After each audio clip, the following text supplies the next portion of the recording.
This stream contains fast flashing images that may affect viewers who are susceptible to photosensitive epilepsy or other photosensitivities. Viewer discretion is advised.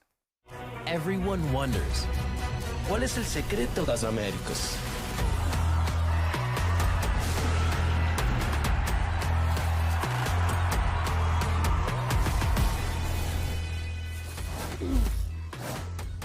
This is it, the final weekend of the Stage 1 playoffs, and our top 4 are going to become a top 3. Hello, everyone, and welcome to VCT Americas. Of course, we're coming at you live from the beautiful and gorgeous Riot Games Arena here in Los Angeles, California. I'm, of course, the man with the funny voice. I'm Golden Boy yelling at you right now. And on this desk, when eventually you see their faces, because we're showing all of our incredible fans who are coming. Oh, who's that guy? Who's that guy? But you're here. You're not there. Well, how are you inside and outside at the same time? I tell you what, though, those tacos were freaking great. Oh, big fan, big fan. We got Tacta Bear. Oh, he's drunk. Oh, unbelievable. My God, come on, man. He's just absolutely drunk on Red Bull. Unreal guy over here. But of course, folks, coming up today, we've got the upper bracket final between G2 and Leviatán. The winner's going to be heading straight over to Sunday's grand finale. And then later on, we're going to have our next match on the card. 100 Thieves will be taking on NRG. And they're going to be fighting it out for that last spot in Masters London. Crazy way to kick off playoffs, though, guys. I missed you all. You know? Yeah, it's been a while since we've been here. That's true. This GB and his Zoomers. I miss you guys. Oh my God, you know? that's a throwback. It's a throwback. Right, Christy's like 27. Yeah, feet tall. Yeah. Actually, way taller. I found Triad's box. Did you really? You did. He did. Because I was about to say. I looked over and I didn't think anything of it. We're going to have to cut Uber, you hear me? Ender down a few sizes. But good news is we're throwing a block party for finals weekend. So let's go ahead and see what's going on outside with the man on the street. Here's Riv.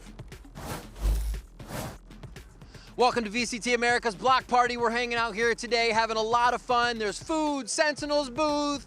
We got the Evil Geniuses booth, the Cloud9 booth. There's dancing all over right now. And you got Wingman. You got Wingman dancing. What's better than Wingman dancing? You can hit the Riot booth up. You can get even more. You get these little clicky fidgets. Look at this. Flex in real life. Yeah, how are you going to stop doing that? I can't. I'm just going to do it off the microphone. So we got a lot of stuff going on down here today. We're going to be showing you a lot more. We got some interviews we're going to be doing, getting some info from people. Who's the best in VCT Americas? What's going on and what food are they eating? And we'll be back with all of that. Stay tuned. Hey, fun fact, that's Dryad in that, wingman outfit. It's a good bob, up and down. Dryad wearing stilts? Yeah, Dryad on stilts. You know, it's pretty good. It's pretty good. Of course, so folks, let's get into our first matchup of the day. We have our upper bracket final. It's going to be between G2 and Leviatán. Words were hard. I was going to say finale, but then I was like, I already said finale. So why would I say finale also, the again? Finale would be Sunday. That's true, today. exactly. Yeah, famously so, yeah. Yeah. Don't correct me again. All right, now, of course, this is going to be a rematch from week 2. The LATAM squad managed to pick up a 2-1 win, giving G2 their first ever back-to-back loss in America. That was a big moment there, Ender. Yeah, it was kind of a historic one, right, with G2 losing for the first time. This also put us in a position where it was like, wait, will G2 even make playoffs? Yeah, we were questioning them that week. Yeah, now the plot ended up coming in, and of course G2 were able to turn it around, but this was a sign of the changing times, I think. Having a team with 4 rookies on, essentially 2 real rookies, 4 players that haven't played more than a year, taking down a squad like G2 was major. The tough thing about playing against Leviatán is they just have probably the best selection of individual players you can hit on any roster. The firepower is insane. And this was at G2 that early on was still trying to find their Stage 1 identity. They were still playing the Harbor comps on every map. They were still getting, I think, a lot of their micro and just the way that they played it around each other up to snuff with those new compositions. And I think that was the match that really exposed them for their errors and led them onto this big run back that they've been on since to now make it here to the upper final. Yeah, for me, playing against Leviatán, you have to hit this check mark of your macro has to be this good to beat them, because individually they are so stacked that for a team like G2 that was still trying to figure it out back then, that was a lopsided matchup. Now I think they figured it out, and it's a very different story. And I think this weekend is going to be such a test for Lev to kind of get a vibe of how good they're going to be in London. I agree. Because they're playing against G2, who, in my mind, one of the top 2 best macro teams in our league. And then That's not even a hot take. Yeah, That's it's not real. at all. And if NRG wins, I think they're the other of those top two in my mind. So there's a chance that they're going to have to go up against the two best macro teams here and show that their style can match these top squads and actually take them down in the games that really matter. Yeah, when I look at the series layout of the last time they played, the thing that sticks out to me is those last two games, maps 2 and 3, so close. Yeah. But that came down to individuals making big plays at big moments. So that is really much going into what you're talking about here. But we saw the difference in that map 1. What was it, like 13-6 or something like that? It was absolute domination. So you could certainly see the wheels turning here for Leviathan and what they need to do in order for them to be able to defeat a team like G2. But here's an important thing though. Both teams, they qualify for Masters London. They're chilling. They're having a good time, all right? They feel good. They're about to go have fish and chips and what else do they have over there? Think of anything else about One London. other thing. Bangers and mash. All right. Against Southern. The gears were really spinning for that one. I heard it. That bro, was crazy. And then again, though, folks, there is still a lot at stake because it's important to note that the winner of this, you get that map ban advantage in the finals. And that means the Stage 1 trophy, championship points, master seeding, all that's going to be that much closer to you. Yeah, and for me, this is very important for Leviathan because I think there's a decent enough chance that Leviathan can beat G2 in a best of 3. I think they've got the talent. That has been proven for it.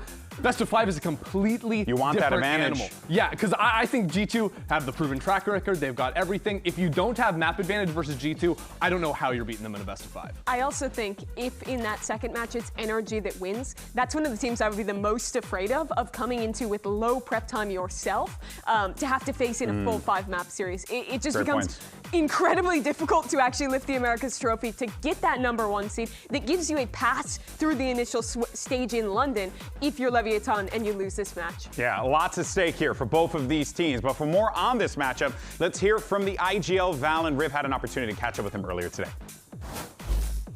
Yes, I am here with G2 Esports Valen ahead of their playoff match today, and I gotta ask you, heading into playoffs, the team's hitting their stride. What a better time for it. Is there anything in particular ramping up the playoffs, looking at playoffs, the team focuses on to be able to hit your stride right now? Is that even something you can do as a team, or you just hope it happens at this time? I think throughout the whole year, we're always looking to scale up towards the bigger moments. And I think a key example of that was like NRG last year. They lost a couple tournaments or didn't really do well, and then they scaled up the champs. So we kind of like took inspiration for that. We're always just looking to scale to the biggest moment. And I think in playoffs, we also thrive because there's more pressure. There's a trophy on the line. There's a lot of stuff on the line, and we're built for this. We love these type of games. The crowd games too, the crowd's back. So it's going to be an exhilarating match, and I'm just so excited to play. Man, thanks for the insight, man. Good luck today.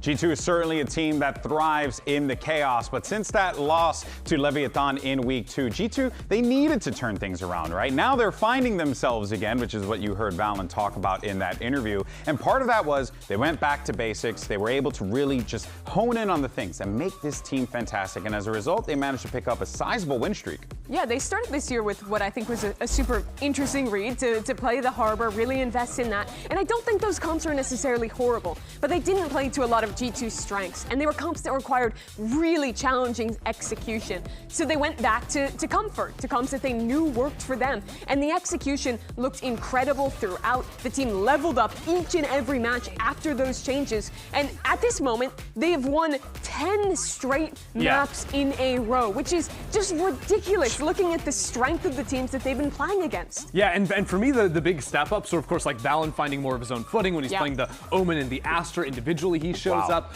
Leafs Phoenix has been very good as well. And I think the surprise for me in this stage was how good Baby Bay looked when they started heating up in these games. Because I think for everyone, Baby Bay had that magnifying glass on him, right? Replacing Jonah P into this roster was like such a big deal. I mean, after Santiago, right? I think some of that loss was attributed to Baby Bay. But in Baby Bay's words, I would say that this stage, Baby Bay's been out here dropping bombs. He's been the third highest rated player out of everyone in Americas right now, which is, I thought he'd be good. I didn't think he'd be that good. I've just been wowed by Baby Bay's performance here. I'm telling him you said that. I'm telling him you didn't have high expectations for him. I mean, you should. It's true. Listen here, he's holding it down for us olds. That's all I got to say. Now, of course, let's go ahead and check in with their opponents. Riv had an opportunity to catch up with Leviathan's King earlier today. Hanging out with Leviathan's King here before the match, the playoff match today, a big one, but you've been a winner already. Lev 2024, you won Americas. Does all that feel possible again with this squad here? I mean, yeah, of course, these guys are incredible, and we're very confident that we can take that trophy. Is there a similarity between the previous team, or is it different in a good or in a bad way, or just in a good way? I think each team on their own had like their virtues, so they're both were very good. And yeah, I mean, what I can say about this team is that their firepower is incredible. Like, you've seen Neon, this guy is just crazy. Awesome, can't wait to see it today. King, thank you. Thank you. And ain't that the truth? Neon, an absolute beast. Leviathan, of course, put a lot of time and effort into supporting their academy program. And as you heard King talk about there, it has certainly paid off, because this is a squad that is now returning to the global stage with 4 players that are going to be making their first trip. That's crazy. I was going to say, one guy is returning to the global stage. His name is King, and he has more experience himself on the Tier 1 stage than the rest of his teammates put together. It is a experience gap, but I think what has been so exciting to see is now the fact that we have players like Sato and Spike, who stepped into Tier 1 last year, that everyone was like, oh my god, please get on a team that can push yourself to the global side. We want to see you play. Now they have that chance, Mimi. It certainly feels better than 2G to get to watch Spike up there doing what he's been doing here for Leviathan, and now getting that ticket to London. But it's not just those guys playing last year. It's also the rookies this year. Neon, the #1 standout for me. He was the highest rated player. If you're looking back at the group stage, he's kept that performance up in the playoffs so far as well. His individual performances, they've just been incredible to watch. And what I love about this team is they don't shy away from putting their rookies in comfortable positions. They're always playing double duos. They're putting Neon on the chamber. They're doing everything in their power to let these guys frag and let them off the leash. And they've been so rewarded by moving into that. Yeah, I would say all in all, King lets them play a very loose style, where there's a lot of individual agency given up to their players to make those plays or take the swings as you will. I do think that that is going to become a challenge for them when they face off against a G2 that is now having the chance to ante you and be prepared for those looks. But I don't think you can change that style and go back to the deeper structure. I think when Lev looked their worst, it was kickoff, when they were playing overly structured. Every round was incredibly slow. They were saving in 3v5 retakes every time. I think the key to this team, especially on defense, is being confident to take risks, to re-clear, to fight, to constantly push and pressure at G2. And it's a tough team to do that against. But I think if they lose that identity, they lose this game. Yeah, and you look, one of the players that you guys brought up there, Sato, certainly has been a bit of a game changer for this Leviathan team, but also has just been a force in the server time and time again. And actually, Sato has been on this path for a hot minute. He detailed his journey to the stage in our documentary series Untold. Take a look. Eu quero, no final de tudo, pensar, fiz tudo que eu podia, dei meu melhor, dei meu máximo e não tenho mais nada a desejar e estou satisfeito com essa carreira. Ele é um absurdo, um jogador em geral, é moleque absurdo de grupo também, muito bom de grupo. Acredito que ele consiga conquistar realmente tudo que ele quer. Ele tem esse potencial fácil, diria. E como eu sei que o sonho dele é jogar o internacional, é ser campeão mundial, então a gente torce muito para isso. Do mesmo jeito que a gente já teve um Cined sendo o melhor do mundo, o Sato é muito melhor que o cara, então ele consegue ser esse cara. Para mim, o que vai determinar isso é se ele vai conseguir ter um time estável, se ele vai conseguir ter jogadores que acompanhem isso, mas ele é um jogador que ele tem potencial para ser o melhor jogador do mundo.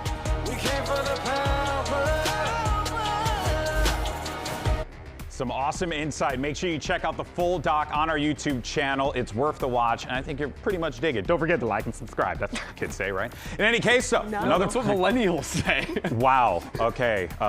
Again, never talk to me like that. This is unbelievable. Now, of course, folks, another player to watch out for is Jogamo. We talk a lot about this guy and what he brings to the table for any team that he has been a part of, and it is, well, I'm hoping that we continue to see playoff Jog just as we've been seeing him over the last couple of days. Yeah, Jog is always the guy that in regular season, maybe the numbers are a little bit lower, but he steps up in the big games. That's what makes this matchup pretty exciting, right? Because Spike hasn't had these opportunities under so much pressure, right? The chance to go up into a final, whereas Giacomo is always the guy that is impossible to beat in the big games. Lev have some of the best firepower of any team here, but they're also one of the youngest teams of any in Americas, and certainly of the squads left in this competition. This is going to be the biggest match of most of these players' careers, and every match going on from here till London all the way through becomes the next biggest game they've ever played. And that's contrasting to G2, who always wins in Americas, who's more comfortable in the playoffs. This is where players like Jaw make their name and make their home. This is just another Friday for G2. No, it's actually crazy for them, and that's why you have to look at I think the history of this matchup, because when they did face off in the regular season, Giacomo was shut down. I think part of that was Spike. I think that was also Neon as well, finding a ton of early frags into rounds. Now, of course, playoffs, completely different beast for G2, but I think that is going to be a big hurdle Leviatán need to get past. Can they knock out Giacomo early on into rounds? They need those early advantages, or G2 is going to outplay them on the macro. Yeah, what I do find fascinating about all this is that if you look at like the track record and like the historical results of this, right? G2, they seem like the favorites. They look pretty good, you know. And also on top of that, you got consistent core. They're always trying to find ways to like build upon that, which I think is a really important thing. And on top of which, I mean, the success is out of this world. So yeah, this is tough for Leviatán. I want to contrast them here to the other most consistent teams in the world. You're taking a look at the global events they've qualified for, regional finals they've made, compared to the opportunities they've had. PaperX at every event, Fnatic almost the same, EDG, who is the most dominant team in China for so long. But despite playing a year less than those teams, if you look at these as just fractions, G2 is actually beating these other squads out in the amount of events they're making, in the consistency they've had. And sure, the other squads, they've had that longer tenure, but I think if you give G2 time, they'll show why they've been so consistent. Exactly. It's just unparalleled, the level they've hit. Yeah, the only time G2 haven't made finals in Americas is the kickoff events. Their opening kickoff, right, where, of course, they're coming onto the stage, they made roster changes after that, and after that, it's been every single final up until kickoff of this year. They're an absolute force to be reckoned with, and I don't think anything's changing. They're going there again. And the consistent thing for G2 as well is they always perform the better the later into a season you get, right? They struggle in those kickoffs, but come playoffs in stage 1, they're excellent. Come global events that they're attending, they're excellent there as well. This is a team that ramps up against a Leviatán who doesn't have history in these kind of positions. No, I mean, look, you gotta winning Americas is a big deal purely because you're going up against your peers. These are all the players that are constantly going toe-to-toe against one another. But what I do find to be quite fascinating about G2 is that they're looking past that at this point. They've won the dang thing 3 times back to back to back. Like, they can legitimately just be like, yeah, I mean, the trophy's great, but also like they want a global trophy. That's what this ambition for this team is centered on right now, which I think is quite fascinating. I think, the two. For sure. I think for those players on the stage, absolutely, it's true. I think one outlier, though, is Baby Bay. Okay, he lifted the trophy last year in stage 2. He was a part of that team as that 6th man, but he wasn't the big player in the final. He wasn't on that stage. I think he is fiending to actually lift that trophy. That's a good point. That's a great point there. Of course, guys, we have some incredibly talented teams and players that are going to be taking the stage this weekend, but we want to know, is there one that rises above the rest? So we decided to ask the fans. What's going on, everybody? Hanging out here at VCT Americas Block Party. I found Cody chilling before the games today. I got a question for you. Who do you think is the best player in VCT Americas? Gotta give it to Oxy. Vitino, obviously. FNS. But today, I think Cryo is hopefully the best we've ever seen. I think right now it's got to be Leaf. I might just say Aspas. I gotta go Team Giacomo. He got that dog in him. I'm thinking Zekin. I'm gonna have to say Tens. I think Tens is for sure. The best player is Cryo, for sure. Asuna. Cortezia. Only 2 of our fans guess people who aren't playing in Americas right now. Well done, everyone. Well done. It's possible. Good things can happen to those who ask. Of course, so we want to see what we think. Who's going to walk away with the win here today? Is it going to be G2? Is it going to be Leviatán? Whoa! Oh. It is a VCT Americas guarantee that G2 Esports are going to win. Now listen, folks, I've made my predictions pretty clear for years now, so I'm not going to explain myself. Mimi, Ender, why don't you guys go ahead and share? Why'd you go G2 over over Lev? Well, I'm actually going to do something. I went G2 over Lev because of the playoffs history and because I do think they win more than 50% of the time in this matchup. That's fair. In a best of 3. I will say, I don't think it is that one-sided. I think there are serious chances that Lev can win in a BO3. It's just 2 maps. Yeah, I think it's a 60-40. They also literally beat them last time. Sure, G2 was playing worse, but 78% of the fans agreeing there. I think they're a favorite, but I think this is selling it to be a little more outsized than it probably is. Folks, it's time to get the show on the road, shall we? Because we have 4 excellent teams that are going to be taking the stage in our first matchup on the card, kicking off right now. You got G2, Leviathan. It's going to be an absolute banger, and you don't want to miss it because VCT America starts right now. Oh, watch out.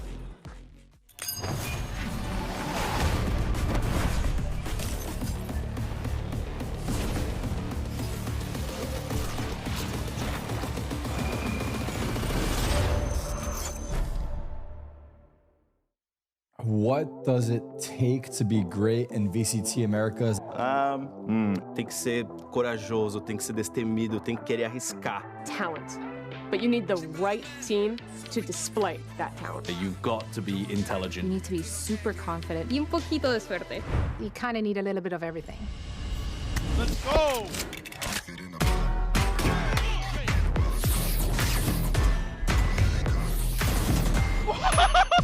Lock the in.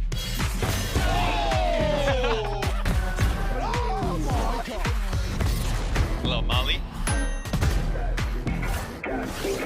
The answer is perseverance. Who's got the most willingness to not give up when times get hard? Who's got that dog in them? Let's go, boys! The audacity to be able to give it to your opponent both in the game and outside. I've literally just witnessed Sato taunting his opponents. Primeiro, paciência. Segundo, resiliência. E terceiro, disciplina.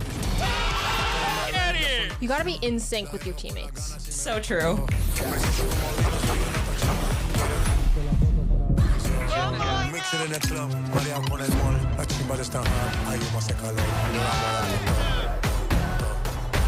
King does it again!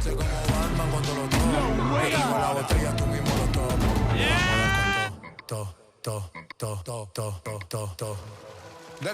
You've been to a lot of finals, so I'm gonna let you take this one, bro. Great comms. 3, 2, 1. Great aim. Great positioning. Greatness means winning. You have to win a lot and consistently. I would definitely say high energy. Basically, he starts to train, I get up, Nate gets up, then it's Trent. And then once you see Valen doing this, it's over, it's over. Chemistry, what matters most for us is that we're really close friends. It takes legit being perfect at everything. Just let me cook, bro. I got the plate in my hands. Like, I'm the chef right now. Let me cook, bro.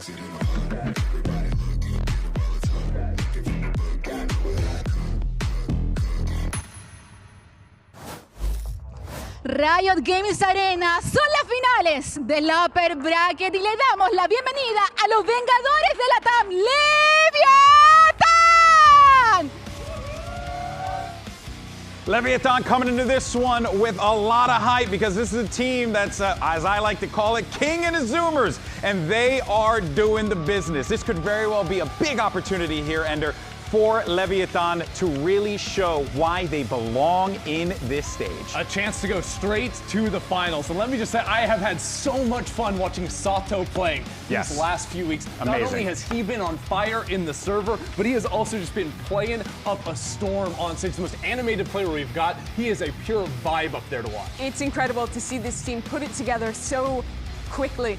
4 players already going to their first global events, 4 players with a chance to now go to their first finals here in America, all around king. Let's bring out their opponents. It's the 3-time America's winners, G2 Esports!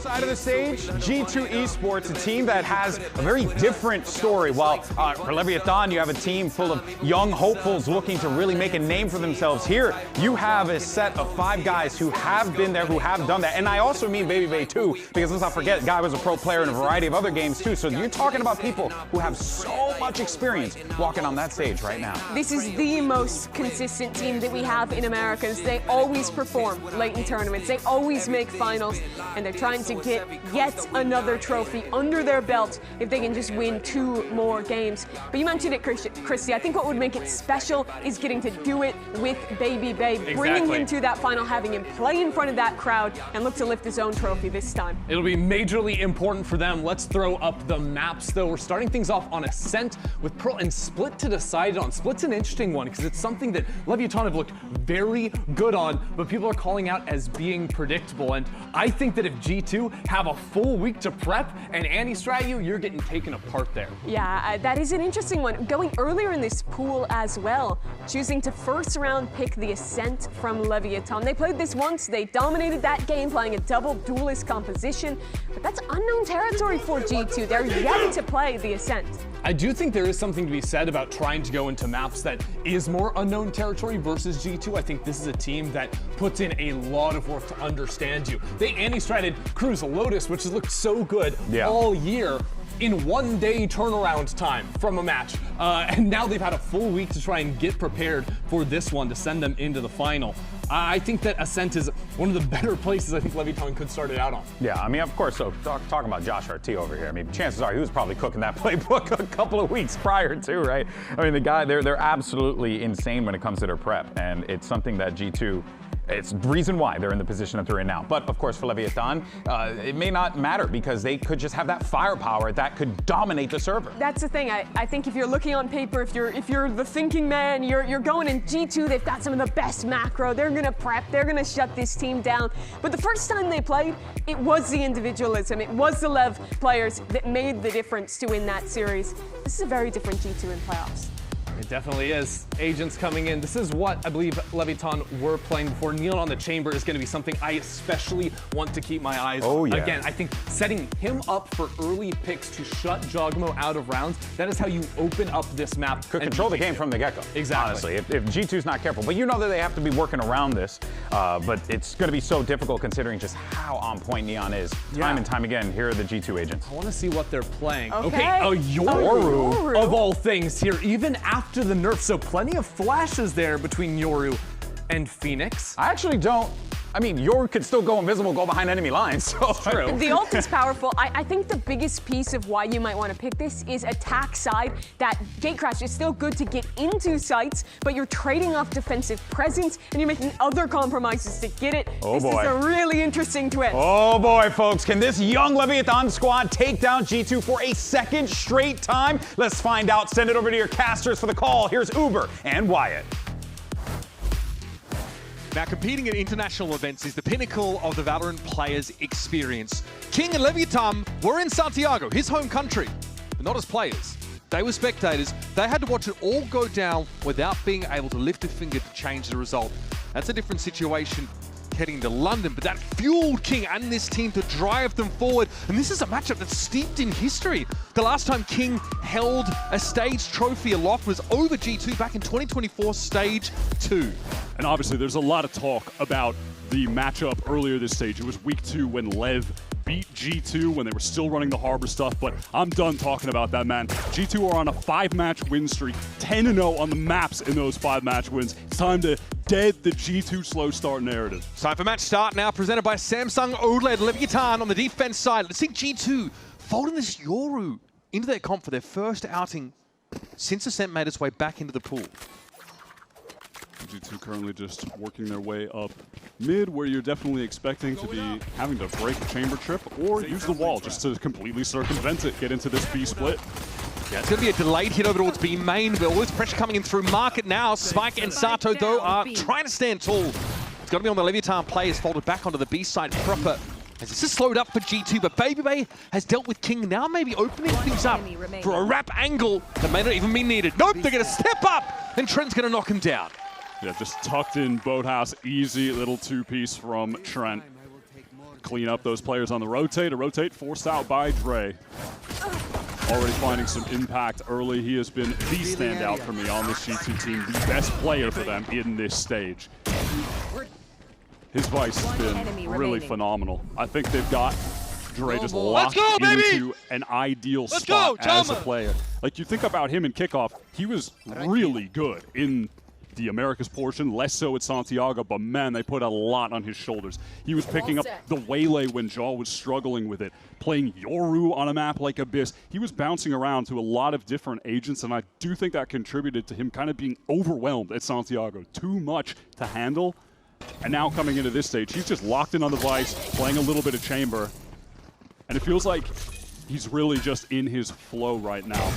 He's comfortable. Look at this. Nice opening here, but might be overwhelmed with this pressure out of B main. Does note Spike crossing. That's important. No chance for a crossfire. Are you kidding, bro? Oh, back to the phase days. that was phase, baby, for sure. He deadass tried to whip a 360. Okay. 3v3, but obviously post plant with Jorgamo heading upstairs. This is Neon forced to give a little bit of this ground. And belatedly, there's going to be some pressure coming from Treeside, but Neon never got to see where those bullets came from. Cool to see Jaw picking up this Yoru. Something that we've seen from PaperX, for instance, in their last match on Ascent. They beat Global Esports, and something on the Yoru there went 28 for 14. So obviously, you can still find some sick impact playing him on this map. And funny enough, the last time G2 actually played on Ascent, it was a loss to PaperX last year at Champions in the upper bracket, and now they just try to steal a little bit of their sauce, getting back playing on the map for the first time this year with it coming back into the pool. So much of this, Vice util makes it impossible for Lev to push up on this side of the site, get any sort of info. He didn't catch the 360, that's a shame. Scrappy stuff inside the A side as well. You can't be muting the boy for that. Now, despite being down 0-2, Sato's already just one orb away from getting the Phoenix ult. That is just how things work in this meta. Phoenix is so strong. That's why you see it on both sides. Sato's played more of it than anyone else in Americas by far. Neon takes contact, Leaf flattened instantly. He's going to be revealed up here on the site. These darts in from Trent have been impactful. Look at that preemptive grab well on the TP spot. That was pretty sick, though it didn't actually pay off for G2. They've made their way into the site, but they are heavily stalled out. 3 anchors from this Leviatán team are backside ready to greet them, but G2 want to pivot towards spawn. Sato, yeah, he's ready for it. No doubt about it. No chance to check for that. It's already 2 heads going rolling. Well. And the flash around the corner. Getting to refight at every opportunity is Sato. And he dismantles G2's attempt at a pivot. this week, he's got the crowd to hype up.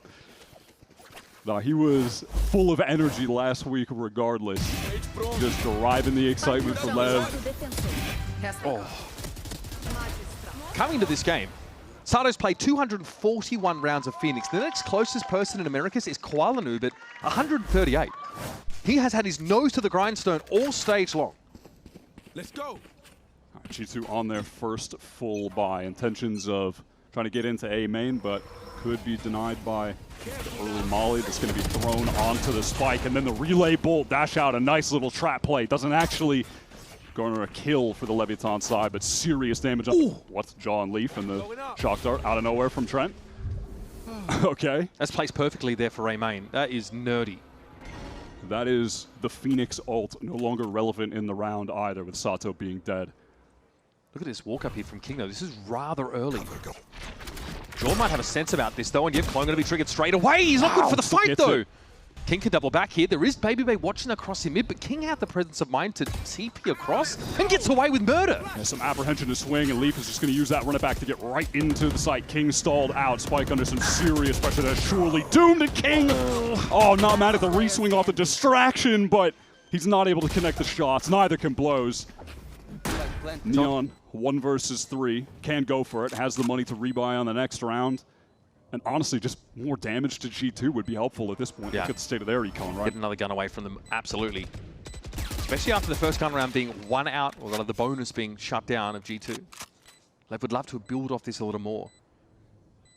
They might even just have intentions of playing for exits at this point, which again, not a terrible decision. Get another 1 or 2 kills. Teleport's ready. And I can put Lev in position to do some serious damage to G2's economy in the future rounds. Really active, early defense side here from Leviatán, though. He pops up into A main. Sato, you can imagine, would have tried to refight with his ult, where he's still alive. Hold on. Oh my goodness! Neon is absolutely tearing it up. From one round to the other, it's Sato into Neon. Still a G2-1 round, but boy, talk about economic damage. Yeah, just torching the finances of G2, market crash. And that aggression you're talking about is going to be the name of the game for Lev on this defense side. Running the chamber in addition to the two duelists, constant extremity pressure. Also, you really want to have someone on this map that's a viable AWPer. Ascent is such a great AWPer map. And because we're not seeing a lot of Jet, okay, we have the Yoru for Jaw. He could pick that up on defense, and you get the chamber with Neon to pick that up. In position is Sato here with a flash off contact. So many little trap plays for Lev. There's that flash and the swing. Spike's going to be there. Oh, that's what 1,500 hours of Neon does for you folks. He ain't done. Oh my God. Lev go from the trap play over in A main with the Molly relay bolt into the flash through the window trap play with the relay bolt in B main. And the G2 have been deep-fried. It is insane what Phoenix comps on this map give you util-wise. You can just dump so much of it. Yeah, Phoenix is really strong on this map. So many of the maps in the pool right now, obviously. I mean, it was funny. There was an interview with Leaf who was talking about, man, I'm on the Phoenix now. This agent is over-tuned. Bro, they just nerfed everything else, and Phoenix is really good right now. Don't get him nerfed too, man. Relax. He's trying to psyop, I think, out of this metagame. All right, here's the operator for Neon, and it's just to run it down mid. The classic TRX Vision Strikers play of old. It's and they've just fried them again, man. The run it back straight out main. Fast lane down mid. And another 12-second round, by my reckoning. G2 right back onto Eco. No time for me to pivot to even allow you to play-by-play cast with that round at all, Mitch, because that was 5 seconds. But these these tiles crunches are so effortless. That was an 8-second run. Was that 8 seconds? That's who's counting? You've got to watch out for that if you're G2. The tile crunch is not a new concept, to high-five your teammates. Well, you know, good try, good try, a little high-five, but damn. They have been turned to dust in the last 2. That's nothing new, right? We've seen tiles crunches before. That's legit. I mean, I was calling back to Vision Strikers, man. That is the oldest play in the book on this map. But it just always gets reinvented with whatever the agents are of the current meta. You're always going to throw in your little tiles crunch play eventually. That is the classic. And on top of that, they had Neon to just watch for top mid when someone tries to walk in, and they just go down to the easiest op shot of all time, walking into the angle. Feels like Lev have all of the little contingencies tied up in these rounds. Like, you even think back to that early round where G2 execute into B, and then they feel pressure to pivot into spawn, but Sato is in the spawn, watching that lane anyhow, right? They've just got everything on lock at the moment. And even the rounds where G2 can, you know, find success, get a plant, get into the post, but even win the round in the end, they lose all their guns if it's someone like Spike wrapping on them late in the round. Neon's got an op to hand as well.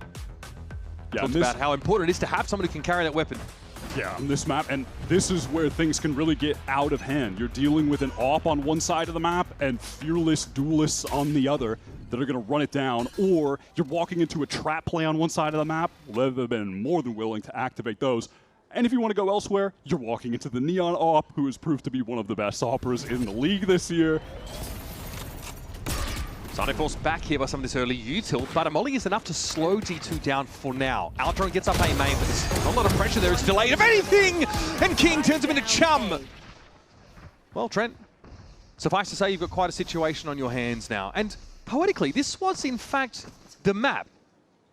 The last map of this series where King and that Leviatán roster then beat G2 in 2024 in that Stage 2 final to lift America's trophy. And honestly, we might be running it on back. Sato just trying to get closer to another run it back. Lev, in all of these situations, have had several players ready to fight G2 at all times. They are never lacking in presence. King is here fighting close. Look at Spike. He is immediately in there to assist. And again, they've always got someone to watch the flank as well. But you can see that second player there means that even if Yoru can bypass the choke by TPing, Spike's able to pick that up and make sure the King survives there. G2 playing right into this dimensional drift, plus the Astro Wall to get into this site. Jaw knows that Close has been routed on out of there. Lev, do they set up for the flood? They're all here. Let's listen to G2 now as they try and hold in this retake. Trent, when the ult falls, B main's gap. Then fucking They're droning out, boys. Might try to flood. Trent, I'm gonna flash spawn, get ult. Heard. Flash out market. Oh, sheesh. They flash Turn out. Market, run out. Coming out. Lane. I hit one market, Omen. Phoenix Omen market. Sorry, Jack. All good. They know I'm stuck. I'm flashing early. Yo, we have wall on lane. I'm gonna go upstairs, okay? He's got Phoenix flash. You play, Jake. I have drone. I'm gonna drone above lane. One spawn, one front boat. I'm droning above lane, guys. Spawn. One enemy remaining. Love the walk up there from Valen. A tiny little tuck. Right into Switch House. The way he navigated that smoke as well, kept his back to the wall. Yeah, finally G2 getting something on the board. Obviously, phenomenal kills from Valen, but Leaf, crucial on that round. He gets the kill onto Spike, sliding by as the Neon with the ult. That's difficult in of itself, but he does such a great job just living in B main. He's throwing out the flashes. He's drawing all the attention to himself. When you're retaking on that B site, if you know someone is main, it's tough to just ignore them and get in the site. You're always waiting for that timing, so you want to deal with them, and that's when Valen gets that moment to just slip through the smoke. Gets a crazy 4K. It's a really good post-fight setup, but you have to account for the fact that it required G2 to rip an Astra ult and the Dimensional Drift just to get into the site unscathed to even be in a position to close things out. And that was before they used their Hunter's Fury and Steel Guard. So very expensive round in terms of ultimates. And this time G2 have really slowed the pace down. No mid-presence to speak of, really. Outside of a gate crash to be utilized. Neon be forced off that angle there. It's a flash exchange for rendezvous activation. Now G2 knowing that at the very least they'll force Lev to have to re-clear into B main, but there's some serious danger for them doing that unless they use some util pieces to get in there and they expend the recon to do so. All the while, G2, they're pivoting into this A side hit. Everyone from Lev stacked up over towards Tree. They want to cut off the players on Cap, perhaps? The Blaze Wall here is got to cut any resources off from that A side itself. It's going to get messy here inside Tree. Spike trying to push up and finds purchase on Baby Bay despite the stun. He really gets caught with the util in his hand. They're trying to get another. Thorns out. Wow, isolated 1v1. Beautiful from Leaf to even things up. Has to run it back. Might not have an opportunity to use it. No, he just wants to send it right away on the walk. Oh, Spike, dangerous there on that re-wrap. And now he's actually got time to impact this round result. Yeah, can't say the run it back did a whole lot outside of perhaps delay, keep Lev a little bit concerned, but they lose a player in the meantime. Neon just hoping to get a spam kill. Gravwell for further delay even. This Astra util is important, yeah, to keep Sato out of the fight, and the timing just wasn't really there. Spike goes a little too early, and Neon's got nothing to do now. Yeah, he just can't find an angle with that operator getting through door while the fight's going down at Heaven. And so yeah, Leaf's ult obviously doesn't get him any kills, but it just offers up some delay, and Neon's really not in a position to assist effectively on that retake, so G2 can just take that 2 versus 2 towards Heaven. Just that one Gravwell, just to interrupt the spacing a little bit. Also that like the free frag that Leaf picked up on Blozini, who was isolated, was pretty crucial. Yeah, Leaf were looking good for Lev here. I like again this decision. They are consistently able to get 3 players to fight together to cut off some section of the hit. They deny everyone coming from Tree, but not enough. G2 closing things out in the late round, which I think if you're to take anything from their last 5 games, which are flawless wins, maybe one of the things where they slip are some of the late rounds when they get chaotic, when they don't have the control of the game. It can fall out of their hands, but you know, they show some real resiliency there in that 2 versus 3. That was a round where G2 got to be proactive. They got to set the tempo. Lev don't go for an aggressive early pop here, but they do have pretty heavy cubby presence here. Right now, a little bait and switch setup for Lev over towards Cat. We can have Neon take contact, teleport away. King's waiting in the corner. They are completely giving this A side. No one there to watch this now. Well, maybe hoping for a split of some variety, but it's going to be a walk up inside the A side by G2 regardless. Door's still open for now. Spike making his way to the side as we speak. There's going to be pretty heavy upper presence now. Maybe a multi-swing from Lev off this. It's going to be a straight-up full-on retake into the Vice, which can be difficult. Look at that Thorns position. That's really nice from Baby Base. It's tough for it to break, but a little weird looking. Yeah. Not going to lie. I heard it. Not sure if that I heard actually it goes activated, through. but I didn't see it. But regardless, John, the push gets caught. Spike now. Oh, my goodness. Straight into hell. Neon could just wait on this now. G2 already been reduced drastically. The timing! Oh, that hurts! Maybe they might have an opening here now. He gets himself one more. That's going to have to be enough, but Spike seems already on that defuse and will get the job done. G2 feeling congested, trying to fight for some space into tree. Neon is just able to shut down the two of them. Up on the line. This was fantastic from Neon. That is heavy contact that he's just deftly handled. Maybe they find some nice timing, but at that point, too little too late, even with the pair of kills. And that's Lev just playing for the full retake as intended. They only leave the trip in A, and plan works out perfectly for them.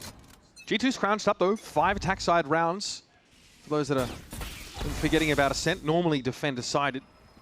However, the weaponry is sorely limited in this round for the attackers. Yeah, also impressive that G2 have been able to get 5 when I feel like they've been on a lot of ecos here. Yeah, helps them in the pistol, I guess. The Baby Bay count of 30, Trent is low. Neon blinded up there, Blaze Wall in his face. This will give some step to the side for G2, but again, it's just Sheriff and a Stinger. And Leaf left as an insert. Zato would be delighted to find a kill at some point in this round, so we can have the run it back for the last one. So here's the late round pivot. Trademark there is obviously going to detect this push up mid, the standard location for it. That will be heard now by G2. They're mindful. Man, Neon and hitting kills while flashed. That's the second time this round. Holding these beautiful angles here, and now Leviatán can let the game come to them. It surely will. 40 seconds left. Spike ready here inside spawn. Tough spot to dig him out of as well, and a superior weapon. It takes VALORANT to push him down. Yeah, just talking about that Neon off, he has been excellent this entire year. Was pretty much the Perma-Yoru when Lev were on their run through kickoff, which was far less successful than here in Stage 1. In Stage 1, he's been more dynamic, playing the Jet, playing the Chamber, playing the Smoke Whirls. And it's really benefited the team a lot. The roles that they've got right now, and leaning heavily into the Phoenix on everything, the Flash comp, has worked out really well for them compared to their approach to the game and kickoff. And just having more time together as a team, you can tell that the teamwork, the fundamentals are just getting there as these guys have more time in the server, more match time together. I think this meta has looked stronger for them as well. These guys had to get it together pretty quickly after kickoff, right? Leviatán didn't have a whole lot of time to, stake their claim to London. Yeah. And, I mean, even speaking of, just to be a little future thinking, since we're looking at the two teams that have qualified here already, it's the upper bracket final. Lev are going to have to switch away from this Neon more than likely. She is going to be nerfed heading into London, so they found their footing in this stage. You mentioned, not having a lot of time coming into this one. Hey, they do succeed with the switch, going super Phoenix heavy, getting Spike on his best role on the Neon, but they're not going to have a lot of time to be able to switch up and figure themselves out heading into London, reinvent themselves a little bit. And then you're looking at a G2 that aren't as heavily indexed to the Neon. They've stopped running the off-meta stuff, very traditional comps, and they can kind of just breeze right into London running the same stuff. Yeah. So big difference between these teams as they come out of playoffs. But obviously right now they're thinking about seeding, thinking about that map advantage in the best of 5 on Sunday. A lot to consider. In the hunt for what feels like their 100th Americas trophy at this point, after just dominating the region all of last year. Yeah, while Leviatán and King looked on trying to find something. Tough year. That's so cool from G2. Able to get the catch on the Astral Wall across the other side of the map while executing into B with the trio. Blow's cut off right now. Does he try to take a timing? It's going to be awkward. King surges into mid. Sees a flash of leg, if I'm not mistaken. But is he ready for VALORANT? No.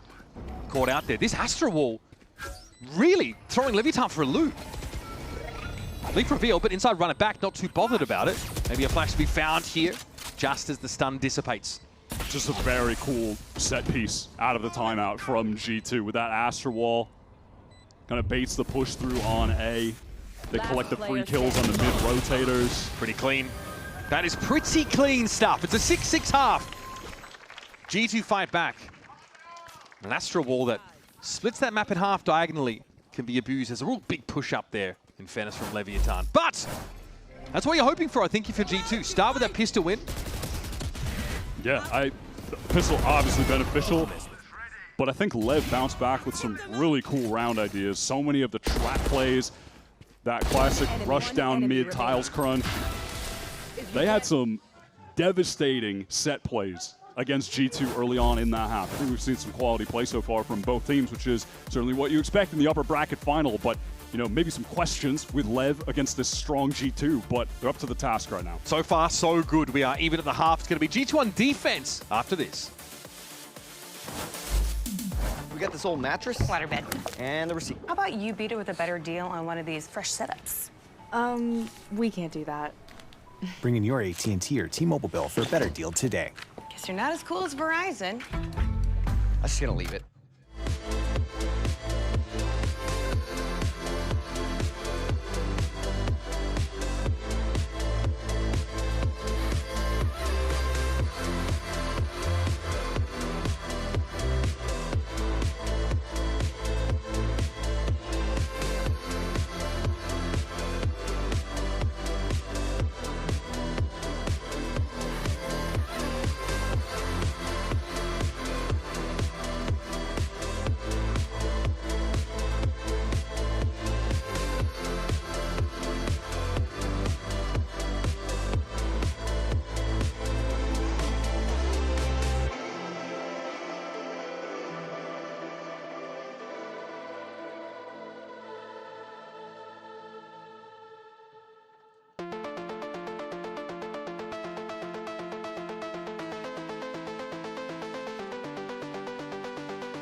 We're sending these squads to Masters London, and you can see the competition live and in person at the Copper Box Arena starting June 6th.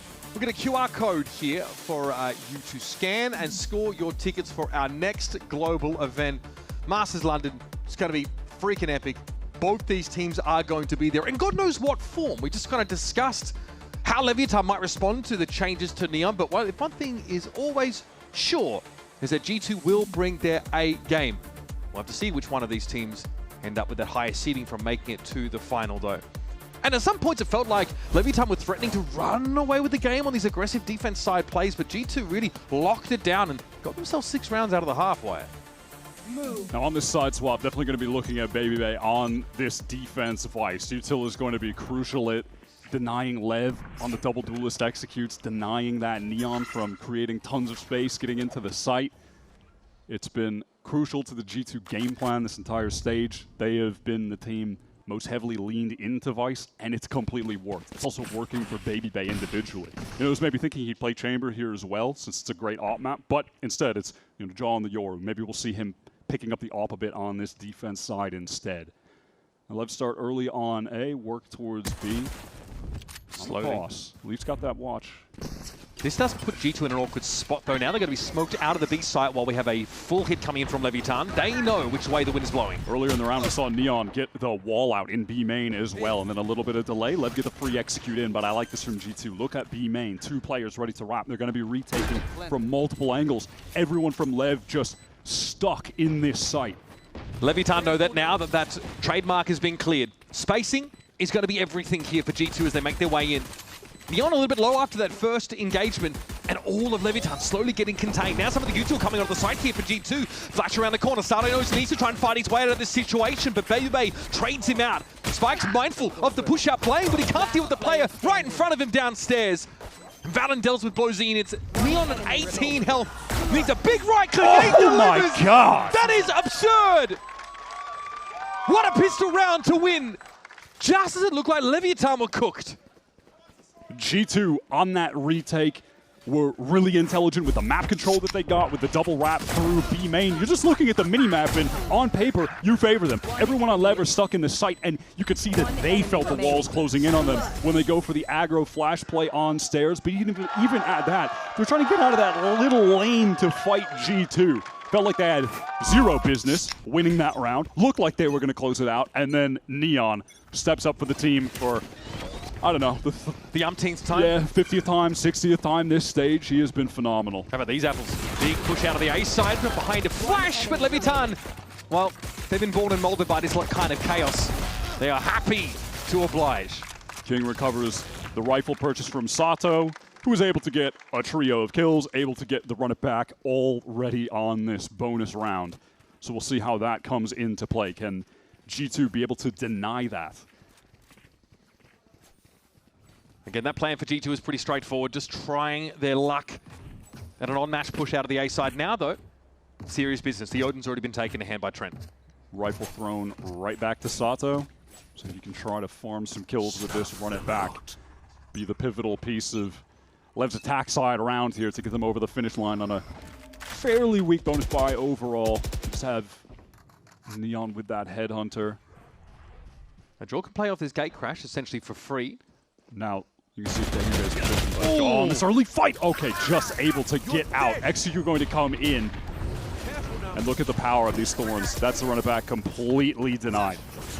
Yeah, Sato gets out onto the side, but there's going to be nothing to see here. And G2 know they don't have to challenge him. Spike, though, is in here. Neon's been dealt with now, and Baby takes a swing timing. Sheer Wall comes up. Leaf's able to deal with Sato in mid, and now there's some rewrap potential for the defenders. Leaf's going to go quickly, though. Flash on in, make use of this runner back now as King is rattling the cage, but he's very low. Needs to try and run some misdirection here. Trent might just spray him down, and the end that he does. That's a second for the Odin. And Blozin at least has the spike to hand. But it's a very messed up A side he's going to find his way forward into. Should be able to get this plant down, unless there's some kind of crazy Trent spam, but I can't imagine he's even going to risk moving forward until Leaf gets to a closer position. So much damage already dealt to G2, and now the potential for a clutch from Blozin. Pitter patter, a little footsteps. Not one spotted out by Leaf, and easy spam for Trent to close it out. 3 kills, still nothing to scoff at, but there's that vice value coming into play immediately. The run it back from Sato, 0 value on the push through tree because of Baby Bay. One enemy remaining. That stall was pretty high value inside tree. Even the Astro util employed just to make sure G2 could interrupt the spacing. Shield Wall also in A main. All of this Vice util is frustrating to play fast into, but that's what Lev's comp wants to do. Now Baby Bay is on a pretty weak buy, it looks like, on account of wanting to get all of his util. So he's just going to be relegated to the Stinger. You know, meanwhile, Lev, they've got an AWP. They're spending a ton of cash into this round. Attack side off for Neon, though. Ballsy, he's going to be stunned up here. Blozin, though, in a great position. Look at that. G2 running a very similar trap play to Lev, but with the Yoru instead. Gravwell is perfectly placed for the teleport away from Neon, but they have the contingency. They have Blozin on the watch. And now King expecting some kind of push out on the opposite side of the map, thinking, yeah, someone's probably going to get proactive elsewhere, right? That is the case. So heads up. That was sick from King. That Aldrone meant that his backup from main was going to be a little bit late, so he goes and takes the fight himself. Lev still have so much time on the clock as well. They are not accelerating into anything right now. They are exposing these G2 players who are feeling the desperation to play make in a round that is just slipping out of their hand, right? They got to go for something individually. Lev know that, and they're exploiting that. I think losing the pushed out player on that B side, the Yoru, put G2 into a spot where they had to put their bodies on the line for that info, and as a result, they're down to 2. No B-side presence to speak of. And at this point, if you're Trent, just save the Odin probably. I mean, 30 seconds you're left. not really going to want to go for this 2v5. Baby Bay is able to recover a rifle. Can he actually find the timing here? That would be crazy. All likelihood he ends up being a little too late. Maybe like a double face here in main for Leviatán. No, they commit the Omen. Looks like side. one for free. Oh, Neon just turned in time. Oh, the awareness at the exact right moment. And that's definitely going to be the signal for Trent to call cancel here. Nicely done by Leviatán. A real push-pull of a round. Seeing their composition, you kind of think they're full committing. They're going to hit a site hard. They're going to want to try and make use of that pace. But against this Vice comp, they realized that that would put themselves at a huge disadvantage. It was really cool to watch them just fully deny that aggro play through B main from G2 that was sprung off of the chamber presence there from Neon. And now, even though the Lev economy is not out of control right now by any means. They still want to hunt down this Odin. The tough fight to win there for Trent. That's nice from Spike. Yeah, just the jump spot into the relay bolt, and Trent is cooked. Odin is gone, and now Lev have an opportunity to try to pad their economy a bit on an anti-eco round. Now that's Spike catching Leaf in the mid-round. That was already the point in the round where we're down 2 players, so you can't blame him. He's trying to get something accomplished. We got to get the round back somehow. We got to find a kill.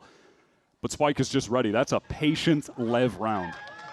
Santo's so confident, he's pre-standing.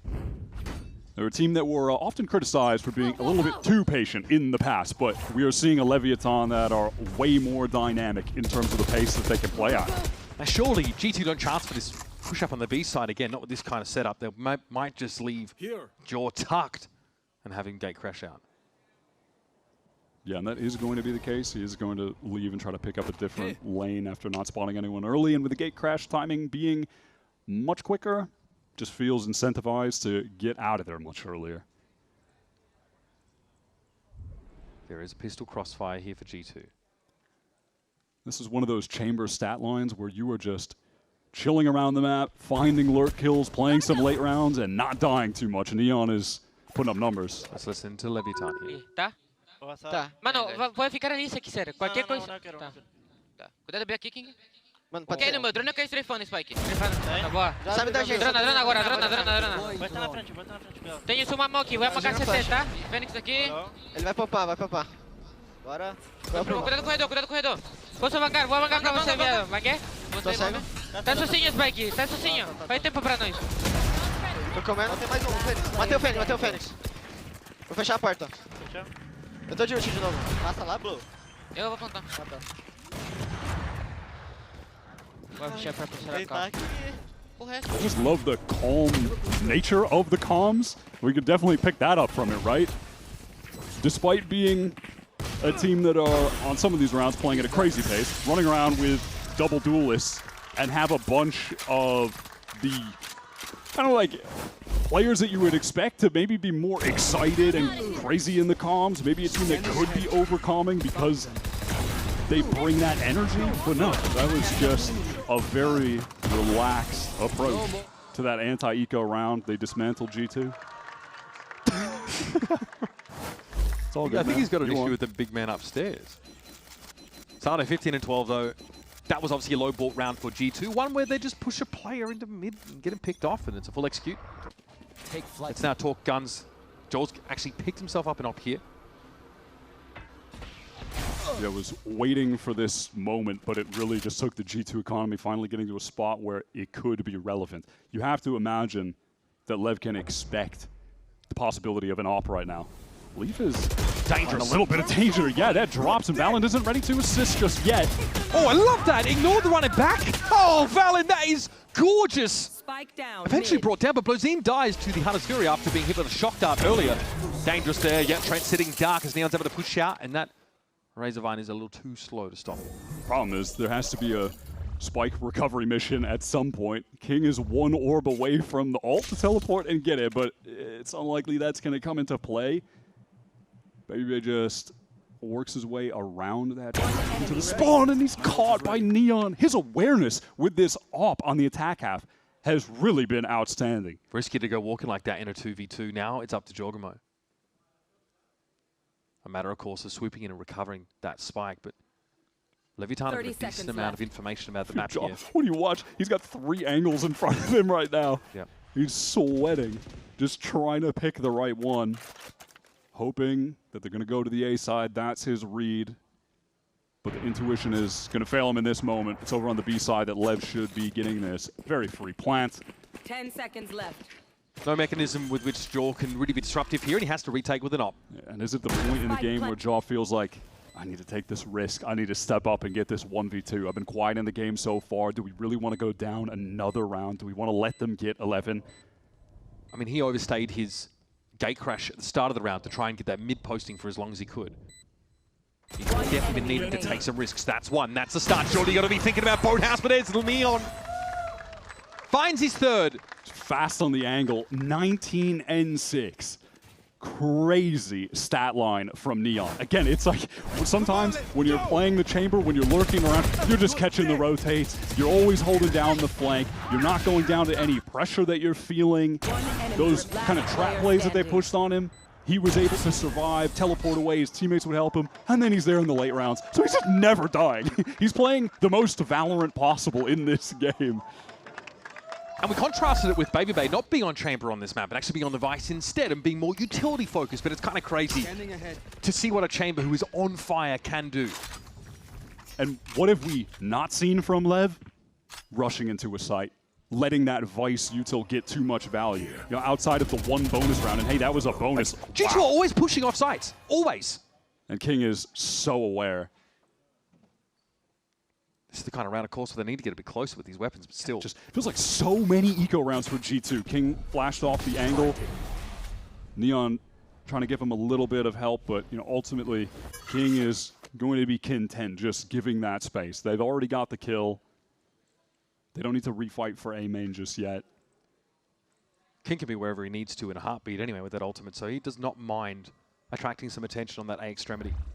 All the action is building here over towards this tree direction, and what, Leak just can't get anything done. Tries to flash out, Jaw, too slow, can't get back far enough. Spike will catch him. Disastrous round for G2, but again, he is dominating on this attack side and absolutely fueling the Lev haters that are going to say, well, you won't be able to do that in London. 30 seconds left. Time will tell whether they're wrong or not, but again, G2 just don't have the economy here to really stand toe-to-toe. Leviathan are going to get a map point. Yeah, they're going to go for it, but Spike is just going to pad the stats. Looking good on VLR. Instant trade on to Trent. Lev are on match point on their map pick. This is the first time we've seen it from G2 this stage. You know, certainly expected them to lean into the Vice. And I gotta say, one of the hallmarks of Lev's play throughout this stage is that I think they've been one of the best, if not the best team at having protocols for dealing with Vice utility. And they're displaying that on this map right now, playing a patient game. We have not seen that Vice have any impact. There's been moments where Neon has gotten the sheer wall out for free. We're not seeing the Thorns significantly stall out these hits in crucial moments. Lev have completely worked around it. And Neon has not had this op stripped from his hands really at all this half. Pretty unfazed by the Aldrone. It's already an A hit. Straight on into the site here. G2 have had to allow this to happen by being more concentrated towards mid and B. Look at the ultimates for G2, though, on this retake. They have the Astral to go down. They can take the guns away with the Steel Garden. Okay, that's A-main cut off. Two players inside the side, isolated, but Blozines are going to find Baby Bay amidst all of this now, and Neon's waiting with the tour de force. Jaw probably doesn't like what he sees here with his dimensional drift and has to get the better of Blozine. It's a no-scope to claim the kill. Trent gets active as well. Knows there's going to be players down in hell, and he's found a second. Sato riddled with bullets. And Neon's tucked in the corner. That's a dirty spot to be in. Jaw misses the shot, and King cleans him up. What a decisive way to send a message. Leviathan dominate on Ascent to start this series. And Neon is just swapping between the tour de force and the op on the last round for maxed out aura points after dropping a billion kills on the map. Insane showing from him. So dominant. Again, just collecting all the rotates, getting free kills in the late rounds. Never missed a shot. Felt like everyone was just walking into it all the time. His awareness was on max. He was incredible in this game. Spike able to take advantage of these trap plays when they were on defense by racking up kills. He's just killing. Everyone's just blind. They're stunned. They can't do anything to him.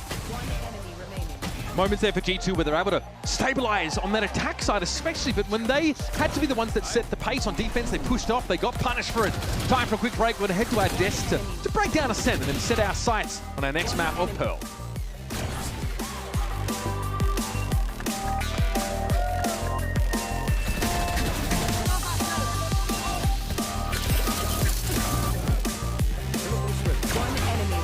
One enemy remaining.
rank, eu achava ele muito bom, a gente chamou ele para fazer um projeto, ainda sem organização, sem nada.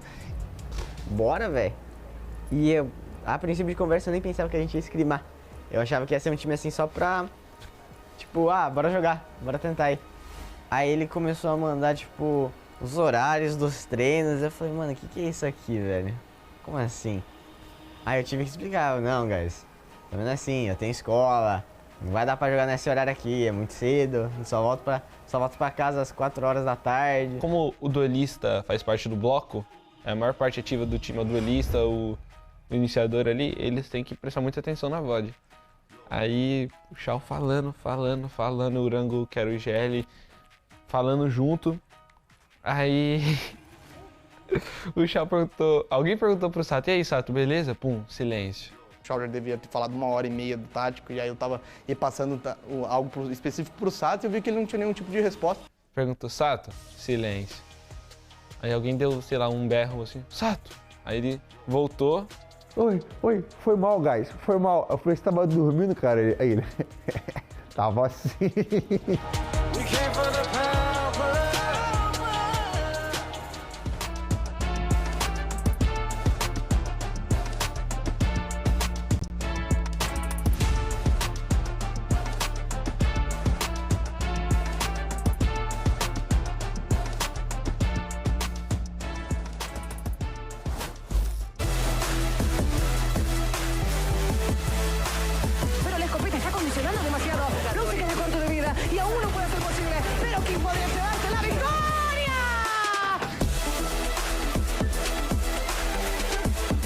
Jumping towards him, lining up. Lead! That is unreal!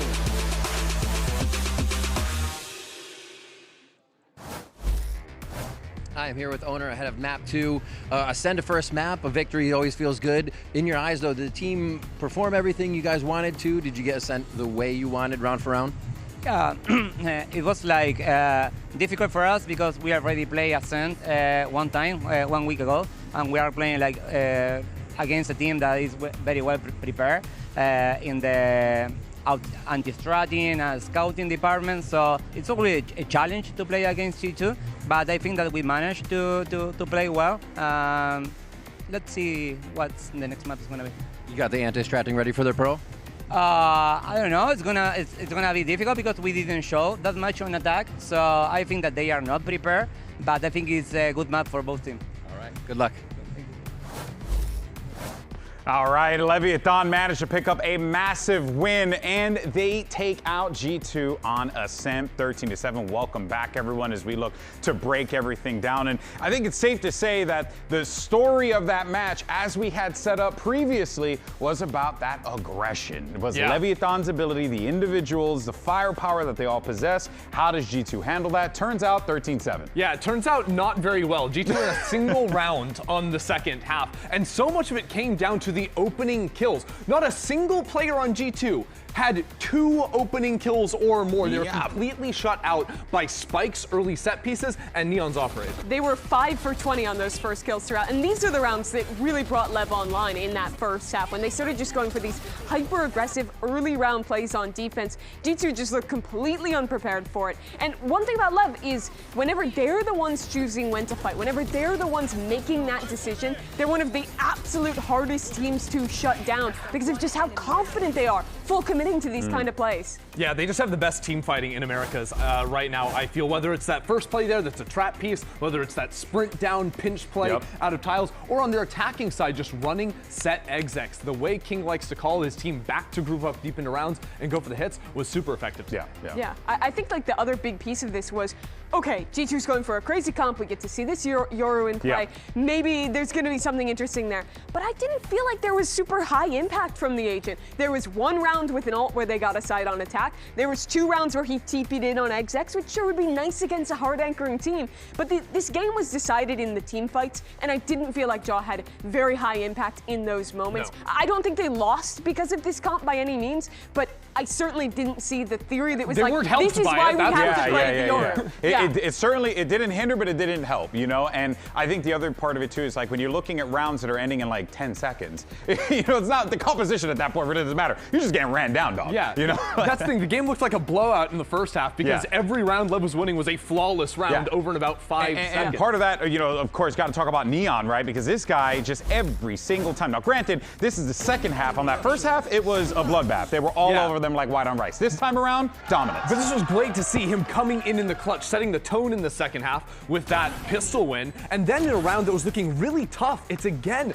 a situation where he has to come up clutch at the very end on this chamber. He stepped up in those moments, and that's the reason the second round was a blowout. If he doesn't have those 2 rounds, okay, this is a close game. Leviathan still win it, I bet, but Leon made this Leon. No, you're thinking of the main character of Final Fantasy VIII. That's not who I was thinking. I was thinking of Neon. I just said it. And he was great. Let's be clear. Like I think that for this as well, this game would have looked even more dominant if G2 didn't win that first pistol.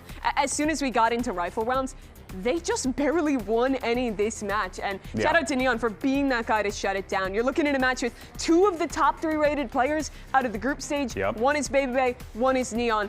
And Neon was certainly the guy who you felt that same level of impact again in this game. Call him Leon because he was looking professional out there. Wow. Oh, I love it, love it. Let's hear what Coach Josh RT has to say as we get ready for map 2. Actually, you're fired. What? Sorry. Get out of here. Sorry about that.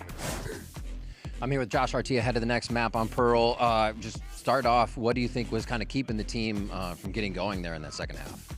I think a lack of poise and composure. We're not letting our utility cook. We know exactly how they're playing, but we didn't play our comp correctly, and I think we should have got more on attack. And on defense, like we're just being too active for no reason and not realizing like what the situation is. Not one time we played our setups, really.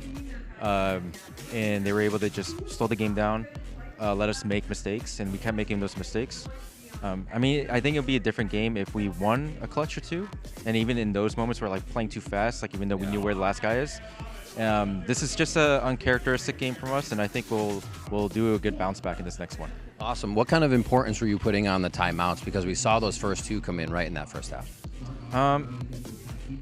Well, like I didn't like how we weren't like handling some of the problems that we were seeing on attack, and I wanted to give that one last timeout just to get one more attack round. And I felt like our defense would have been good, but unfortunately, you know, it is what it is. That's how it works out. But yeah, I thought it was a good risk to take 2 timeouts for the first half to get those rounds.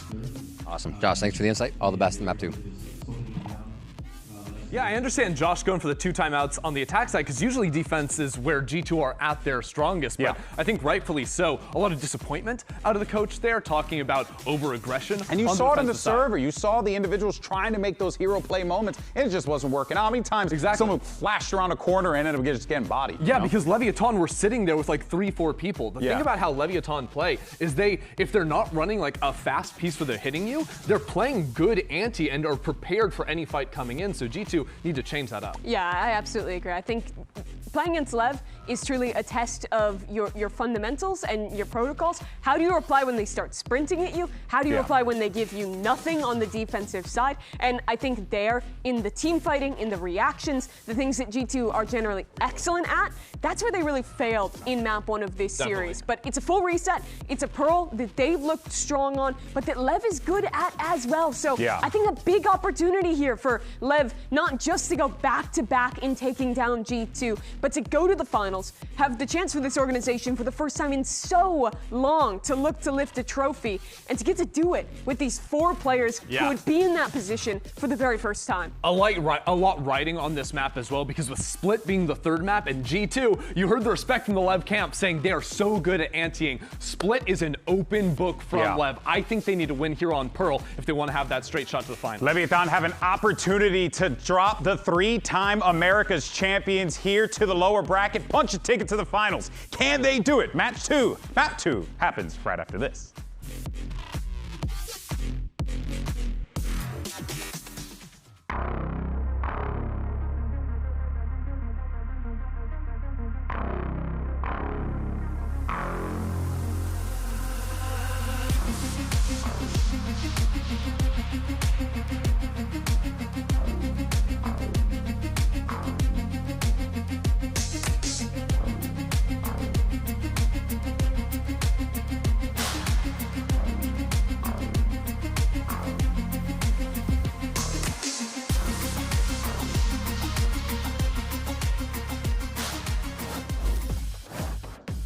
In a recent interview with Hotspawn.gg, Babybay says, the last time we lost to Leviatán earlier this stage, we were experimenting. Well, we were goofing off. We were trying some new stuff. This time, there's no excuses. And now, they've lost their first map since G2 stopped experimenting, since they got off their harbor arc, since they went back to the well with what worked for them. So, in his words, no excuses. If this team fancies another America's title, it's time to step up on Pearl. Not surprised with the comps that we're seeing here. Both of these teams in their last Pearl outing dominated the opposing team. G2, 13-4 win against Under Thieves. Lev, 13-1 win against FURIA. Oh, that game was... So, hopefully, we're in for a bit of a banger. If a very stern-sounding Josh RT can get his team back on the right path. Obviously, frustration with their approach to that map, feeling like they didn't stick to the game plan. They did not adapt to the patience of Lev, and were the team making mistakes that were being exploited, and that's also what resulted in Lev just getting an outrageous amount of first kills. 20-5 was the first kill, first dead. That's kind of a huge amount. That is massive and very, very difficult for G2 to get started on that map in general. I feel headed into the game today, maybe one of the applicable narratives is, hey, this Lev team, they have so much raw firepower. Will that be enough to overcome the G2 with the elite structure? Yeah. But that really wasn't the case on the first map. Obviously, the firepower was there for Lev, but you're not looking at that as the A story as to why Lev won that and game. They were more aggressive on the defense side, using their double duelist comp for pops. On offense, they just sat, waited, and G2 fed them first kills almost every single round. Now, can G2 bounce back? Can they show that resilience to get to another America's Stage final? Final that they are no stranger to attending and no stranger to winning. They do that with some outrageous consistency, the most winning team in VCT America's history. That top seed advantage in a best of 5 is insanely helpful. It goes such a long way, especially with the Ascent just coming sort of back into rotation. Map pool is going to be really important. Both these teams have their eye on that spot and a day off tomorrow. I've got my eyes on this Babybay versus Neon matchup. Dre again on this Vice. Neon picking up the chamber where he just dropped 21 for 6. Had elite awareness, was killing everybody with the AWP. You're not really going to see Dre with those AWP opportunities on this map.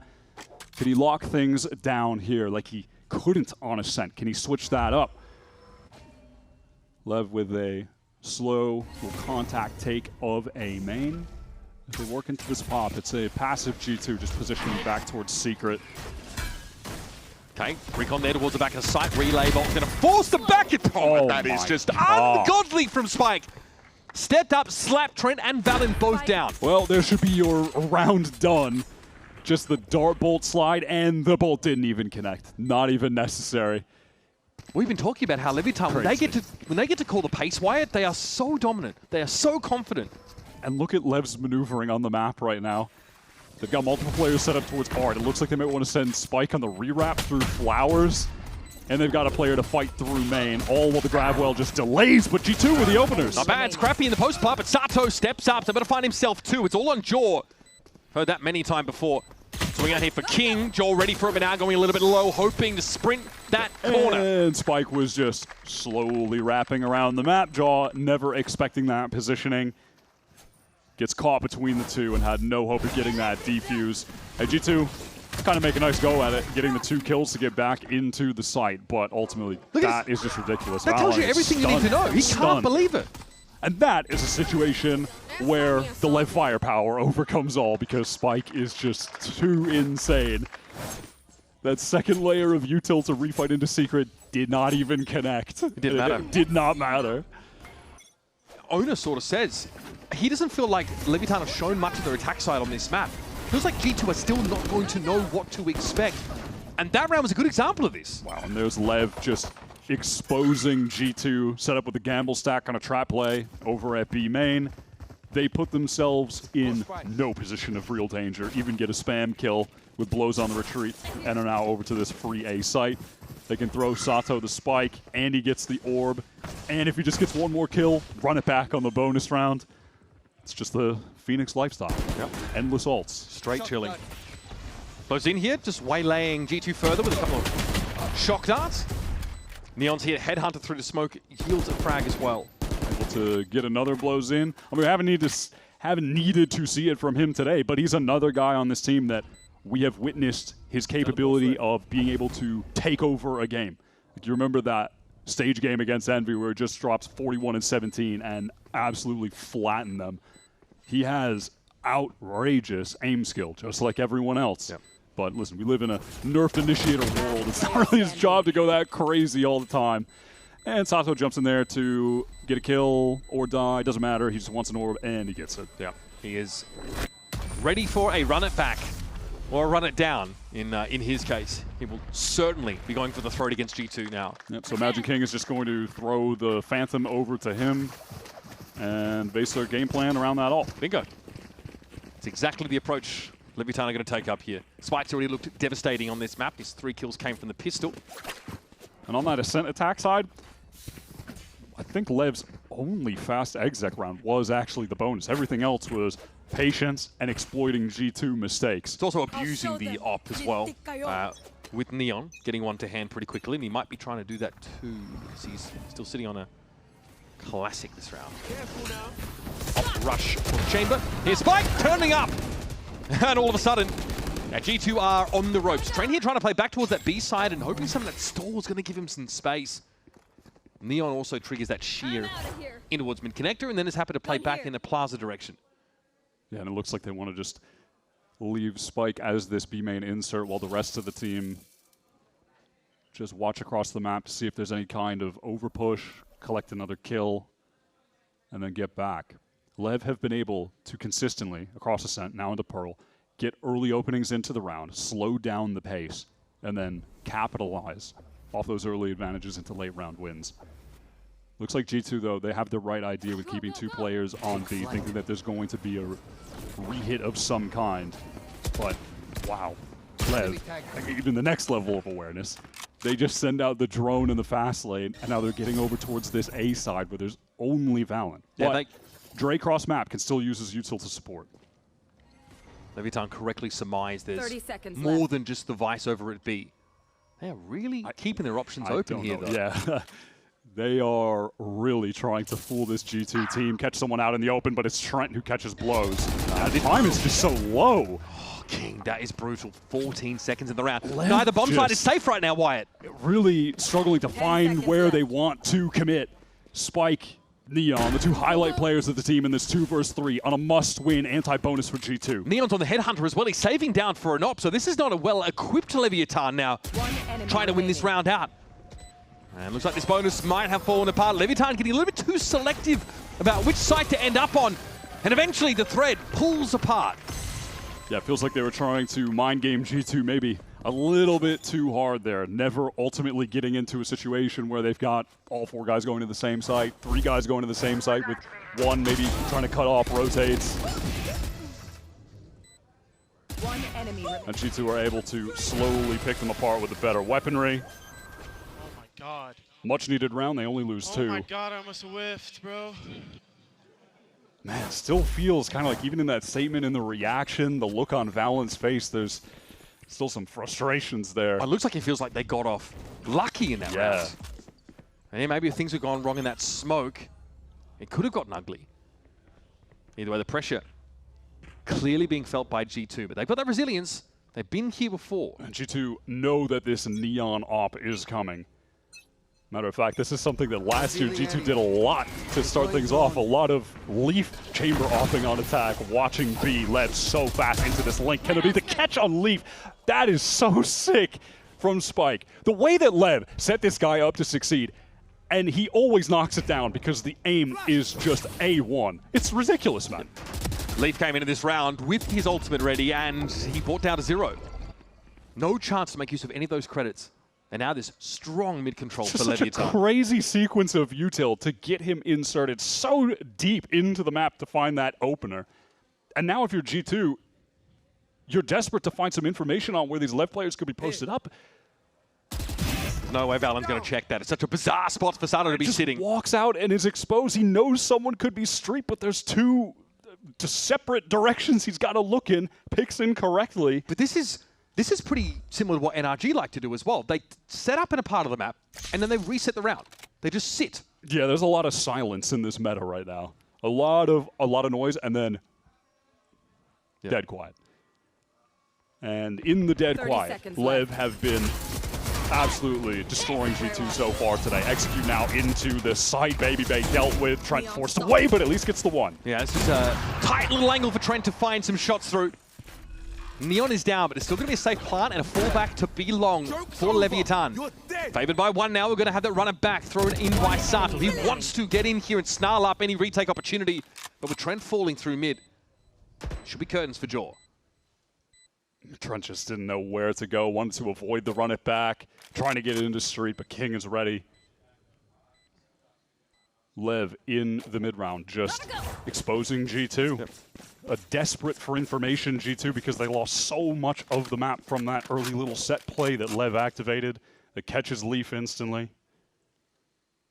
And that's the dangerous part about Pearl. The rotations are so long. Any information you could kind of get for free is almost always worth it, unless you're like Valen and you walk up into what was basically a crossfire. I was really heading into this today expecting to see this dominant G2 just continuing the streak that they were on. Like, yes, Lev have looked good in their playoff run, but I think some people would argue too, they were kind of on the softer side of the upper bracket to get here. G2's the toughest team they're playing against, and yet so far feels like they're dominating them harder than they dominated FURIA in their victory over them, than they dominated MIBR in their victory over them. Those were 2-1s. Right now, it looks like they're on to just 2-0 G2. Obviously, it's early days here, but it feels like we've already seen these same flaws in G2 just rearing their head on this map. And it seems like the frustrations that we heard from the coach Josh for G2 are still present. They don't really know how to respond to this, not pace from Leviathan, but the pace variation. Lev with that deeper recon lineup are able to work themselves out B long. Pillar clear with that, little Cubby cleared with that, and it's another orb for Sato, just going to try to build up his second running back of this half. So here's the question. Who's going to push up for that info first for G2? How are Leviathan going to put them under that pressure? They are playing so quiet around the map. There's nervous jiggling here in mid from Trent, trying to see if there's pressure that comes down from Plaza. And it'll come, but belatedly. So much so that Trent turns back and is no longer in a position to watch that push. Man, honestly, in the silence, I feel like I can hear so many comms from G2 right now on stage, even in a mid-round where effectively nothing is happening. Feels like for them, there is so much to be conscious of. Yeah. Now they have 3 players gathered up towards this A side where also the Vice utility is residing. So maybe this is finally a moment where these Thorns are going to be pivotal. 25 seconds left. Lev get the wall out, get the Thorns out, but they have to exec into a site. G2 are ready for this hit. Lev don't quite have the info, and G2 haven't given themselves anything for free this round, but it's puts it out still. Running and jumping, gets the better of Baby Bay. And you'd always imagine he was looking for more there. Leaf and Trent out of the picture now, it's on Jaw. Valen very, very low tucked, and his position is noted. Here's that Cosmic Divide for G2, trying to complicate this further for Leviathan. And Blozine has to work this now. Neon tapped out there, was stunned up briefly, but look at him trying to play that wall with the shorty. Far from done. Jaw with a tap, and of course, his post-plant util starting to become useful. Trying to get through this wall of Leviathan, chomping at the bit. Jaw gets it a half now, and all alone, he'll eventually be overwhelmed. Valen on such low HP there. G2 have the read on the situation. They have all the players in the right spot on the map. They do it on a round where they don't have the best buy, which makes things tough, and unfortunately a kill that you have to feel should have gone Baby Bay's way. Somehow goes to Spike. Ridiculous movement on the Neon with the slide, with the spray. It's just crazy. Yep, exactly. I mean, it's just crazy. And Josh has to get in the mix. I cannot imagine he is going to give any different reaction or different emotion than we saw from him in the interview with Riv before this game started. Again, it was, I would, obviously some level of frustration, but just like this stern nature to the way that he was talking. It's like also a level of disappointment with it and just expecting so much more from his team, which he should. They're G2, but being in Josh's position, looking into this game, seeing some rounds, yes, where G2 maybe get nervous and they take risks for info that's punished. Fair enough. But a round like that, they're disciplined, they're trying to rotate in advance. Trent goes around towards that A site and is ready. And they just lose out from that individual ability from Leviatán to execute. Yeah, I believe also in the midst of that, there was another G2 player wrapping back through Art who gets caught, and that's another point that we've seen on either side of Ascent. Like, people that are trying to flank on G2 are getting caught so consistently by Lev. They've got some serious awareness as far as that goes. Looks like they want to default over towards B into getting another orb for Sato here, while Neon watches, listens for any kind of action towards A. All right, here's a set piece from G2 running it all the way down mid, Jaw into the spawn, spots out Blazine. A lot of pressure on Blazine. Also, he's bearing the spike right now and he wins it out. That's a crucial fight to try and tamp this aggression from G2. But they lost a lot of map control, and now BabyBay just fills that space that Jaw took.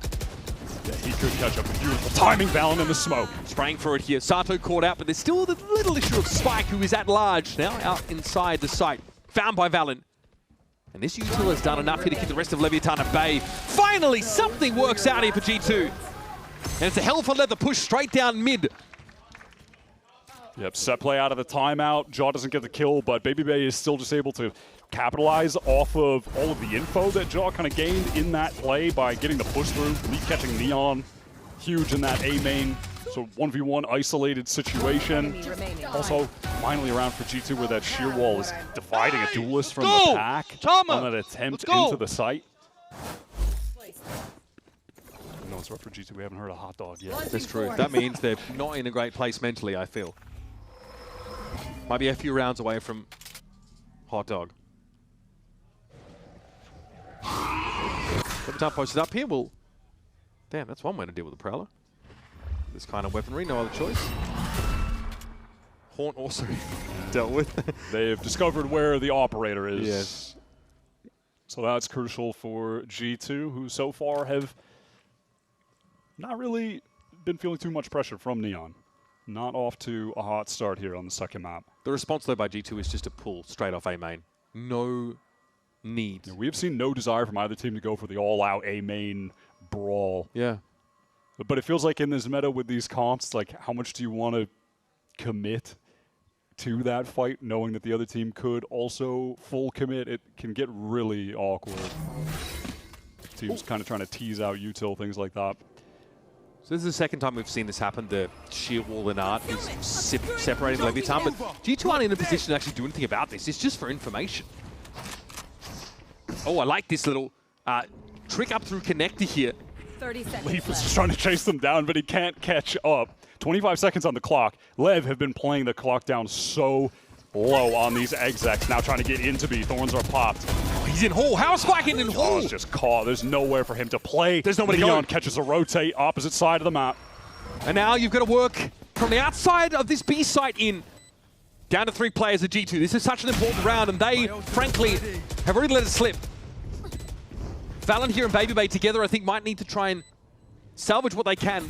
But in a 2 versus 5, playing from outside the site, with no real utility of consequence, they're going to walk away.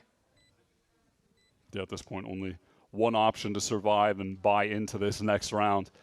This time playing down low on the time absolutely works out for Lev. That split back over towards the B side.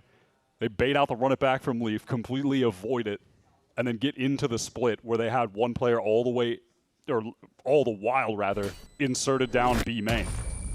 Just playing to the space that that one solo guy has gotten on B. They can work right back into it, and you see the position that it put Jaw in. He's pinched. He's forced when that out of exec Hall. comes in. Yeah, he's forced out of Halls because of util. And then he's just caught between 2 players. And I No saw hope. some Vice util thrown up on that site to try and slow the push down on B. Didn't do anything. Teleport's ready. Like, Spike got into Hall so easily. And that's the frustrating part. I feel like when, like, you know, Josh said in the interview, we need to get our utility cook. Like, we need to actually be able to make use of this. Otherwise, why are we playing Vice instead of Chamber ourselves? Really sees over top. Is going to get Jaw posted up. 1v1 against Neon. Does he walk into the crosshair? Oh my god. He takes the fight and wins it out, but fully blinded. He's just caught on the wall. So nice quick flash from Sato is going to even things up. Sato with the run it back, by the way, has been holding on to that since the last round. This congregation, though, by Leviatán means there's a lot of map that they need to re-clear. And they're picking that plaza area because it could easily be a push-up from Art. And last time it was leaving King as the insert towards B main and working back to him on the exec. This time, leaving him in A main and working back maybe into the exec on that site as they want to re-clear through Art. Trent taking contact so Leaf can throw out a little pop flash around this corner, try to catch someone in mid. The timing's not going to be here. Trent Trent's got off the away, line. yeah. This is dangerous. Leaf's going to have to win this out on his own, and it's just 1-for-1. That's not really enough. Trent might have been spotted there as he heads over towards the A side. He's the only player there. He's got to stand tall. Spike's brought down. Brazil wants to trade it, ignoring the Horde, and now gets Leviatán into A. I respect that confidence from Trent, taking the fight to them, not trying to back up. Goes for his, and those were some crucial kills to keep G2 alive in this round. Working back into the 2-on-2. These are the kind of clutches that Josh said they really needed to win a couple of more of on Ascent. Both Leviatán players out towards Art, and VALORANT still standing means that there is some obscuring util, some controller util that can be thrown down. At some point, G2 need to bait out some of this Astra util. You know there's going to be a grab well towards the spike. They want to clear out Church first. They know that that's safe. Okay, Razor Vine heard there. VALORANT has to get off the spike here. Shot down to combine it into the smoke. They go. It's Bozine able to get rid of Baby Bay. VALORANT on his own. Captain's performance required here. But Bozine knows better than to give him a free kill. There's VALORANT. Couldn't get it to half. Just not time. They couldn't get it to half because of the grab well. Lev are nice on the moments where they choose to fight there. Baby Bay wants to make the play, get into the smoke, but he's caught by the duo. He can't get a single kill there. Hasn't really been his day. Respect to Trent for trying in the mid round. He had some sick kills in that Art fight. And it's just not enough. It's a grinding around. In fairness, Jaw opens up by getting that first kill on Neon. It's traded. Basically, every kill that G2 find is traded out. I mean, hell, that was a bold kill of Jaw to get as well. Neon has been playing there consistently with the AWP, and he just jiggle peeks, deletes him. If he gets out, totally different round, but here we got Lev. Right back to this early B main control. And often you're going to see a G2 that are afraid, kind of timid to re-clear into this space because Neon could be watching it with an AWP. On this round, he's got the Outlaw just due to the state of the economy from G2, but same difference, right? Oh, you want to get some of that space back? All right, well, there could be a scope just staring at you literally anywhere on the map. You don't know where he's going to be at. That's what they fell into in a sense so often. I mean, even though, as it stands, Lev have just very consistently in this half been playing the trio, B main, get the space, get Sato and Orb, Neon watch A, cool, but... And Thorns getting baited out by that drone, a 1-for-1 util exchange. That's conditioned because the last time they tried this, it was an immediate fast lane and Spike ran into the side. It's one of those slow rounds we saw on Ascent. Right here. Spike drop. G2, though, they're not offering too much up here. They prowl it into Art just now, so they are still being able to use some of that util for info. And they just have to get rid of the anchor here. Here's the fast lane coming a little bit later than expected. And Spike is going to be in there. Straight away, Steelguard and Popstarter's going to go with it with the right clicks. And he might just have what it takes. Blojine's able to deal with Baby Bay. That's the Vice out of the picture now. So that center util is gone. And Neon's Outlaw brought into the round for just such a reason. Sings out. Time a little bit short here. Trent trying to be disruptive, but eventually will be stopped. Leviatán post 7. They've got an answer for every question. Big set piece exec is more than enough against G2, lacking in the weaponry there. Steel Garden, not enough. I like the usage of it from Baby Bay. That gives them an opportunity when they have anchors on the site. That was a pretty big 1v1 for Sato to win on, please. Cut off by that wall. Able to deal with Valen. Lever looking way too good. And again, last map, this was a question that Riv asked in the halftime interview about Josh using both timeouts in the first half. He's doing it again. He has to take a timeout here. The deficit is too great. I mean, and then Josh just really has to hope that G2 can set the pace, win the pistol in the second half, and he has to take his hands off the wheel. Now, though, we've seen a couple of, honestly, different looks from Leviatán. G2 are being a little bit safer in terms of how they try and get that mid-round info, but it does mean they're getting executed on at a numbers disadvantage. They can't really stack sites. They can't really get advance notice on this stuff because they're afraid of the Outlaw or the Op picking them, punishing them for contacting up into these zones that they don't have info about. Yeah, there's been less willingness for those like aggro pushes that we saw on Ascent. And it's one of the reasons that we're not seeing Neon getting as many kills right now. He's having less opportunities to just shoot players that are pushing onto him, less angles to easily pick off rotators compared to Ascent. But it's just his mere existence is still a massive factor in this game. And it is allowing Lev to be in these positions where they're getting big execs off against a couple anchoring players on these sites. And if you're in a situation where you're just like one of two or so anchors dealing with the Phoenix Neon comp, you're so fried. Here's that defense side set up in A main to slow things down, but sees Molly, but they can't even hold on to A main. Lev just go into this full re-clear of the space, so they try to push it into the exec as well. Yep, that's going to be the case. Leap up close, can he get anything done? He's stunned in the corner, pinged as well. Not detected though, he's still able to win out against Sato. Trent as well, wallbang on towards Spike. Now can try to fall back with this Nightfall in play. That is another very important kill, and Trent now feels confident staying with the only player here. It's about trying to stall and be a real nuisance. Yeah, the only player, but he's definitely been the most reliable for G2 so far. BabyBay able to win that 1v1 against Neon, and surely not for Blozine. Gets the first. Damaged up by Trent. And Jaw on that angle cleans things up. One of the only rounds where Lev work into just a fast, big hit straight off the jump, and G2 were able to stabilize off of it. Leaf with a highly important first blood. He's in the corner. He's pinged. He got hit by the relay bolt, and he still goes 1 for 1. It's funny, it almost feels like G2 prefer this. They prefer to be run at, as opposed to an ambiguous slow round from Leviathan that culminates in a set play. Also, if there's anyone I'm not trying to fight, just shift the momentum right now. We're winning. It's Trent. He has been the player on G2 finding the impact kills. Lever just back to the fast A main take. Not much to work with though. Running it down again. They go past the shear wall into the Thorn. Spike is completely stalled out. You'd be forgiving for not expecting him to do it twice, but this is Leviathan after all. Leaf gets some info. Sees on Spike. Decayed down. When not the Spike carrier, so he'll just be sat there until Trent picks him off. Yeah, takes spam down. Did G2 just try to flood into this? Now it's a fight from Lev. I like this aggression from Sato, but he's going to get caught with that util out. Yeah, nice little fall back from G2 not to take the fight against the Phoenix. That was beautiful. Now it's on Neon. This is a low-bought round for Leviathan, and G2 may have found a foothold. Yeah, I mean, there's still some rifles for Lev. They really just keep it simple again, and it's giving G2 an opening, I feel like, not just in terms of getting some rounds, but emotionally for the team. Remembering what it's like to actually win some rounds here. You can hear them getting more excited on the stage. Valen trying to be a leader, not just in terms of the IGL, but an emotional leader for this team, get them excited. I feel like Lev have given them a bit of an opening here.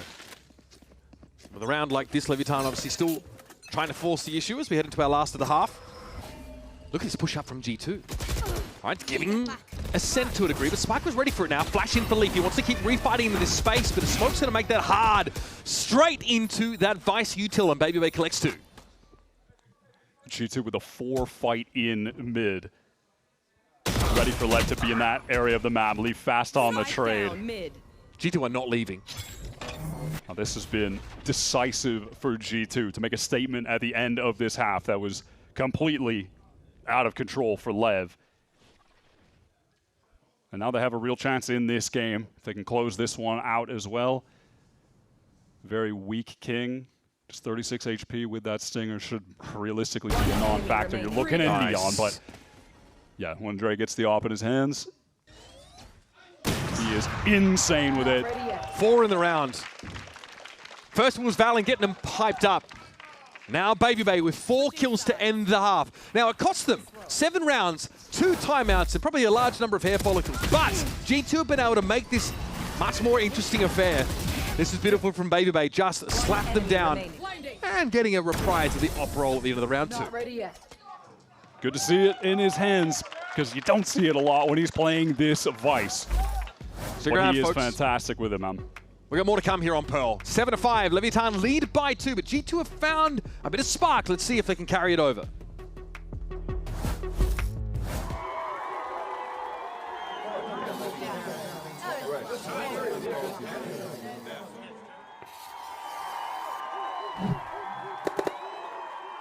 Red Bull gives you wings.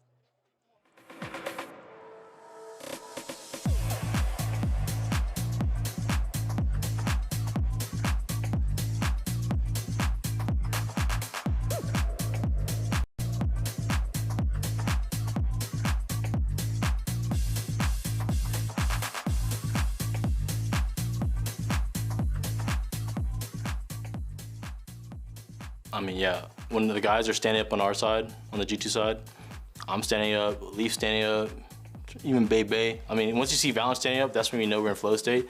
You see all the young guns on Lev, they're all standing up after a nice shot. They're saying they're them, they're him, they're whatever the case is. I think we just gotta keep showing that energy back until somebody backs down.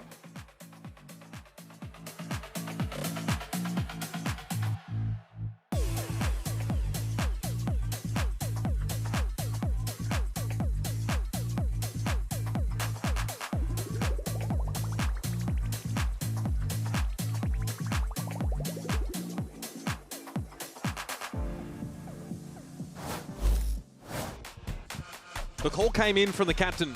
Fallon said we need to shift the momentum right now. We are winning. Now, he didn't mean on the scoreboard, but in terms of the texture of the game, the flow of the rounds, he could tell that G2 was starting to turn the tide.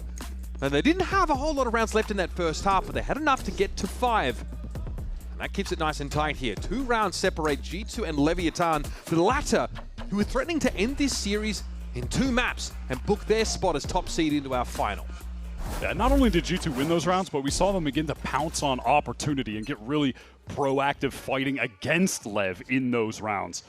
It's not just winning them, it's how they did that I think can inspire some confidence here to keep the comeback going. Only a 2-round deficit as they attempt to win this pistol. Baby Bay just the loose end in mid as the rest of the team work their way into A. Very familiar position here for Baby Bay. Saw that around 12. You had both Lev duelists close up, but they can't go for any kind of flood. The rotates were not going to be there in time. They have to play this for a full retake. Relay Bolt going to slow them up further. It's going to be traded, though. Trent's able to fall back to Art here now. And the spike is planted fully for Art. Crossfire in church, majority of G2 playing there, and Baby Bay trying to threaten that deep wrap, but it is spotted out, so he just has to group up with the rest of the team. Oh, nice from Jaw, emerges at just the right time, looking for more, and yes, G2, it's hammer and anvil stuff as they collapse onto the side, but Blozine's already found himself too. Trent and Baby Bay can work in, but they got the smoke in their face, and King's down to 10. The spam is good, and it might just also knock King over. He is way too low on HP. Baby Bay has to jump in there on account of the tap, and yeah, that 10 HP not going to be enough for King to survive. Again, it's kind of what I was just talking about. It wasn't just about G2 winning rounds, it was how they won them. We see that again here. Yeah, they have multiple players stacked up for Art. The spike is planted for them, but they still decide to take the aggressive line. When Jaw's in sight, he gets his 1. He's sliding around, he's distracting. They don't just try to buy their time, leave him in there to let's see what our Neon can do and play for spam. We've seen a lot of that from teams in this stage. No, they get out of the smoke. They fight together with Jaw to actually help trade him out, get more kills, and then they're able to win out that round. Neon pushed up here. This is more than we saw from G2 on the defense side. He wants to post in A main. Maybe part of the plan just to make sure the right side is stacked. There'll be nothing to see here.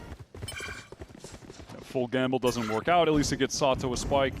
Other side of the map. Leaf is going to get the orb, of course, so that is orb for orb on either side. And G2 get this B site for free. And we'll just kind of see, honestly, if Leaf can stack up more kills, if Sato can try to get closer to his ult as well. So how impressive the Phoenix can really be on this map when he gets going. Sato here perched up. Brought down by Leaf, so notch another one up towards that next run it back. Here, Leviatán probably just priced into perishing with a spike. Neon watching in case there's like a really bizarre wide flank. I was waiting to see if Leaf was going to trade the gun with Dre, and that is the case. So he can just run in there with the ghost, and it doesn't matter if he dies. So at the very least, he's just going to try to get one more orb on the board. Haunt to supplement the attempt to get an orb as well. So we swing off this, but oh, okay. G2 had an opportunity there to sort of stem the bleed, but Leaf and Jaw get themselves up, and that'll be that, folks. G2. Great pistol building into this second half of now even up the game. We'll see if G2 tried to do something proactive early to get the orb, but this is one of those situations that I was kind of talking about where it's like, all right, do you try to fight for the A main orb? The defenders know you might try to fight for the A main orb to get it early, so do they just have the play ready where they're going to dump all their util on you? Like, it can get a little bit sketchy. But again, yeah, getting those runner backs coming thick and fast is also important. You've got to balance that risk. Leviatán here, of course, can finally buy properly. Reasonable bonus, though, from G2. And a pretty light presence in towards A main, so it'll be Lev trying to assert themselves there. G2 also finally finding themselves in a situation where they don't have to worry about Neon having an op. Can't afford it, so he'll be on the rifle in A main. He can post up close. He can try to get his one and teleport away. Surely going to get flashed off this angle, though. Yeah, flash and click the fingers. He'll head back to Kansas. G2 want to accelerate. That's a great stun onto Neon. Is he going to get caught? Can he still get one? Oh, he actually was switching weapons by the looks. Jaw gets away. Spike couldn't get that trade. Also, those relay bolts aren't going to cut the mustard for him. They don't set anything up.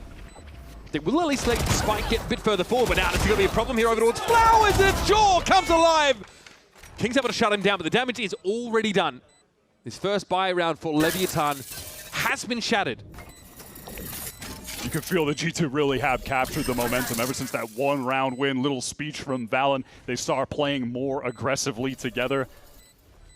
And right there, they just have the protocol for dealing with the chamber, pushed up solo A main. Okay, we know where he's teleporting back. He's getting stunned. We have like the ping on him as well. The haunt is going back there. And Neon is just caught. He can't do anything in that situation. G2 are given an opportunity to activate a little play like that. They take it with zero hesitation, and that puts them in position to win the round. And it's just as well because their window to do that was pretty short. Spike was on his way there. He just couldn't make it in time. And that gives them the opening, and then obviously on top of that, Jaw just goes crazy, close up. Gets the following 2 kills playing solo in Flowers, which is insane. Jaw has definitely been under some scrutiny this stage for not putting up crazy numbers on the Duelist. He had an insane performance at Santiago. He's the 5th highest rated player there. And I'd never personally really buy into the Jaw is a problem during the stages. He's not putting up the numbers, because has it ever been of consequence for G2 not making it to a global? No. And then at the global, and then he gets to a global? Yes. Yep. So for me, it hasn't been a big deal. Like, that's something I'll worry about that if we see G2 not in a position to actually qualify. But that is not been the case since he has joined this roster. In kickoff, it's actually just nothing but net in Americas for G2, so. No, they dropped that guy. That's crazy.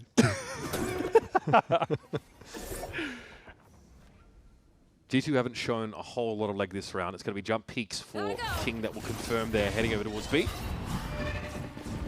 Have been on control now. Look at this, Leviathan are not convinced yet. Finally starting to see a rotate over by Spike. He's got the Phantom though. Dangerous weapons to walk in, and Spike is too slippery.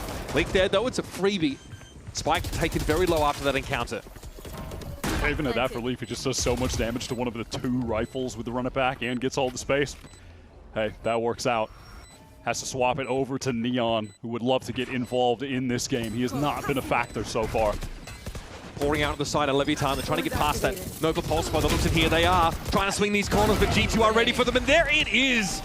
Leak notches 2. And G2 have got themselves out to a reasonable lead all of a sudden. Posted up deep in the site, players and halls, they're fighting together, they're swinging together.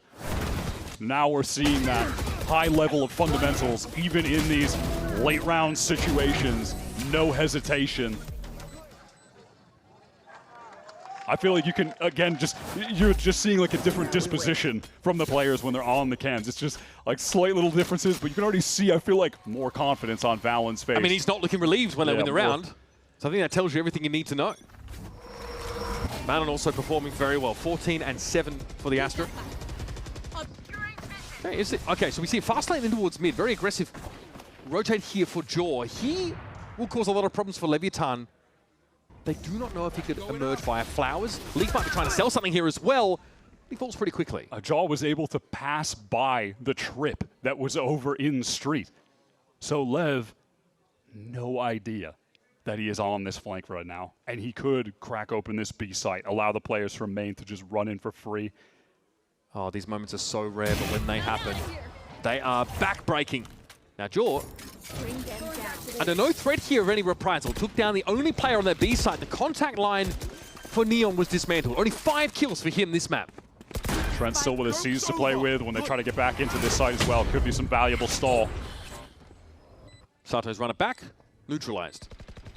Still a 4v4, but Leviathan are not in a good position. No map control, running now into these held lines. And those are situations where G2 thrive. Just multiple players swinging together, the 3-2-1s, the countdown. They know someone is there, they have the sense.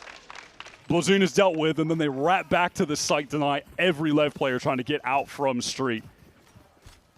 This is what, an 8-round run for G2, down 7-2. The game has not been close. And honestly, it kind of changes the context of the 2 timeouts being taken on that first half of the map. I think Josh really wanted to make sure G2 had a foothold, some number of rounds to work with. Yeah! Yeah! And 5 was enough coming into the half. There's going to be a timeout for Leviatán here. Owner needs to get into the year. Still don't think we've heard a hot dog. No, still not. But they're not. Maybe if they win the game. They're not Maybe in when the they win the game. No, yeah, they're not in the clear yet. Hot dog zone yet. That's more of like a we're pumping this balls, you know.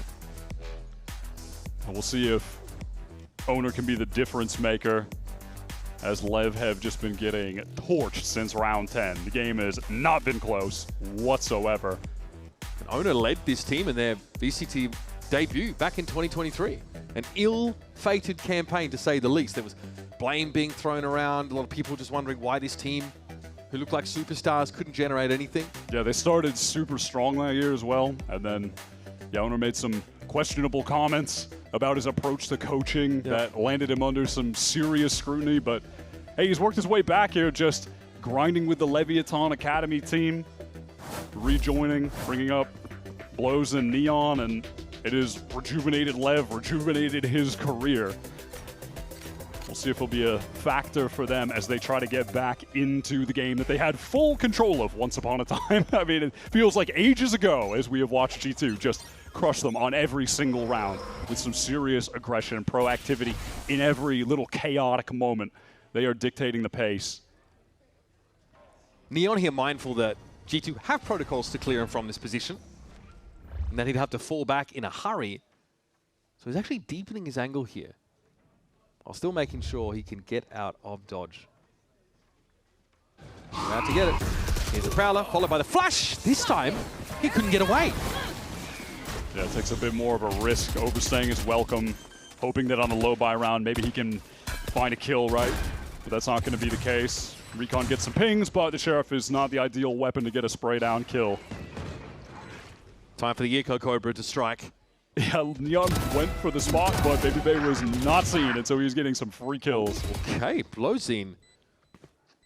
Some sharp shooting there, but One enemy remaining. still a virtually unwinnable scenario for him. And Leap will descend. G2. That's 11 rounds. It just feels destined that we're going to map 3. Lev now on the full buy, though. This is the round that they were actually cooking up in the timeout. The Owner's going to have some influence on. 6 shots from Blowzine, but not enough here. Baby Bay just That was so good. makes it easy on the flank. Finally, the proud father of the team after many stern talks and much frustration, a smile for Josh. So let's see the fruits of that timeout. Do Leviatán go for an aggressive pop? Yeah, Neon posted pretty far forward here. Yeah, but you're not going to get that shot off against a Neon on the opposite team, right? King in the smoke, that's nice. Okay, King actually does get caught by that Nightfall. So has to fall back and he's decayed, so he just ends up dying to the Razorvine instead. Leaf is deep. Yeah, look at this wrapping through the site. Spray down onto Spike, who was a little bit low on account of the thorns as well. Honestly, they can do no wrong right now, G2. Perfect. Look at, they're going to leave the B site, but it was actually a pretty early push through the wall by Sato. And Leaf's been gobbled up. In the midst of the chaos, Valen is trying to expose a part of the map here towards Sewer. Here's the rotate. Is he going to get the catch? No! Oh my God! That's 2 for Neon. Still a little bit of reluctance for Leviatán about hitting onto this A side of the map. They are going to hear, though. This is where Trent lands. Now, Dre not the one getting the plant, so Steel Garden not immediately a factor in this post plant. Maybe if he gets a kill, there will be a timing for that to happen where they're trying to get on the spike and they're going to be forced to be within the range of it. Trent looking like he's teasing a rewrap through Sewer. Is he committing to it? Yeah, it looks like he's going to. I know that Leviatán had to spend util on clearing Secret. So they really don't know much of what's happening over towards A main, and yeah, this rewrap is sick. With that plant there, they're going to imagine someone has to be an art, surely, right? But no, not the case at all. It's a rewrap. He knows Neon aware of it. Okay, Trent now's been detected as he pushes towards the side, but Sato! What? He gets the stick! A little bit of a misstep there for G2, just as they were poised to take this game away. Yeah, they try to hit them with something unexpected, with Trent wrapping all the way around, not playing in art with the spike planted for art. So I'm not mad at the deception attempt, but it does result in Trent being unable to spam Sato in that position on the spike. And Dracon in main, yeah, he gets his one, but when he's forced to reload, the spike is just being stuck, and there's nothing they can do. Bit of a bump in the road there for G2, but still, they are well armed, have important ultimates. But Leviathan have been given a sniff here, a chance to close the series still rests in their hands. Of course, Neon is going to look to be proactive, assumingly possible with this op. Obviously not posted up on that A main area where G2 can actually walk down with a bit more impunity. Now G2 know there could be someone posted up in A main. There's potential for that. There's potential for someone to be boxed, but it's fully cleared out. And they do have a Steel Garden and the run it back to play with on this exec. Try and force everyone from Lev out of the site, maybe with that Phoenix ult. Save the Steel Garden for later. Trent sends the Prowler into mid, trying to make it seem like maybe there's a reclear there. Maybe there's going to be an attempt to go for some kind of art split, with Lev knowing that A main is just completely open for the taking, right?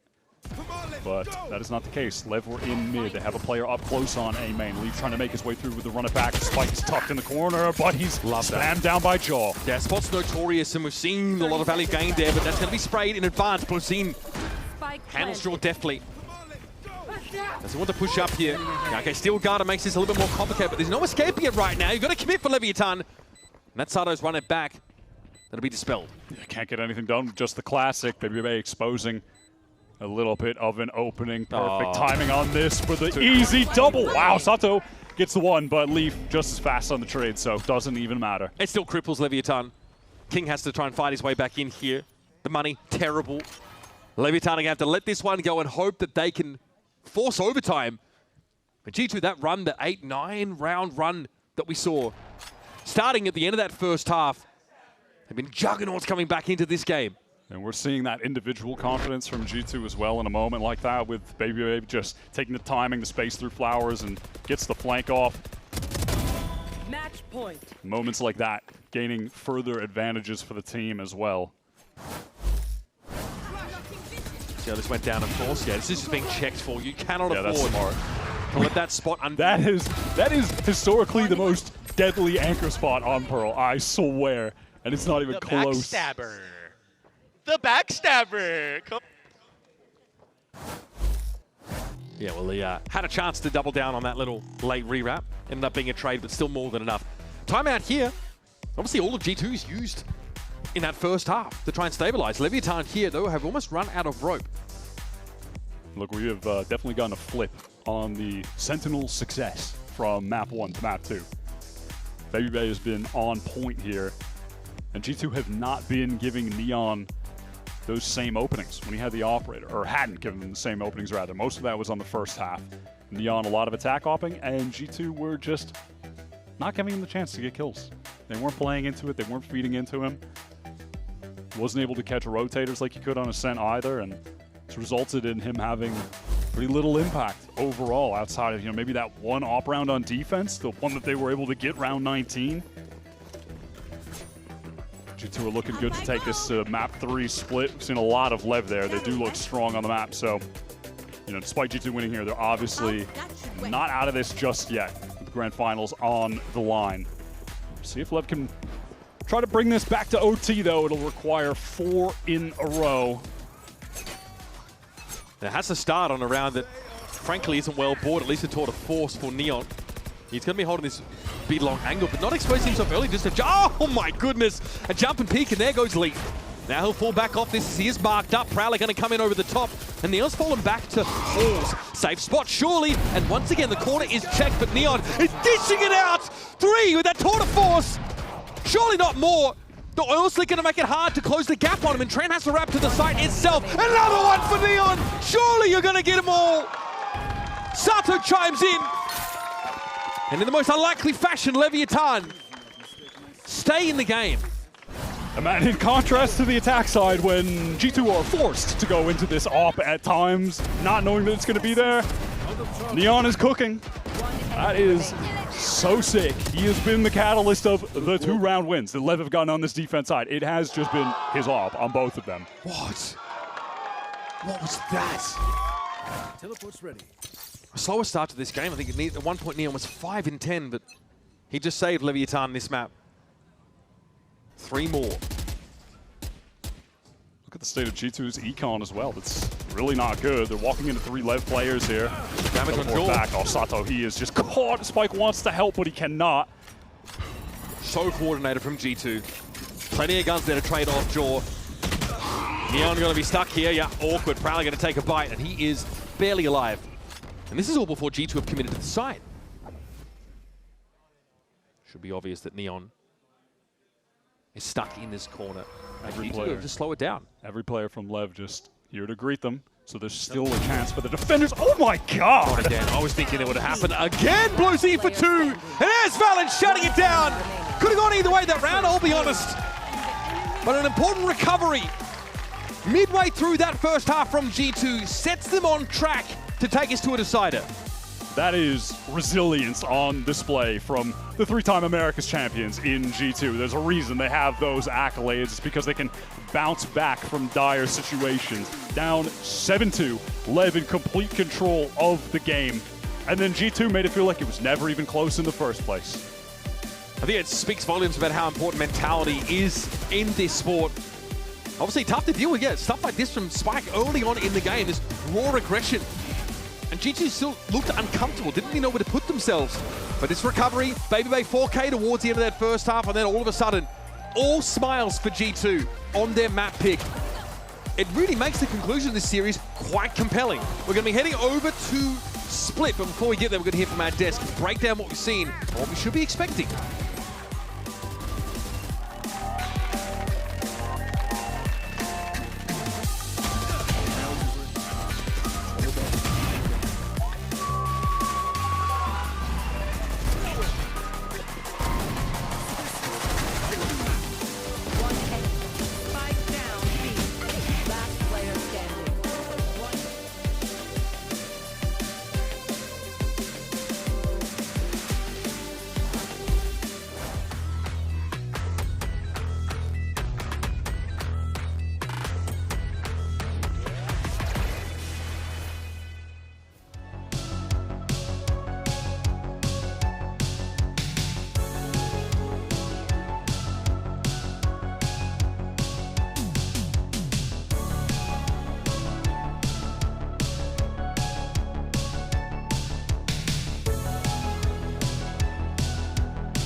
players jumping towards him, lining up. Three!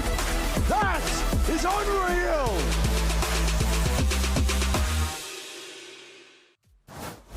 Let's go, boys. I'm telling you, just shift the momentum right now. We're winning. Let's go.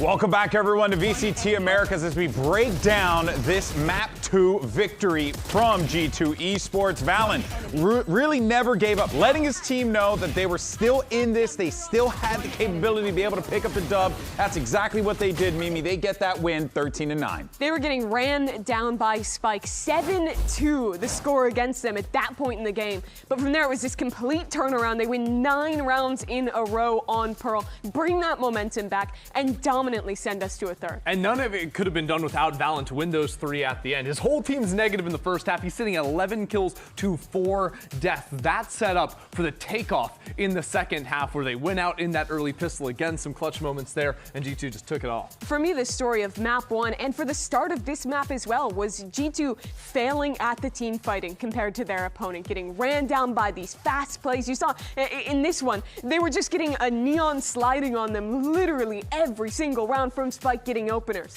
But once they took that pause, they slowed their game down a little bit. They did a much better job of swinging off each other, actually being in positions to punish Lev playing this fast style, and completely shunted the momentum. And I think ultimately it was still G2's defense that was struggling. That wasn't a huge turnaround for them coming out of Josh's disappointment. It was the second half where the bonus round is won. Look at Jogamo here, falling off his own stun, but then the seize comes down from Trent as well, just completely bullying Neon. And that was the signature in this half, was stopping Leviathan dominating in the early picks. And then here on 1 HP, 2 extra kills with the Stinger. Back on Ascent, Leviathan were running G2 over in terms of those opening engagements, but when G2 moved to their attack, their utility was on point, and Jogamo was 4 for 1, doing great at the start. Yeah, they end up getting the majority of the opening kills in this map. Such a stark change from that one. And I think this is where the series really gets scary for Leviathan, because they had a utter surprise in Ascent. G2 hadn't played that. They came out swinging. They go into a Pearl where they've won this twice before. They're good at Pearl. And now they have to go to a split where they've had very high exposure. They've shown this map a lot. They've looked predictable on this map so far. And G2 knew this map was coming in the pool and will have had a lot of time to prep it. Yeah, 2 things that just stuck out to me is that, honestly, a lesser team would have struggled in those moments at the tail end of the game. Going down to the degree that G2 was down in map 2 and then coming back the way that they did, I don't think a lot of teams have the ability to be able to dig themselves out. But what's even more important is how they're doing it, because they weren't just doing it with like great execs or whatever. They were like actually trying to punch him in the face. And that's what they needed to do, because Leviathan, we always know they're going to go for the left and the right hooks all the time. Well, I think the big thing is why a lot of teams can't do it is because they don't have an IGL. They can just frag his team out of a hole. That's true. Right? And then also motivate them to get that ball rolling into the second half. Valen's one of the only guys that can do that. And I think if you look at the early failings this stage for G2, it was when Valen was on hardware every map, where he didn't have that agency to be the individual Poor talent guy's we throwing know up a wall. He's like, where's my team at? They're already dead. He's back on the comfort now, and he's been playing to his standard as an individual. And his standard is so much higher than most other IGLs, except maybe someone like King, who's on the other side of the server. Well, let's look forward. As we saw before, we're going to have Split coming up next. This will be the decider here, folks. So we've seen teams, time and time again, pick into Split against this Leviathan team, thinking that they have the reads, and it turns out, again, the left and the right hooks come on in, and Leviathan get the dub. The thing is, Leviathan, they go into the left hook almost always on this map. The same exact hook. The B main opens every single round. And to be fair, I think their exec on the B side is really gnarly, but they love to sort of threaten this space up here to bait out utility, to the point where Artson wasn't even putting down his wall at the start of rounds, just anticipating that Leviathan take it a lot slower in these rounds. They'll play for that early space, then move back into mid, then regroup, hit this B site more often than not, maybe. I think fundamentally, though, FURIA actually had good ideas, as did MIBR when they played against this team, of how to shut them down. Rewalking players into mid to punish the re-clear, having refight ideas to flush them out of main when they go for this open, or hard aggressing on the other extremity towards A. Where those 2 teams failed was in the execution, getting cut down in the mid 3v3s, losing 2 players A main to King on that solo lurk. I think that there's already a blueprint of how to beat Lev when they play this exact same style, it has to come down to a G2 playing the kind of execution they had on map 2 of this series instead of the execution they had on map 1. Yeah, you mentioned it there, how good King's A-side control is, because he's not often aggressively lurking, but if you try and do anything aggressive as the defense on that side of the map, he's always getting the 2 kills. So I want G2 to be focusing way more on the refight into mid. Leviathan, they open B main, then they move back into the mid space. I think fighting around smoke drop timings in that space is absolutely critical. I just want to see them work the Lev. map. I just want to see them work the map. I want them, G2, to work Lev around the map, and I want to see Lev really force G2 to make mistakes. That's going to be the thing that stands out here, and if Leviathan can do it, that'd be huge. They win this. Yeah, I am interested if Leviathan are going to think about this split and think that, hey, we want to change something, show different defaults early on, would you move change away it? from that 4-1. I think that there's a case for it, but I'm thinking, yes, I want to see more variety from them, but they're still winning despite playing the same default at the start of every round in every game that they've played so far on Split. Yeah, they haven't been punished for it yet, even to the point where, like, they did start changing the pace in terms of running, like, instant B-exec in that matchup against FURIA. That was what they did at the very end of that half to close Exactly, it out. right? And so they have other ideas. I'm wondering, have they showed absolutely everything, or have they been keeping stuff in reserve because that default has just been very effective so far? Great points across the board, folks. This is going to be a good one. Map 3 coming up next. And earlier on, we had an opportunity to catch up with Giacomo about what makes this Leviathan team so formidable. Check it out. I would definitely say, yes, they have a lot of firepower, but that doesn't mean they can't change like their macro flow, obviously. I think we have definitely a better picture of what we want to do in the map. I just think they take their timings a little bit better. They have more set plays. They're doing stuff that's unorthodox, and because of that, I think that catches us off guard a little bit. But we're gonna treat them like PRX, figure out how to beat them, fast, slow, whatever the case is.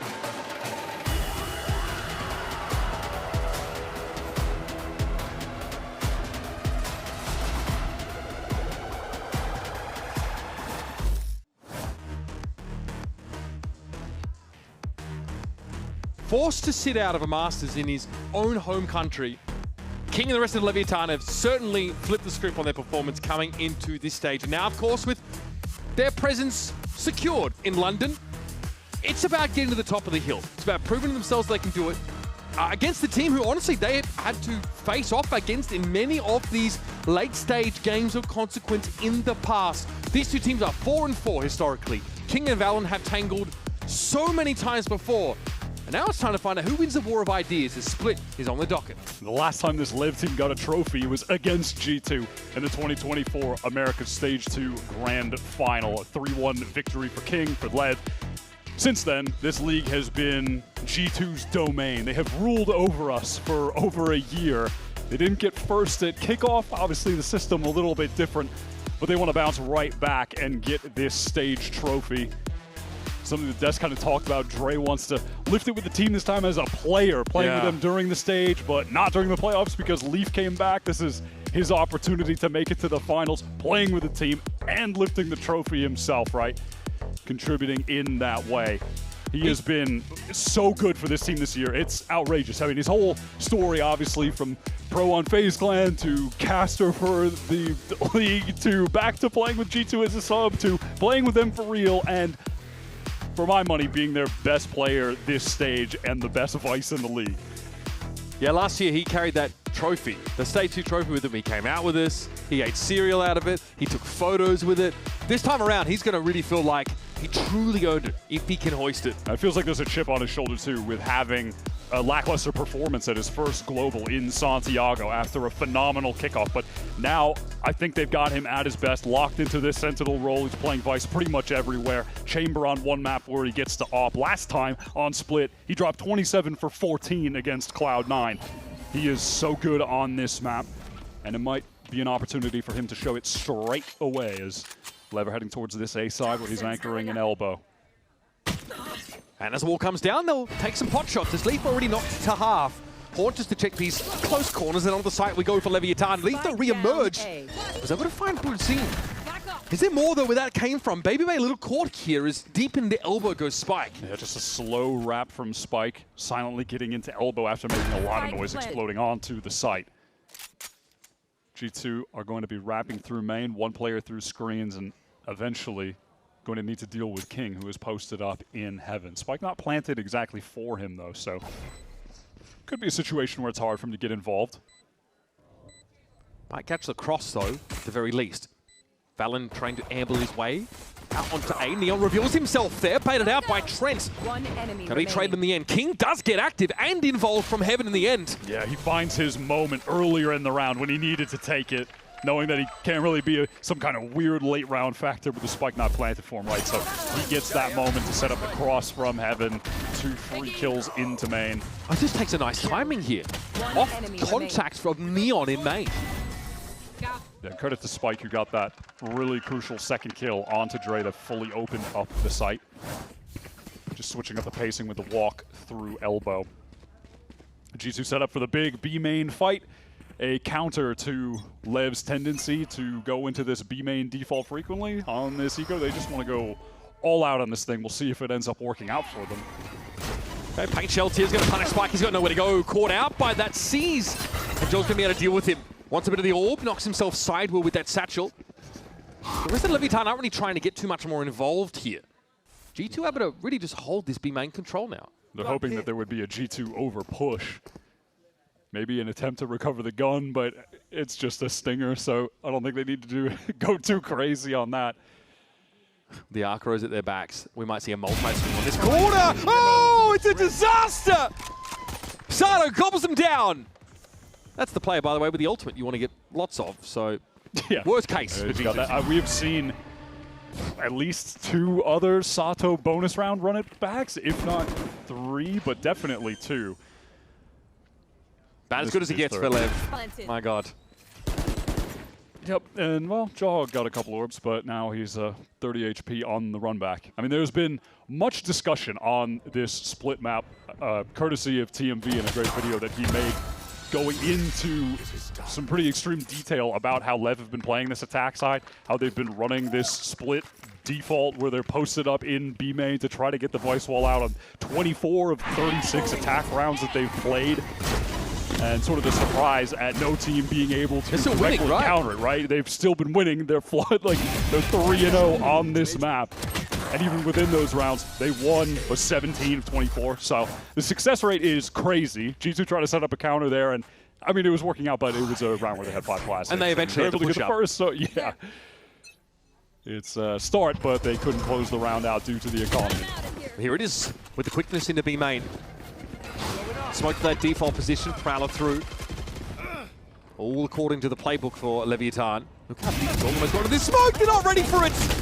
One of many, you'd imagine, contingencies for G2 to slow Leviathan down. Joel goes for the showstopper and has his life cut short, but damage has well and truly been done. Now Valen going to get some support backside as Leaf makes his way towards Rafters to take contact if Lev have intentions of trying to get themselves back into that B side. But first they want to go for a mid re-clear. Lozin still has 1 Prowler to play with and is going to be waiting for that Haunt refresh as well. Here's the pivot for Leviathan into mid. It's going to be backed off from by G2. They know they've got good coverage here. A player in Rafters who can chime in for BabyBay. Yeah, look at this little setup. It's just the Arcros, but you have BabyBay jump spotting. He's going to see someone he can flash, and then Leaf could try to swing on them if they want. Leaf, yep, does exactly that. Arcros setup is perfect. Simple stuff for G2 in the 1s and 2s. Now they can fall back. Valor knows he might find a timing, at least get info about how far up heaven Leviathan are, as BabyBay's fallen back to a very passive angle. One enemy remaining. Can't ask for much more than that. Can you? It's Leaf for 3. Beautiful on the trades. And I mean, yeah, you mentioned the simple stuff, and that is just what G2 are flawless with. All of the ABCs of Valorant. It's like when we listen into their comms in the mid-rounds, everything is just a 3-2-1. Everything is a multi-swing. They are flawless at that aspect of the game. And it's probably the main factor that has allowed them to have such a high level of consistency. That was something that Trent was actually talking about in an interview this last week as well. Still waiting for a hot dog, by the way. I don't think we've heard one yet. Still but not there. That was something he was talking about, like the level of consistency that they have, being down 0-2 then going 5-0. He feels that they really have something special there. Those fundamentals are important for G2, but will they answer this early round stuff from Leviatán? Now, many teams have tried and failed. This King, caught straight away, but it's that 3-2-1 into the smoke that deals with him as the sight hit is on it B. Sato, an unlikely kill to find there, but still he converts now. Even in numbers, Blozine really had to give account of himself there because he was essentially isolated. Neon's able to get up here. Prowler can't confirm his location. He can win out against Baby Bay. Fake TP to boot. He's able to get out of the seas. Half on HP, still a Prowler to work with for Trent. Can he isolate this? G2 don't want to immediately go for that double hold, try to take the fight. And he's scared about even a repush potentially or something along those lines. But G2 are just going to stay doubled up, and now they have the line on the spike. Yeah, it'll be telling, I think, when they see that it's still down on the ground. And that should tell them everything they need to know. They split this double face up, though, just in case there's been a roast play up into heaven. And there's Trent, ready for it. And he delivers.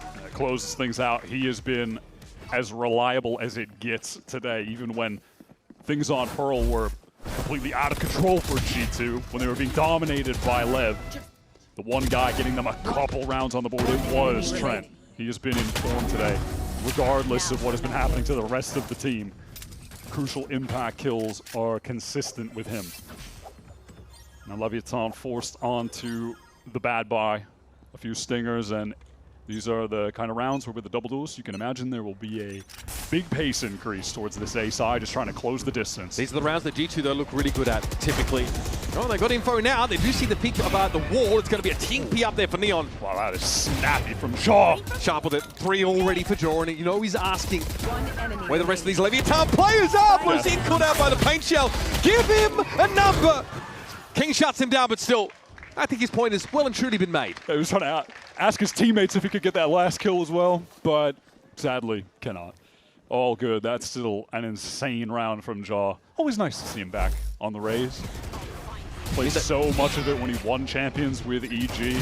It's like flashbacks of him on Fracture, just satcheling around when they could never lose on that map, could do no wrong. He doesn't play it too much anymore, but when he does, it's always a fun watch. And obviously that first showstopper of the game for him was a little ill-fated, but this next one is just about to hit his inventory again. Yeah, as is the potential for Leap to get a Viper's Pit. This is a crazy push down mid. What? Oh my god, the recall star, that is so sick. Spike's loose as well. Valen tried to get a little cheeky over on the B side for that info. Oh, in the meantime, that's a great little lurk kill from King. He picks off Jaw on that A side to even things up. Just doesn't look like G2 might run away with this round off the back of that early push down mid. And we're going to get a bit of a reset here. Lev are fully divided, watching all 3 lanes on the map. And they've got the intention of just gathering back up with King to get into this A side exec. Maybe if King gets the spike down, they can have a pit for the post plant to play around as well. Currently, Neon with it. All right, Trent on that reclear. The Prowler might give a little bit of false info. It doesn't go to the range where it can actually connect onto King and chase him. King was really deep there in A main, so now they can make their way back in. It's impossible for Trent to watch all these lines. He is committing to the anchor, though. If he hears some noise, maybe they can give him that cross-map thorns. There's some noise. Yep, he's calling for that now. Okay, that's bought some time. Look at the map. Leviatán are stuck. Yep, sees as well, knows that no one actually got out just yet. The haunt is good. This util sequence is great from Trent as the rotates are coming in for G2. I think he's going to get some help in time. Yeah, they're going to have Heaven presence out. There are smokes there, but he might not need it. Single-handedly. Trent stops Leviatán in their tracks, and Leaf puts them to the sword. Just a few pieces of util give the perfect amount of delay. Safety for Trent to get the numbers there in time. It began with this really cool play down mid, though. Leaf walks all the way down next to his wall when he can't go any further. Valen drops him the recall star to walk in and get the peek. That's so cool. Great cross-map comms there for G2. Trent was completely alone there. Until he wasn't. The big main push here for Leviatán, though, again. Look at this aggression now from G2. They want to fight for it. Spike, though, a little better on the trigger this time around. This is G2 again, just trying to find ways to deal with the Lev B main default. But it results in Jaw going down. Showstopper not going to be a factor in this round now either. Leaf, obviously, that solo A player for the time being. Maybe still was some util to work with here. It's going to be hard for Leviatán to get straight up the middle of the map. And this is the situation where majority of the rounds, Lev do just double back into the B exec after the mid work. Quite often it's through into B heaven. There might be a different tact here. Yeah, King just needs to go back and watch Sewer just in case someone was following him up when he gave up that space towards A main. And now we get going. G2 are ready to receive this hit. 3 players on B, most likely the outcome they go there, and they've still just got Leaf over on the A side jiggling for info just in case. Neon can also ult for info if he should choose. Spike gonna drop down now, over drive at the ready, and Baby just completely overwhelmed in a second. That info is huge! Massive horns from Blozine! And Spike knew exactly where to put himself. It's all of a sudden Look at just the Leaf. health, though, on the Lev players. There is a chance. There is a way for Leaf back to get into this. All of his targets are very split. King's going to be jiggling this and see it coming now. This is info for the rest of Leviatán. King brought down by the snake bite. That's the first. Time, though, of course, as always, is of the essence. So much to look at. And Neon spent most of his time chilling in B main that round, finally emerges. Even though G2 have the right idea with 3 players on B, ultimately they have no defensive util to work with. It's just straight up gun duels, and they have to go up against Spike running around with the Neon ult. In combination with that, the Haunt that you called out got big value, so still a really tough anchoring situation for G2 despite having a good amount of numbers on the right side. Some big ultimates here now for Leviatán. Nightfall and run it back chiefly. What do we get here from Leviatán? It's an early pit on the G2 side, reasonable, but it's this mid presence. Wants to simplify the round with that. Well, oh my god. So much for that. Easy come, easy go. That's a Viper's pit now down. And the Vice wall out of the mix right away. Lev really are good at just getting these Vice util pieces off the map early. Still no inclination to go in that A direction despite Leaf being picked off. It's really dragged Trent to heaven. These are the situations that we've seen across the series so far, and just a lot of Lev games in general, that they'll find the openings, but they don't over push. They don't rush things. They try to use every second that they've got in the round to a lot of success back on Ascent. And a lot of success early on Pearl until G2 ran it all the way back. VALORANT was second guessing whether he wants to be in this heaven position, even with that full mid control. It's time to go run it back and be popped straight away, and this Satchel util might look to slow things down. Nightfall's in place. Sato downed in his ultimate, but Spike is pretty deep into the site, and I don't know if Trent's going to be ready for this. The Prowler hits him at just the right time, and he's going to give up that space entirely. Spike is low, doesn't matter, still wins it out. And now VALORANT gets his first frag, but again, it's really just a footnote on the round that Leviatán so far have dominated. Yeah, already down a number. G2 want to play to the win con of anchoring the site, and they need to just get the kills to win it out at that point. They can't be playing for a retake. It's never going to work, right? But that's going to make things extremely difficult. It's a tough situation to win out no matter what when Sato's going to be hitting you with the run it back. They have all the util for the full exec, so G2 do what they can, but Lev finding that early kill, King finding it in the pit in the Viper 1v1. That is crazy from him. Yeah, a bit more of an unlikely scenario than you'd expect. Nightfall also was, of course, committed. So G2 here, after obviously a slower start, do get to post those 4 rounds in a row. The money was in such a good spot. I think Baby Bay at one point at like 6.5. That is mostly dwindled here. Coffer's getting a little bit dry. So Leviatán have evened us up on their attack side. Yeah, they can definitely try to, I think they can try to force something into this round though, considering they still have this showstopper as well. They've got the off. Huge credits pay. That's an insane kill to find. Spike was ready to fight just as that Prowler hit. That timed out so nicely.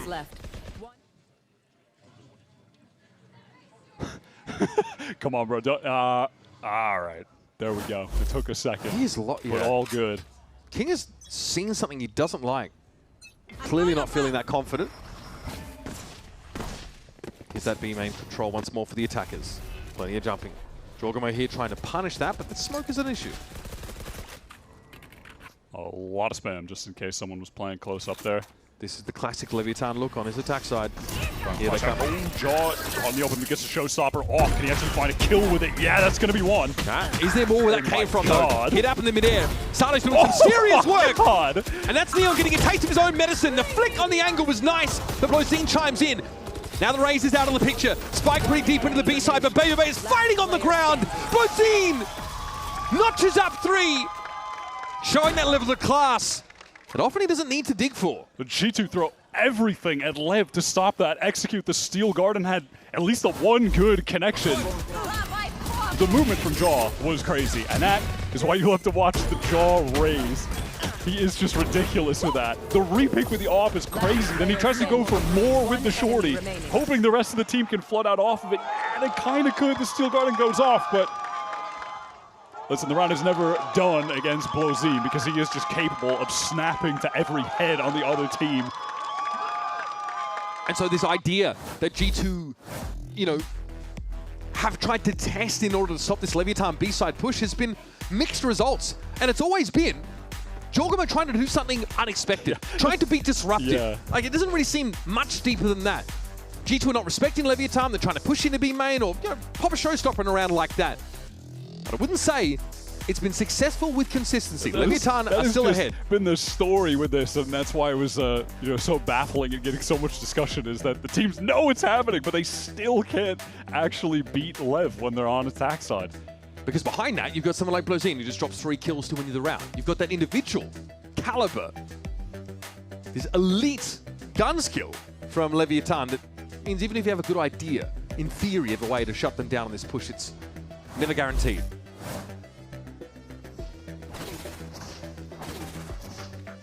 Well, they're not going to be going for it on this round. It is different from Lev here. Getting Spike up close mid with Blozine. Going to apply some pressure with this fade util early on in mid. They definitely have to be apprehensive about the walk down from Leaf or maybe even multiple players on a round like this when the wall is up. Yeah, that same B setup is being conditioned, right? There's a retake wall here from Valin though. Astra's going to be pretty instrumental for G2 in this round. Oh my god, bro! Oh my god! All right, all good. He was in an awkward spot, had to get off that line. I get it. Prowler's going to clear Male and Heaven entirely here. Yeah, so Lev trying to make it seem like they were going to just do the same thing in B. You had the same wall coming up from Sato, and then they go for the all-out mid aggro. Doesn't result in any kills, and at least in the health exchange, it's worse for Leviathan. It's just as well Blozine is alive. He's still sitting on so much of this util that in the mid round is going to be crucial. A lot of noise towards Vent. They don't seem to care that they heralded their own arrival. Yeah, they draw out a little bit of util. Lev at this point, they're still so spread across the map. They can decide to end anywhere virtually. They have B main, they have A main. Okay, here's the cell. Oh yeah, that's the cell, and it works out perfectly. Jaw is caught. Hook, line, and sinker. Straight down in the drop. Here's Neon as well, asserting himself in Heaven. Leaf now, hitherto undiscovered, but gives himself up just for 1 kill on a very low health player. That's Neon notching 3 for the round. Less room for skill expression on the Omen, as we've seen already in this series, but still. Look, one of the layers there is that Lev making all of that sound in Vent makes it seem like it is going to be the cell to go back to B. So when the fast lane goes up, when there's Blozine util towards B Heaven, it seems really realistic that that was the play, but that is the additional layer where, no, in reality, they're going back to A, and it does bait Jorgamo out of his position. He does fall for it. And it's reminiscent of the first map in this series. There's a genuine discomfort from G2. You know, they can't really anticipate Leviathan's moves. Lev are really cleverly faking, selling things, working the map, pulling Jaw into rope. Just so much more dynamic on attack sides. Going back and thinking about where this team was at in kickoff, it really does feel like night and day. Yeah, they were a respectable team in kickoff. They were decent, but this is a totally different level. They have made so much progress, I think specifically on this attack side, and also getting a lot more out of Neon, having him be this more dynamic flex player that still has a lot of opportunities to op. Heading into our 11th round now. Token presence towards mid here for Lev. It's just Neon, whereas G2 are on the walk. Now, do you get caught up in this? Dangerous. Primary controller here, need that util. On to A we go. I mean, this is G2 giving up so much of the map here. They've let Lev get a free post plant. Yeah, the thing is, though, look at G2's position on the map compared to Lev's. If they try to flood this, there are 2 Lev players in the attacker spawn right now. Yeah, this pit pretty important, though, I think, now, as Lev is still trying to get a couple of players in position. I mean, speed could create a 5v3 in this situation for G2. It's not fast enough. Nightfall also to dissuade any push onto the side for G2. There's enough time for Leviatán to get their ducks in a row, and they're pinging this out. There's a cross. Trent is aware of it now, especially having heard that run and back come through, and Sato's already down Valen. Flash, refight. He will be claimed by Baby, but still a second bite at the apple as Spike gets involved. G2 are starting to run out of options, running out of players. Time not on their side either now is Leaf, with 1 health decayed down. Has to go for it. It's a great simple response from Leviatán. Pressure down mid. Neon just plays to live. Understands that there are going to be multiple players there behind just the one he saw in Jaw. Calls out for the rest of the team to accelerate. Just some good communication and understanding of the situation from Neon allows the team this free A site.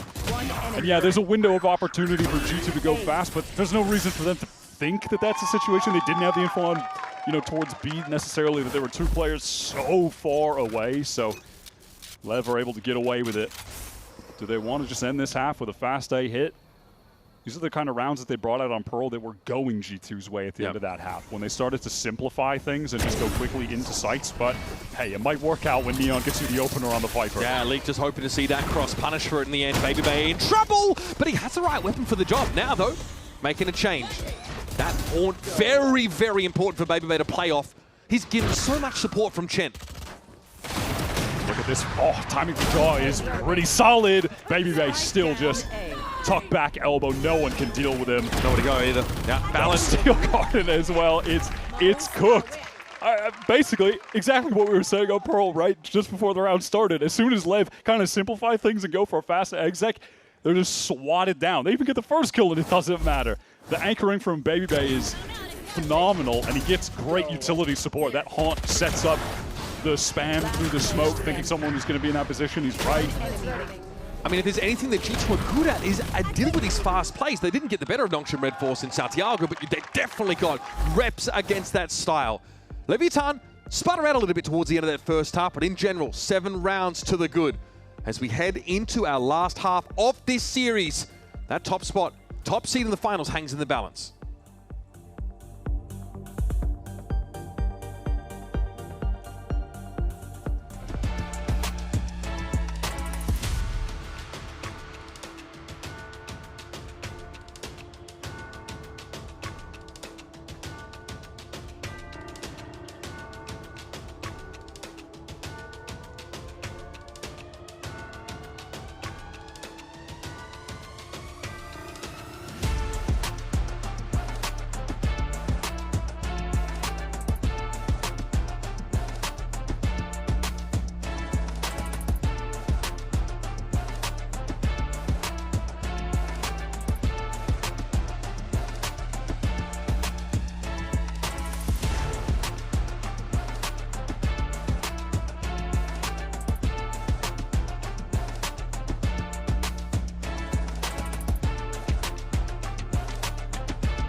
I hate to do this, but I'm calling back to the predictions from our America's Talent coming into this series. And unanimously, we expected G2 to be dominant in this game, ultimately win the series. Now, Pearl, they did manage to recover, but man, it took some serious work. It took that, I don't know, level of grit, determination, and pedigree from Valen that we rarely see from other teams around the world to get them there. They are going to come into this second half on split behind. They tried a couple of ways to disrupt Leviatán, but now they get to go on the attack side. Wyatt, G2 get to set the rules of engagement, set the pace now. And it looks like the pace will be quick towards this A side. Noise made early. Jaw taking a lot of spam. Oh my god, the damage is crazy coming out from blows with that Sheriff. Jaw at 16. Dre was lit up a little bit as well. I mean, more than a little bit. A little bit is in 96 damage. Yeah. Pretty devastating, especially when push comes to shove and Leviathan actually go for this fight. He'll have no idea what he's done till the end of the round. Blows. Sheer wall, Spike. Isolated and still wins the fight. Yep, that's your boy. Jaw on the rewrap gets caught. The paranoia was good to get in. Leaf is up close. There's some disconnection from these G2 players that's being exploited by Leviathan. Balin! One enemy remaining. Oh my god. He's found forward. That is ridiculous and it's still not enough. Bro just got 66% of his kills for the game. That's ridiculous. Even King's got to respect it. Yeah, he's got to respect it, but he stood up for that one. Still talking some trash.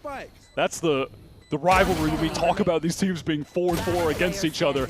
Lev have gone through a lot more significant roster changes, different iterations than this G2 team, but the one common denominator of Leviathan has been King. And he's gone up against G2 8 times, this being the 9th, on the cusp of taking the lead there and getting into another Americas final. And it's not been since 2024 since this team has really pushed G2, so it's really challenged them. They won 3-1 in that Stage 2 final in 2024. Last year, well, it was all struggles for Lev. King couldn't find his fitting. There were awkward role swaps. G2 were the dominant force of Americas, insurmountable. And now they need to go for a forced buy to try and recover in this game. It's a big risk. They're going right back into this fast A-site exec. Jaw gets the space. Not a lot of damage from anyone on defense this time, not like the last round. And it's more proactivity from G2. They want to get all the way up into screens. King wary of this star just ahead of him and how it could disrupt his ability to punish a push. He can clear that close right side corner. There are going to be a couple judges on this retake for Lev. That could get awkward. There's the snake bite. Leaf extract himself. He sort of can, but Sada's already found Joy. To the side we go! That is disgusting from Spike! Again, the kind of filth that he produces with uncanny frequency. And he'll snatch the round up for Lev. The relay bolt is perfectly placed, but man, what was going on in screens? Jaw tried to peek out to help, but he gets caught by Sato. And then Leaf, who was in the corner, took a little bit of damage from that snake bite, dealt with by King, who was very patient and found the exact right timing to win that 1v1 while the rest of the team just flooded into sight. G2 not getting significant positioning around the map. They're not able to do anything towards ramp whatsoever. That's where Lev come flooding back into the site from the little hold in screens. Not enough. King is aware. He's got them pinned in that corner. G2 just don't get the map control. They're all congested on that site. Jumping into a tech pause here briefly, as our chairs are being reclined. Looks like it might be a minor issue, if at all. Some conversation on the G2 side of the stage. Mouse issue is being cited, so it shouldn't be too long. Usually it's just a charge issue with those. But again, G2, they know they still have to deal with this unrelenting pressure from Leviathan. Even though they're on the attack side, those retakes still give Lev an opportunity to pop onto those sites, to make use of Spike's ability just to run straight through them. It's really hard to hold your ground. You saw what Spike did, slid past two players, blew them both up with the judge. Yeah, look, G2 might be getting some PTSD. You mentioned Nongshim. Yep. Danby was doing some filthy things to this team with the judge on split, and now Spike is just running around cooking them with it too. And I don't think there are many teams in Americas that can handle that aggression as well as G2 can, but every round is just not something you can count on. Here we go, up to the B side. Jaw takes a minor amount of damage on the push. Now the isolation though with the molly. Sato helping out from heaven. Yeah, chalk this one up, folks. It is pretty cooked. Yeah, low buy for G2. They are destroyed. Trying to close the distance on Neon. He's so good with this Omen util. Connects that paranoia, and then he just has the haunt coming straight through. The molly onto main. Sato's flashing out to help him. Right there to pick up that crossfire angle.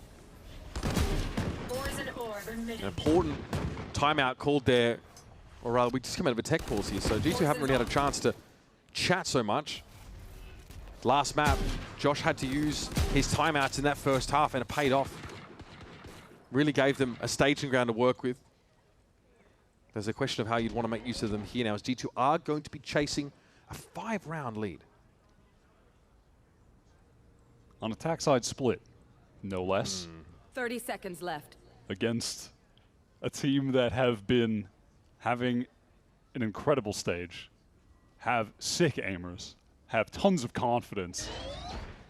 Can G2 bounce back on a second map in this series? The dangerous waters. We know they have the resiliency. We have seen G2 make over and countless over and over comebacks over the last couple years. Can they do it again? This team feels like it's much harder for them to read. Look at this stall, the delay with the molly. Sato is picture perfect in that moment. So easy for Neon to hold there. Most of the players on G2 just with the Sheriffs as well. All right, no ults here for Leviathan into this round. G2 could play around the Cosmic Divide from Valen, perhaps. Maybe a clash in B main, depending on how aggro Lev want to get with this. But perhaps just going to be some kind of trap play. Flash will slide out, but the haunt is nice. Do they try and refight in this space to take care of Spike? No, G2 don't care that much for B main. They realize now that this leaves mid a little bit lighter. That's a little bit of damage there from King. It's an interesting round to bring the Outlaw into. Only one player with the light armor is Valen, but still, you'll take that 140 damage hit. They're swarming over them. They're everywhere. Awkward as it gets in that 1v1. Leaf needed that. That's the G2 lurk now dealt with. Leviathan aggressive in B main, pivoting back to mid, and now G2 might have gotten ahead of this. Yeah, and they're running the bait, not the Sky. No heal for Jaw. He's getting in with 10 HP, trying to entry into this site. Neon knows he's in. He knows full well he's going to have to deal with that spike. With the flash of Sato, gets into the site, and now he's in the perfect spot for this judge. Ouch. G2 trying to get out of B main. Again, just getting collapsed on by Lev. The util coming in, and then all of the players right behind it. No fear. And just stuffing them in that choke point, giving them no room to breathe. Oh, you're kicking yourself if you're leaving. Yeah, that 1v1 was pretty unfortunate to lose. Pretty unfortunate. Neon is doing such a great job as well of just living on this site. He's not going down. He's not feeling a ton of pressure. Now we have the D2 timeout. Yeah, and you're going to want to get that off when we're at 11, and you've got 5 rounds on the board. Is it too late? G2 come into this next round, and they're not going to be flush with the state-of-the-art tech that Leviathan have been abusing. They're not going to have a decent buy at all. Now, given what they just went up against last round, there's reason to believe there could be an outlaw as well that they're going to have to deal with on this buy. Look, the G2 team, they came into this series being the massive favorite. Everyone predicted them to win. The fan poll was like 80% G2. They have been on a 5-match win streak since switching away from their off-meta look. They were on a 10-map win streak within that. They were flawless. It felt like, oh, well, G2 are just back to being G2. They're right on the comfort rolls. Valen is back in form because he's right back on Astra. Leaf is back on Viper, one of the best Vipers globally. And that might not be enough against Leviathan today, who are just surging to the top of the scene in this stage. So much progress from kickoff till now, and they're just a couple rounds away from closing it out against G2 for a second time. G2 here really have to throw where they can of the ball and see what sticks in a round like this. It's Stingers and a Sheriff. That's about it. It was on this second time, like you mentioned, Babybay said there are no excuses for G2. They are on their comfort rolls. They are at their best. And Lev are dominating them. Run it back from Sato into heaven. G2 are on the retreat, forced away. Knows he's got to refight this. Make use of the run it back. It is shut down, and he spends his flashes pretty heavily there too. It's a good amount of info on the G2 positions. No one in B main right now, no one in A main for the attackers. They need to go for an entire re-clear of this area on the map. I don't hate the insert here in male because Leviathan tended to just put all 3 players either in mid or in B main. They just switch them back and forth. And also, look at the little arc rows that Babybay has given Leaf, so he can pop that and he can try to swing out into heaven while this action goes down in main. It's raw contact, and because of that, King takes a lot of damage holding the cross. Thought he might be isolated, but Neil's able to fight for him at the very least. It's Leaf, though, in the mix with the Stinger. Sato always dangerous from this spot. And I don't think this is going to be enough from Valen. He's able to bring Sato down at least low as he is. Spike v Trent. No spike plant. Ball still in play, and you don't want to be on the rope at a time like this. Spike puts him to bed, and G2's aspirations of the #1 seed might be about to follow. All out of sorts in that clutch. The Cosmic Divide just creating such a chaotic situation. Trent didn't know where to look. The play from G2 was so nice. Leaf gets that timing into heaven. I believe there was a smoke for him to work through, or maybe it was just off that flash, but regardless, is able to get in, get the double backstab while G2 are coming out of main. It was another great set strat that Josh gives them out of that timeout. Even on the low buy, it was realistic to win. But now it's going to require 7 in a row, and Lev, pure confidence. Immediate swing to get the advantage. They just got everything there. They got 3 players revealed, got a kill off the swing. Neon's still alive. Sitting over this B side with the op. Chilling now, and we take mid. Leviathan move as a death ball. And they made G2 at every single impasse. There's a dive there for Spike. All right, Jimmy's really trying to close it out, but the rest of the team are there to do it regardless. Sasso, man, lights them up.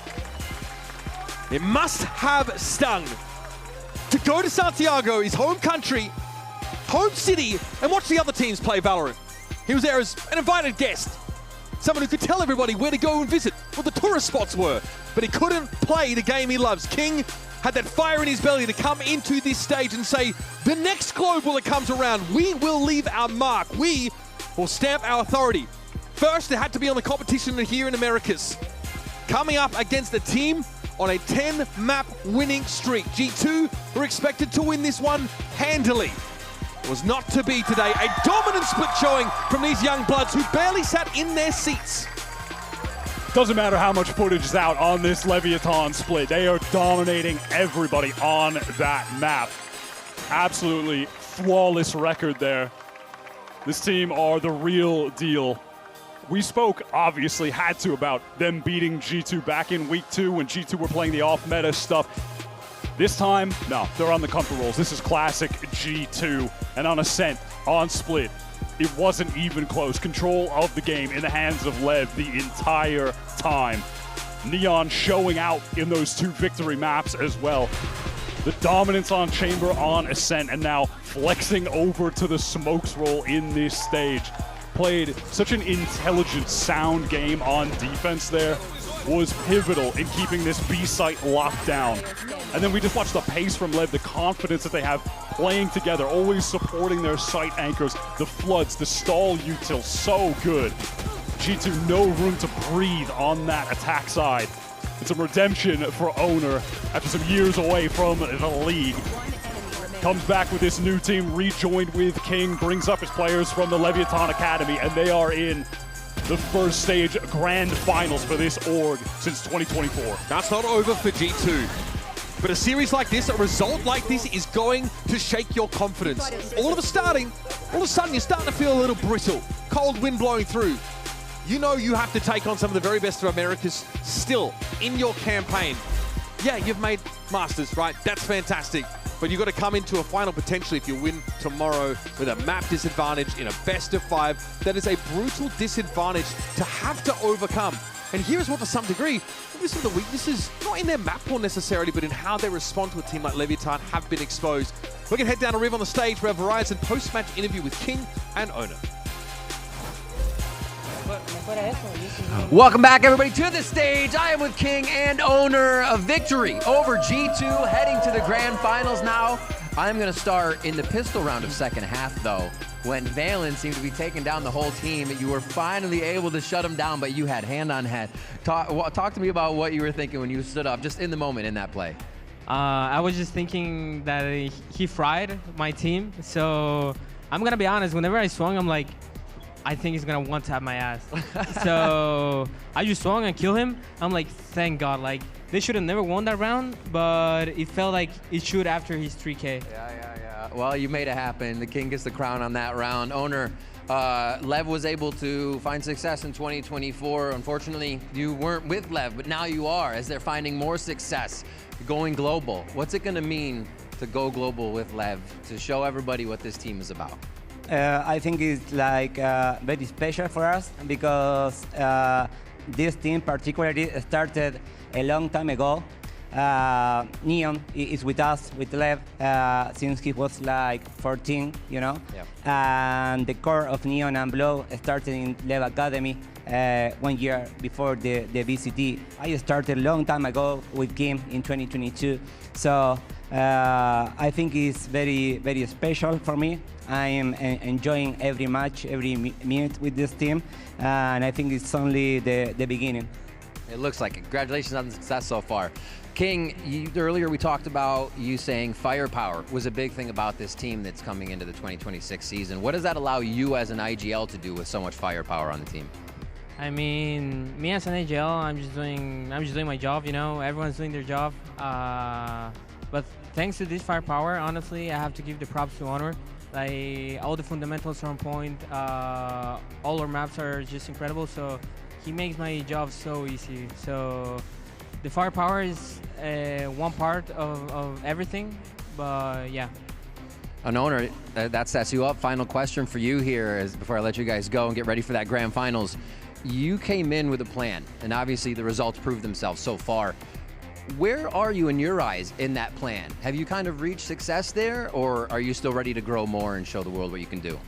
When I think about this team, I think about a team that is gonna be playing together for a very long time, maybe 3 years, maybe 5 years. So in those terms, I think we are only starting, you know.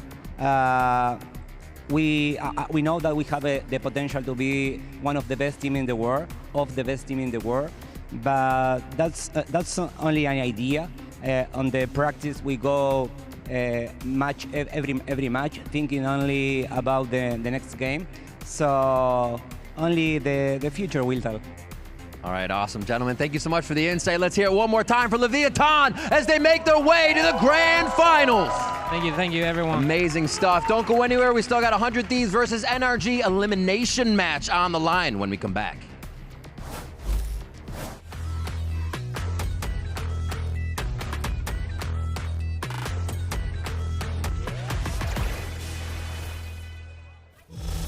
When you've played FPS as much as we have, you have tried every mouse, every shape.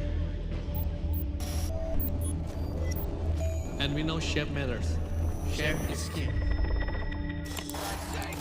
This one has both our experience, our family name, the next piece of our legacy. Built for the big stage, for the biggest moments. The Susanto Brothers Mouse.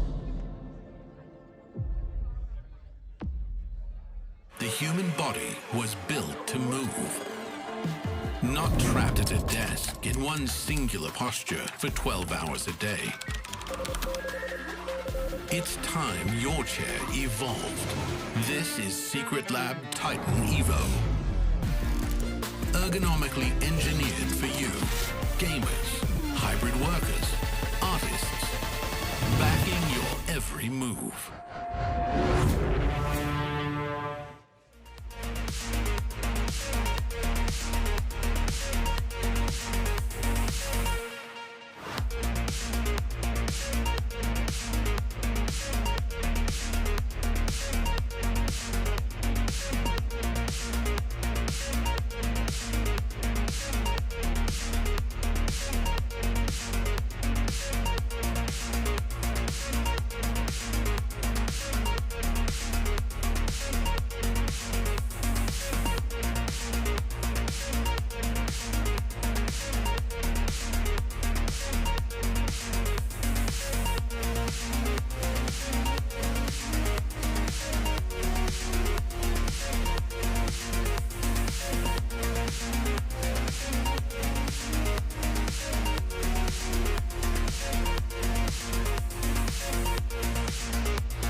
They're going to try to push this, and they are just running through the site. A slide onto Mazzino.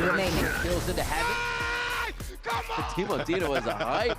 Going up against 100 Thieves, I get the feeling like they're the underdog team. No one really thought they were going to make it this far in playoffs. And so I got nothing but respect for them. I'm not going to underestimate them.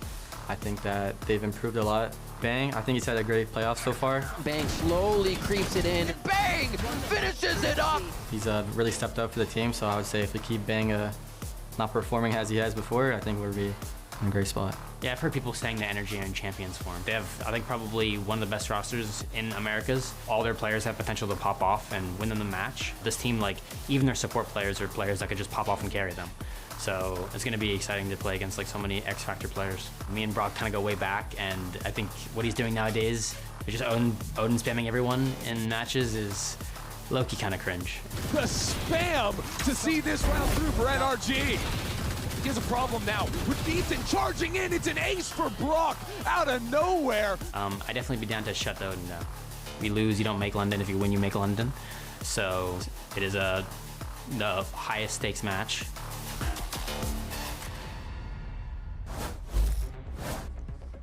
Welcome back to Stage 1's playoffs and our second match of the day. It's 100 Thieves versus NRG. Of course, I'm Golden Boy, Mimi, and Ender as we break it all down. And, well, this is going to be a good one because this is it, folks. Right here, this is the match that will determine the final spot of Masters London. And, of course, the loser will be going home. The winner will be able to punch their ticket to go see, what is it called, Big Ben? Something like that. Have some bangers and mash.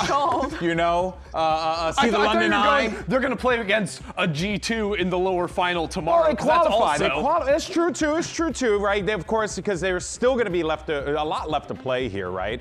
You still have your upper bracket finals as well as the grand finals. But look at this here, 100 Thieves. This is a team that for the longest time, Mimi, has struggled to be able to get to those big moments, and it shows in these results. Yeah, look at the last two times they made it to global events. The first one, Ethan's on the Ethan wearing team. the jersey. Frost is coaching crazy. back then, and then the second time that they make it is still all the way back in 2024. That was Zabusio rendition of this team. 100 Thieves has always been a team with such high expectations in Americas that has always been so close to making it to these global events, but it's honestly been so rare that they can actually deliver in these critical games and make it there. Yeah, it's been a huge drought for 100 Thieves, right? The outlier was Stage 1 2 years ago when they won the whole thing kind of out of nowhere, right? You remember how insane the 100 Thieves bind was back in the day, but since then, 714 days since they've qualified for a global event, and yet they're coming off a pretty impressive match, taking down an MIBR where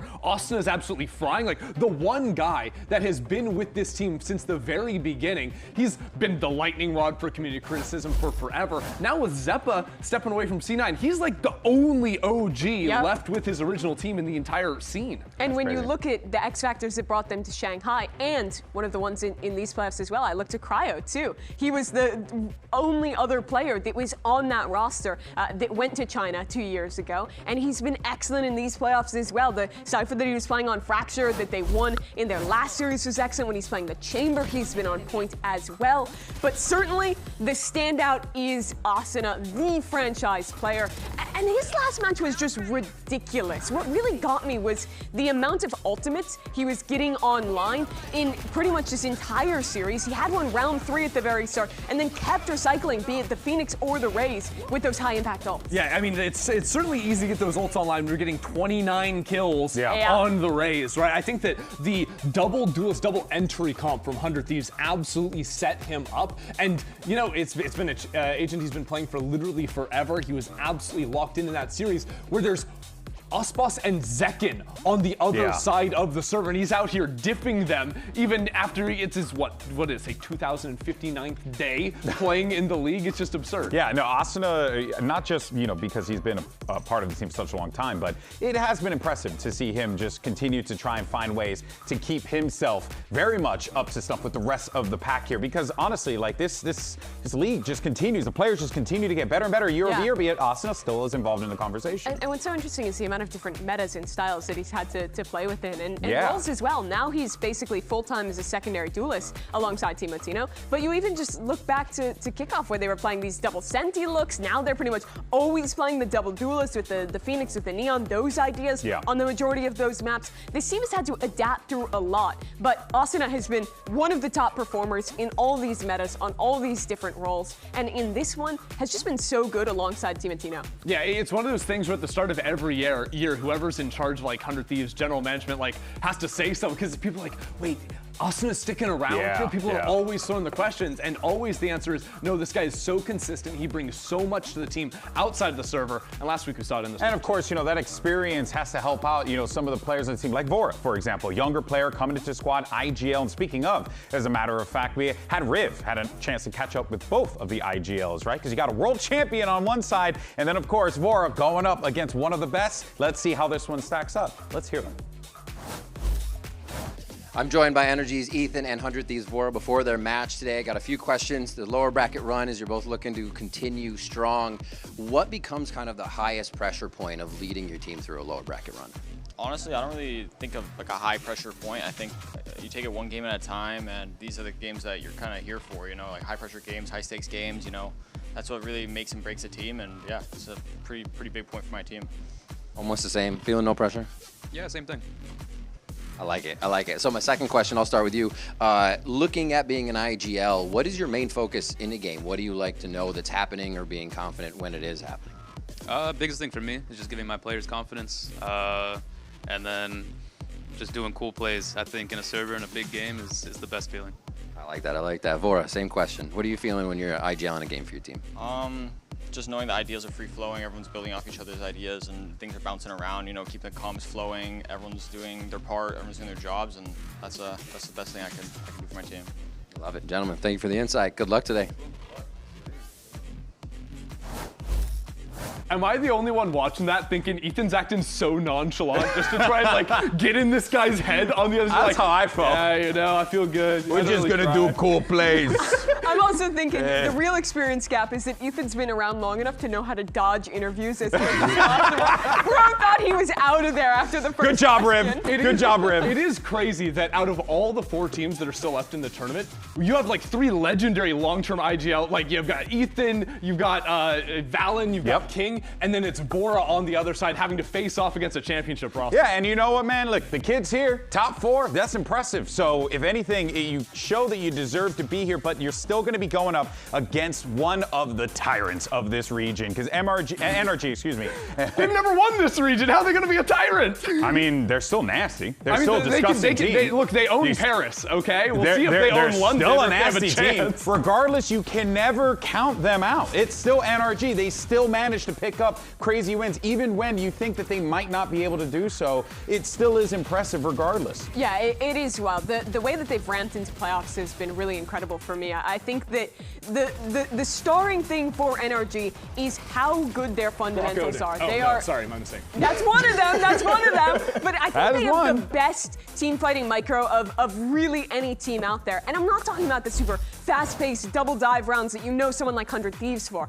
NRG are able to make a map like Breeze, make a comp where their opponent's running double duelists, and make that seem controlled. They know how to react to your utility, wait it out, and still reply in a manner that is structured and is controlled, and that is so hard to execute on when the game has the pace that it currently does. Yeah, and I think you primarily end up seeing that on NRG's defensive side of the map, right? Where they dominate control on their maps like you're saying, but then they give you almost no chances to take 50-50 fights or unfair fights. This is a team that is great at giving up, conceding space when necessary, and then coming back to play together with numbers and to never really throw away rounds where they're up a man. But Chrissy, you mentioned they haven't won a trophy in Americas. We have all the winners of this league laid out behind me.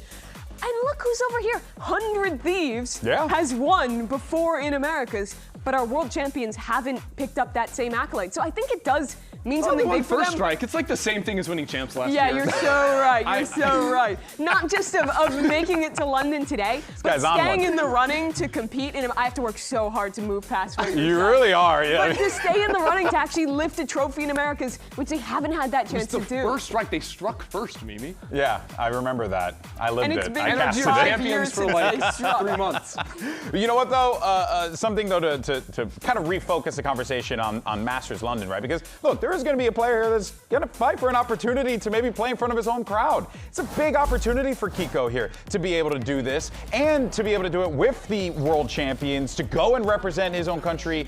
You know, even though he's playing for Americas, it's still cool and it's still something you want to achieve. Yeah, and I think there was a big spotlight put on him coming in this year to NRG. 100%. It's an NRG that just come off winning champions. Who's replacing Som. And Som's gone now. You got to step into those shoes. And obviously he was a prodigy back in the day in EMEA, but I think especially stepping up not just from playing like the smokes role from NRG, but playing double duelist on some certain maps. I think that Kiko has come into form, especially here on the Phoenix. His stats have been incredible Jet, in the playoffs. Yeah, the Jet and the Phoenix, though, they've both been awesome. We're pretty likely to get to see the Breeze today. That's where he has just wowed me when he's playing that role. I think it adds so much to get to see him on that duelist.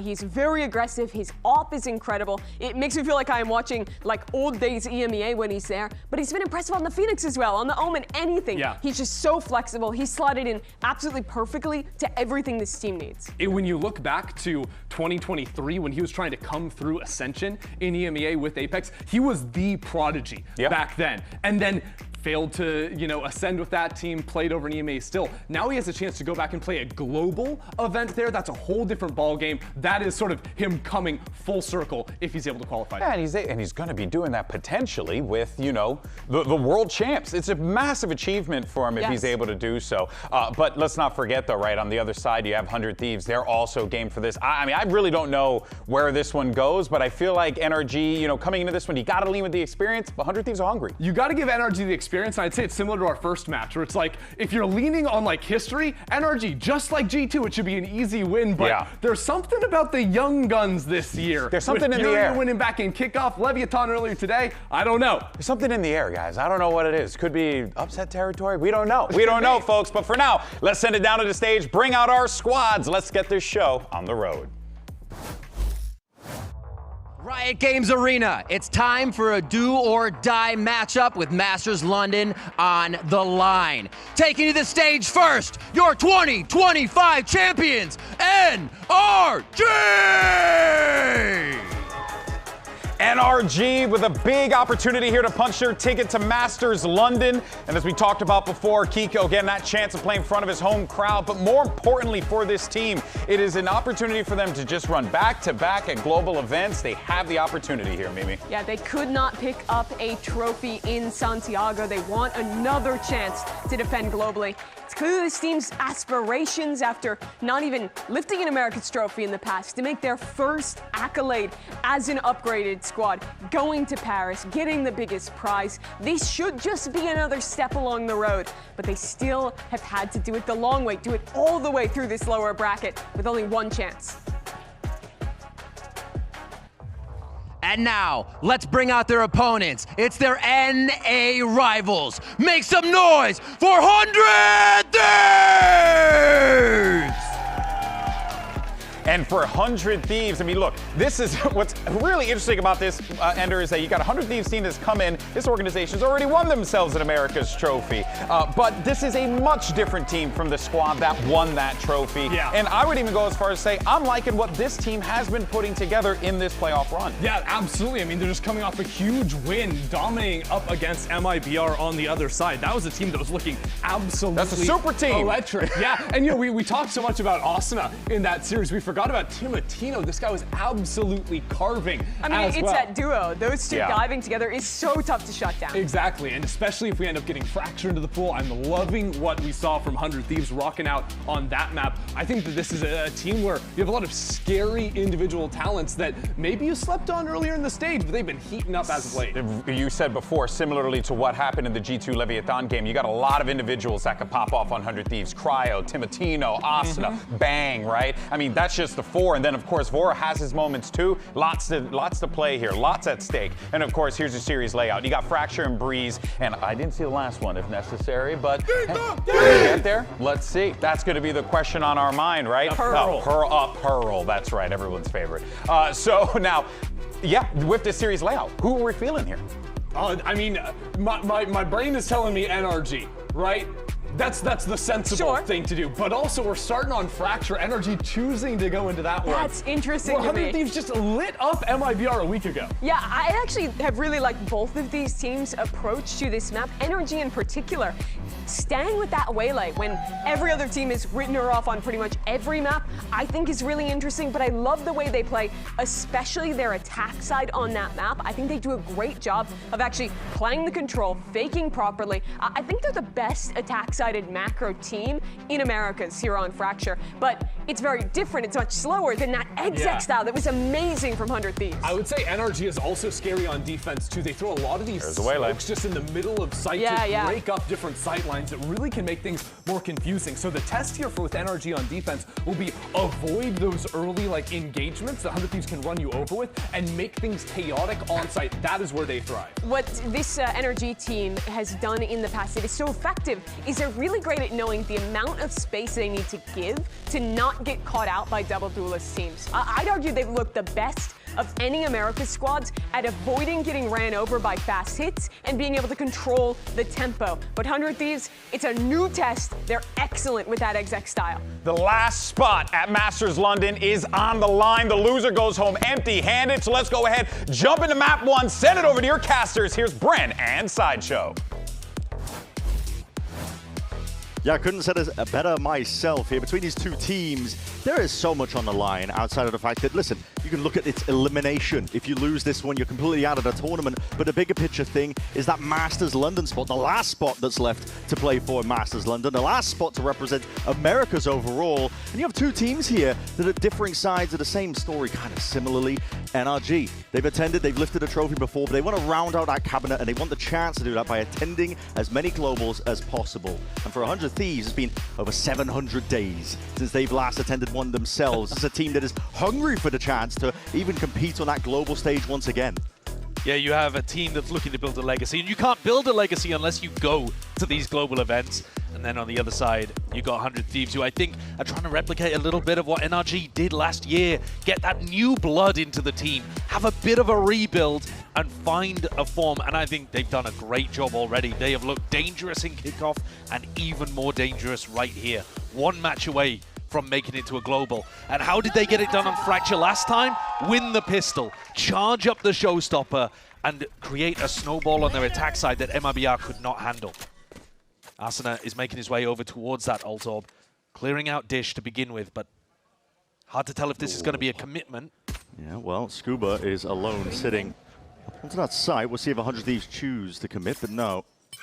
Quick break of the cam. And on the way back. Away. Yeah, why not? Just pick up a couple of orbs. Why? Yeah.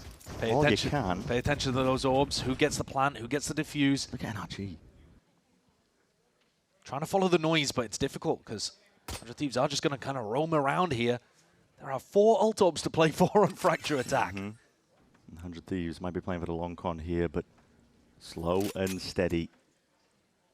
Underneath the tunnel here, NRG will be ready to respond to whatever happens. That's why they've got that pack of players sitting in their own spawn.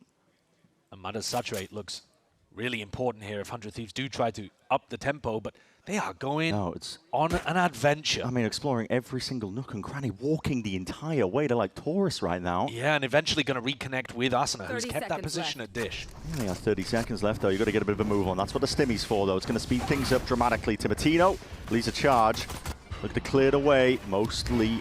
Now NRG just waiting in the wings to respond. That sees and forwards again. Scuba now can just capitalize the rest of his team. Played him perfectly. And all that waiting around just spells doom and defeat for the pistol. 100 Thieves did not stand a chance.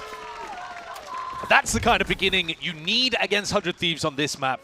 It, more than any other map, I think, is prone to these ultimate snowball cycles that we see. And 100 Thieves right now are the cleanest team at being able to generate those ults, make sure that they have exceptional precision in terms of who gets each ult point as they go forwards. NRG have just deleted them. Oh my god, he's running around. 100 Thieves had a 60% win rate on those pistols heading into today. And NRG with a crucial first step to denying them that win condition. This is going to be massive for Fracture. 100 Thieves. Very similar look as well to that pistol here. Seeing how much space they can really get away with. And Brooks is going to be posted up there nice and early. So Timotino dropped off. A bit of a freebie there, actually. Yep. With both of the ciphers on this map, got to expect a lot of trap plays too. So if 100 Thieves are going to play slow and contacty, like we saw on the pistol, look for Scuba's cam and where that's going to be taking contact. This time, though, more of a defensive setup, just looking for information towards Arcade. Kiko's going to be posted, judge in hand. Won't be able to stray too far away from tower. This is unbelievable. I mean, what is this, the third orb? The 100 Thieves have just grabbed now, roaming around the map. This is the game plan, though. I mean, listen.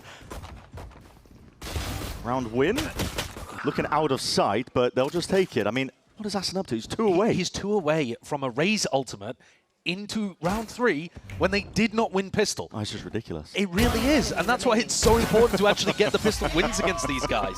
They min-max these kind of ult orbs more than any other team. I think you can see the impact of the coaching staff change for 100 Thieves. Yeah. I mean, you're seeing a lot of validation, I think, for 100 Thieves at the beginning of the season. A lot of umming and ahhing in terms of decision-making, but clashing together the old core of 100 Thieves, Cryo, Asanabang, with this Tier 2 package, essentially, MBS, Vora, Timotino. It's been dramatic, I would say. Yeah. Now, what is Asuna going to do here, though? Because, I mean, you could try to play for the tree orb, get the plant, speed up a little bit. If I'm NRG. NRG look to deny the one over towards Halls by the look of this. Yeah, a bit of a fight towards it. But no one is going to contest Asuna to pick up this one at tree. NRG might end up wishing that they had played this round a little more aggressively. Yeah, it's super passive in terms of allowing a lot of space, but critically the trip doesn't get broken. Yeah, the thing is, you know where Asuna is around the map because you just hold tab and you see his ult points go up and up and up. Stacking up, but NRG are not holding aggressive map control really anywhere, with the exception of being at Halls. It's full armor on everybody into Mada's Outlaw. And here he is. Posted up, it's going to have to be straight to the dome, but it's Timotino. A little bit quicker. Onto the mark, Prowler as well. Sets a bit of pace forwards now, with about a minute on the mark. The smokes lay it down. It's just one obstacle that's going to be in their face, and it does call for the pause for 100 Thieves. Yeah, the molly is good for Brock. Hold on. It's a head poking right towards the top. Aston's going to be dropped out, now taken out of the fight in through the smoke. Timotino trying to weave within the connected passage, and he's found his way into spawn, but nobody's home. These players have just missed each other, and with it, Vora, he pays for it with his life. Timotino has to pay off now. There was an inclination, I think, as Brock was turning around. He could have some backs towards him, but we'll see if they even note it. Ethan's going to be finished off towards it. 25 seconds left. Spike has to be picked up and planted. Scuba tackles Timotino, takes him out. It leaves Cryo into a 1v2. Scuba and Kiko. Kiko would love to have a bit of a better gun. He's going to find an upgrade in sand. There it is, Bulldog. Phantom in hand for Scuba and Kiko. See Cryo now, wall. To make things tricky. Tiny gap. Tiny, potentially a window to play around. He just spots it, signs of life. Brings it to that 1v1 cage down! And Kiko, oblivious. But for Cryo, it's absolutely everything. He is the savior that 100 Thieves need in that final moment. Kiko doesn't quite realize that his wall has left a fraction of a gap. Barely any gap at all. It all depended on how exactly the flames were wavering. But in the dying embers of that round, 100 Thieves snatch victory from the jaws of defeat. That would have been a catastrophic round to lose. 100 Thieves' economy would have been in a bad spot. And all of that good work of charging up the showstopper for naught. Now, though, they get to put the pressure back onto NRG. Equalizing the scoreline here would put NRG's economy in a bad position. What is that? Just hearing, a couple of sound cues perhaps behind that cage. But also walking, spray going everywhere, and you've taken down Asuna, the player with the showstopper. Couldn't be a better beginning. No, critical kill to be claimed for sure. Timotino now walking all the way up, a bit of spam as well into that smoke. Ethan calls for the reaction play, but he got to win this fight out to try and dominate Hall's control. Mada, he's gone. Collected in a moment's notice. Kiko as well, not long for the world. This is a complete takeover towards the spawn, and Scuba, hold on, he's going to be hearing this now. Signs of life, but they're skirting straight past him. Might be looking to try and find a timing here. If they don't anticipate this, Jenny positions forwards again, but spotted out. A lot of damage done. Spraying him down, a cage to give him a bit of safety. Timotino happy to just tuck towards Jenny. They can play these crossfire setups now with a plant going down. Planted. Not the best position in the world. But a spike to be sent down and around. Ethan. Getting a bit spotted out here by the Prowler. And now, yeah, head clean off, cleaved off. Scuba's got to do it all from a spot like this, but as soon as Timatino goes down, you're going to see it. The swing comes through. 100 Thieves, the second one on the board. You can hear across the stage how much it means to them. A lot of the coaches at the moment are talking about how this meta is a matter of timings, and this round just shows it perfectly. This one was ridiculous, but the pushes through the smokes afterwards from 100 Thieves, they walked into Sands pretty quietly and then found timings through that Heaven smoke to be able to catch Kiko, I think it was, in spawn. Yeah. And suddenly the whole map is exploded, and those B-side anchors like Scuba, I mean, he had to get that kill onto Timatino immediately, and it's so tough to do with that Neon. Bouncing around all over the place. It's another round. It's not an Asuna takeover game, despite the game plan of 100 Thieves, but by hook or by crook, they've knocked down NRG's economy and got themselves straight back into this attack side of Fracture. It's a very slow, deliberate game for 100 Thieves that are playing. They themselves looking to take no risks. It's really quite risky, though, contacting around the map like this. Contact is king right now with the metagame. But I think, especially into NRG's composition, you are expecting to run into cam contact and then Kiko flashes you or Mada hits you with some kind of saturate. The NRG composition, you can cook up a lot of tactics on defense. For both teams, actually, we'll be watching out for that. Yeah, definitely. A lot of noise being made. They're going to throw out a Prowler, looking to see if they can post Timatino deep. This Outlaw as well could really find some value. I think the Bow just sticking out. Warning shot popped off. Only one player seen that. Yeah, not too much in terms of signs of life. That Wall's going to be whipping its way across here. Walking up, flash through, hoping that they could collect a player that might have just been left as a straggler. But now, quick pivot, maneuver over towards the A side. It is vacant. And now the showstopper even being committed against the eco. I mean, why not? Just trying to use everything at their disposal to secure it, but maybe a little bit overzealous. Yeah, I think so. They didn't have that information when the full stack was over towards B. Felt the time pressure get to them. I think NRG will be quite happy with that. NRG stacked up, dropping down, now flooding through into Sand and Molly. Gonna stop even in his tracks here. Even more ultimates being committed while they're at it. Okay, 100 Thieves are really feeling the heat and pressure despite that weaker weaponry. Honestly, for NRG, you're counting your wins already at this point. These are all silver linings. Yeah. Will be 100 Thieves taking the lead here. But you were really worried as NRG in this situation that they were going to come out into the next round with an almost impossibly large amount of ultimates. And instead, that momentum has swung the other direction. It's a big win for 100 Thieves, but it was expensive. And they really lack any ultimate to build a game plan around. The showstopper, the Nightfall, even the Orbital Strike, actually. These are big ults that you can work attacking rounds with. One enemy remains. But now it's back in NRG's favor. And they now have Mana with an Operator, which was a key part of NRG's game plan when they played against Sentinels, for example, most recently. Yeah. I remember the last time I saw Fracture being played so slowly. Yeah. It's been insanely cautious. Yeah. So trip to cover Mada's back as he takes a passive line over towards B. Early dish pressure has been the name of the game for 100 Thieves early on. Yeah. Especially when Asuna doesn't have this showstopper, they are just funneling ult orbs into the guy. It looks like a similar game plan again. I mean, NRG, they're not really prone. I mean, from we've seen them play Fracture to pushing out areas of the map, they do it occasionally. Well, it's really hard to refight over towards dish as well. Yeah. If you see Timatino inserted here, think about it from the defense side. How do you get this guy out of here? You've got to jump up to fight him.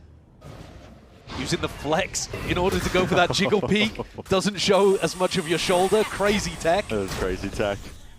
C's for a C is going to be used to lock down 100 Thieves in through halls. Walls popped out. Timatino taken out immediately in a blink of an eye. Kiko looking to lock it all the way down. Asuna immediately taken out, and the Operator gets active. Mada shuts it down on the other side of the map, giving no pivot options now for 100 Thieves. They're forced to brute force, burst their way into this A site, but reinforcements have arrived, and NRG really bunkering down at this point. Bit of spam though into the wall, that'll do the trick. Brings it into potentially a winnable scenario. Kiko though still stands his ground with the final shot.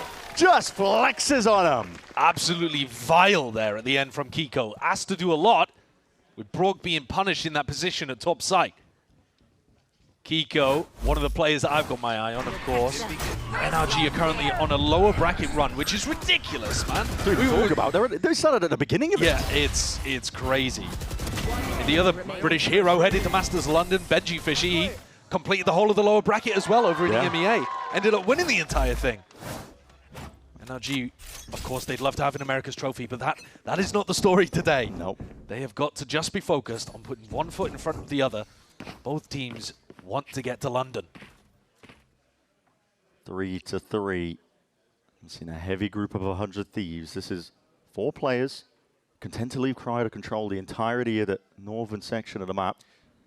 Yeah, Under Threes are going under tunnel here, maybe trying to get a wraparound onto Mada, but Mada's positioning is very safe. Yeah.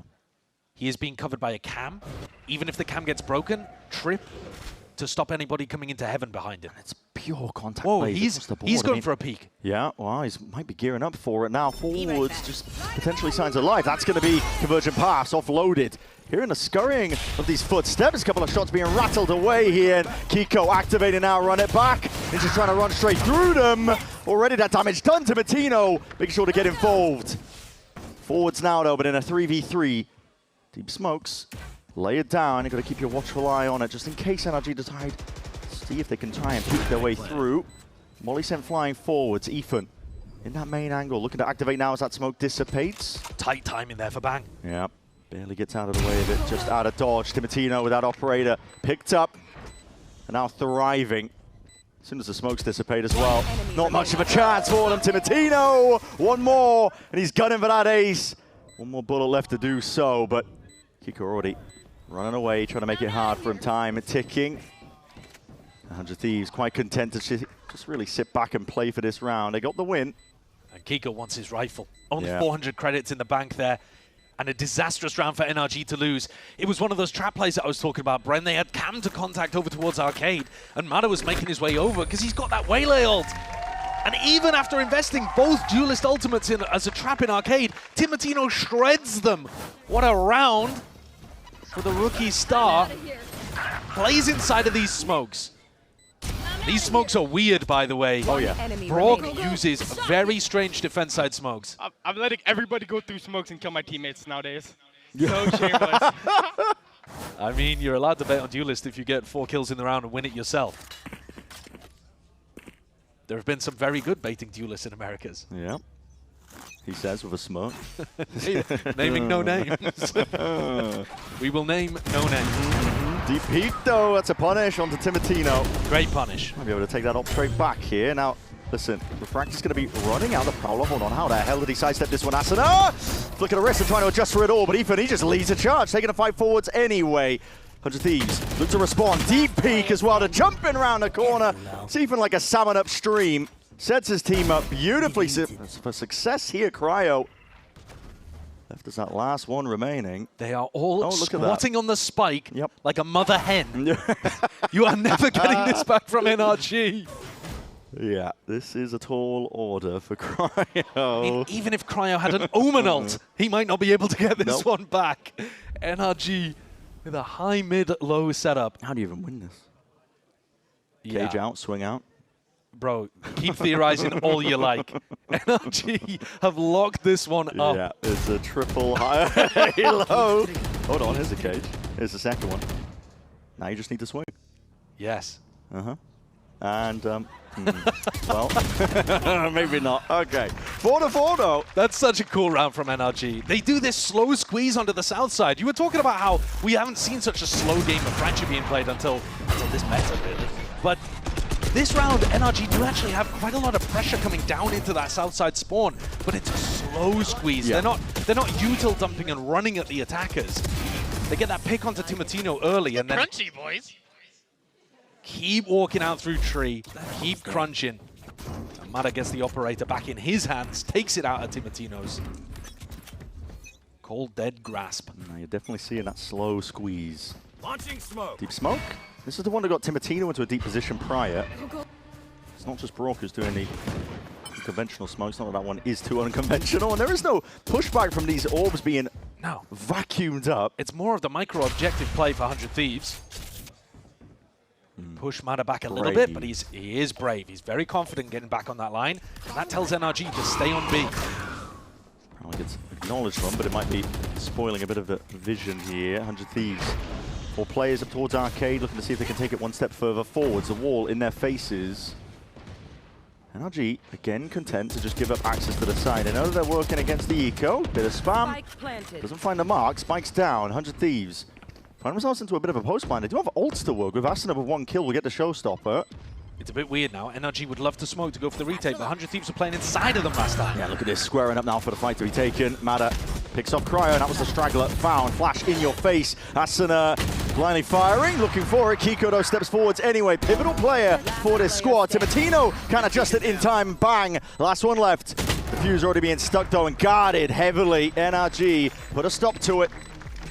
Great recovery from NRG ever since they had that eco round where they forced those big ults out of 100 Thieves. And now ult economy starts swinging in the way of the attackers once more. The lead being fought over tooth and nail, but attack timeout being used just as NBS and Doombros get an opportunity to work with some real heavy weaponry here.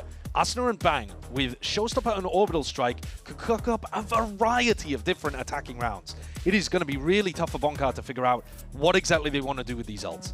And you see some evidence as well. We were talking about the coaching staff of 100 Thieves, how good they've been, NBS and Doombros, and the anti-stratting doesn't really stop in a prior series. I mean, you're already seeing examples of it where they're negating the deep Cypher cam that NRG are relying to keep the tower players safe on B.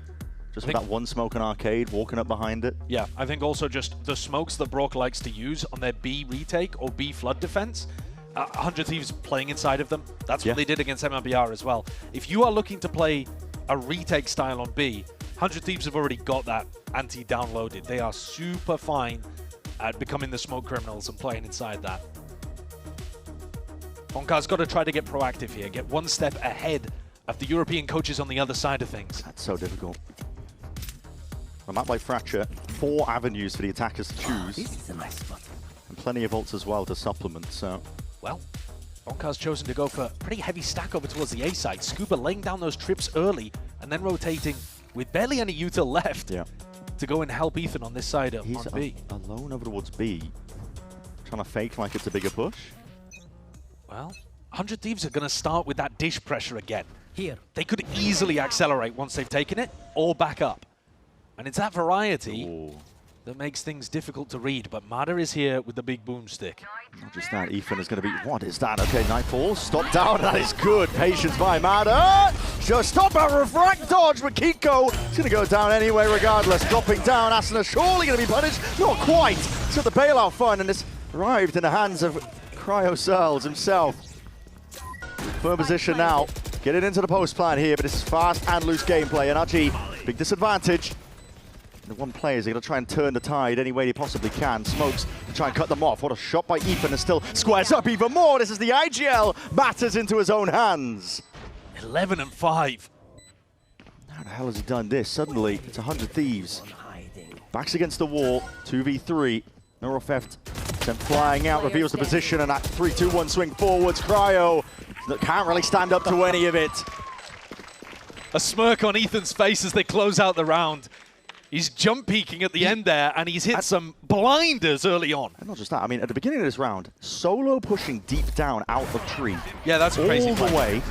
Nightfall to get the acknowledgement that nobody was lurking, so he could sprint all the way to catch up the rest of his team. Yeah, legitimately bonkers play coming out from Bonkar and Ethan there. But it works for NRG.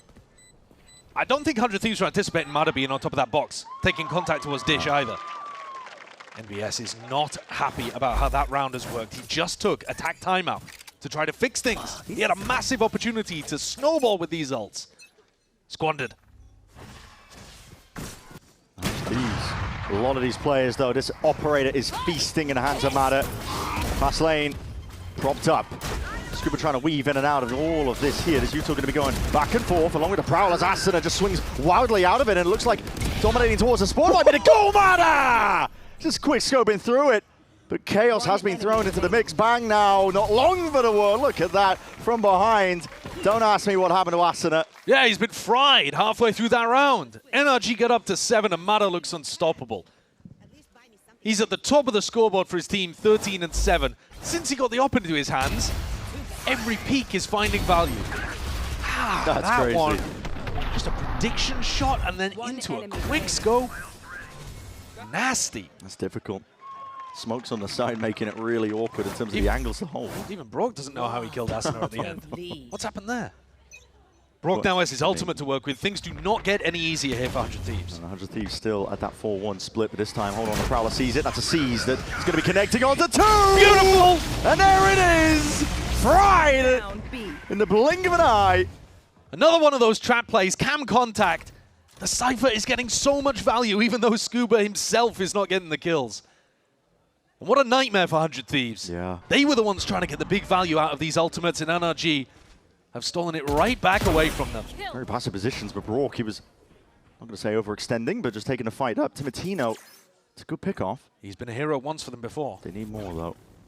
House lane, double trips up. It's going to be slowing Cryo down, breaking both. Timotino definitely squaring up here. Open sidelines again, and it needs to be offered up. Clean shooting for Kiko. Dismisses. Nightfall's going to be scattering out. Vora's going to get that delay, at least for a few critical moments, but NRG happy to wait this one out forwards though. Timotino! What is that? Slides forward, the unexpected play potentially pays off 2v2. As NRG slowly maneuvering their way forwards, flash, dodge, flick of the wrist, Vora, he's doing it all now. It's one of that where the remaining player is. Timotino though, taken out, 1v1, and Scuba swings and delivers a death blow. 100 Thieves must have thought that Timotino was going to save him again. And yet Scuba tucks himself into Jenny. I think he thought he'd got the kill at the end. He pulled his knife back out. I don't know what was going on. I mean, when you're that confident in your aim, I guess it's okay. What a set play to open. What a way to close. NRG with 5 in a row to end this half. Nothing the coaches could even do from 100 Thieves to get back into this one. And a half that could have been a nightmare, that could have snowballed away from them. NRG come out very confidently in the lead.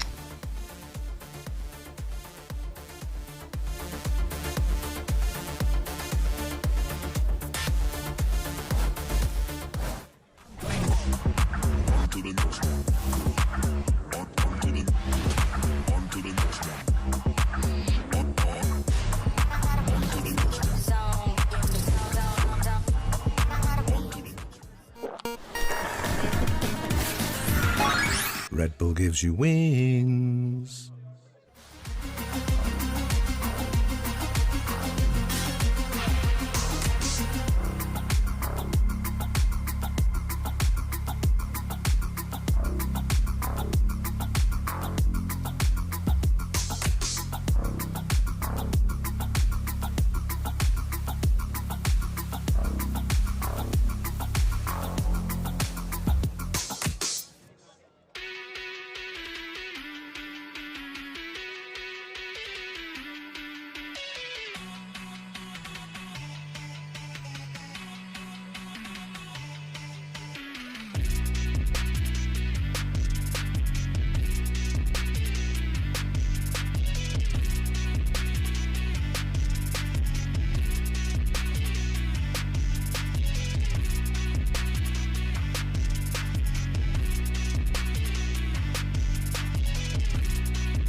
Round so far in this stage, and they're going to need one, I think, to stay alive in Fracture, because NRG have really ran away with that first half, 8-4, and that was with some pretty good ideas, I would say, from 100 Thieves in terms of how to counteract a lot of the setups. MBS trying to get some hype into the team, inject that energy up, because this is a match that matters. Yeah, Bonkar with a bit of a smile on the other side, not going for his trademark wahoo. Instead, it is NBS who's drilling things in. There's a little look of desperation on his face as well. They do need this pistol. Yeah. They've won 6 out of 8 pistols in their last 2 matches, and then converted 4 out of 6 of the bonuses. Timotino, brave angle to be played on. Pixel Angle has already shown that presence. One shot, somehow not taking any damage. Quick disengage. Hearing that scurry of the footsteps here, Scuba. This is the presence. The cam's going to confirm it, but Timotino's finished anyway. Taken out. Deep Horn's going to be broken. Flash forwards, though. NRG are not slowing down whatsoever. Deep. Going to be that tuck corner. Bang! Second guessing. That's Mada onto that clearance. And a smoke to play with himself. To be able to at least get his team into the fight here. Flooding forwards as well to deny absolutely everything into sight. 100 Thieves.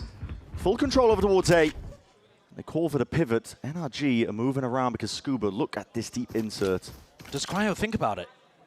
Cryo.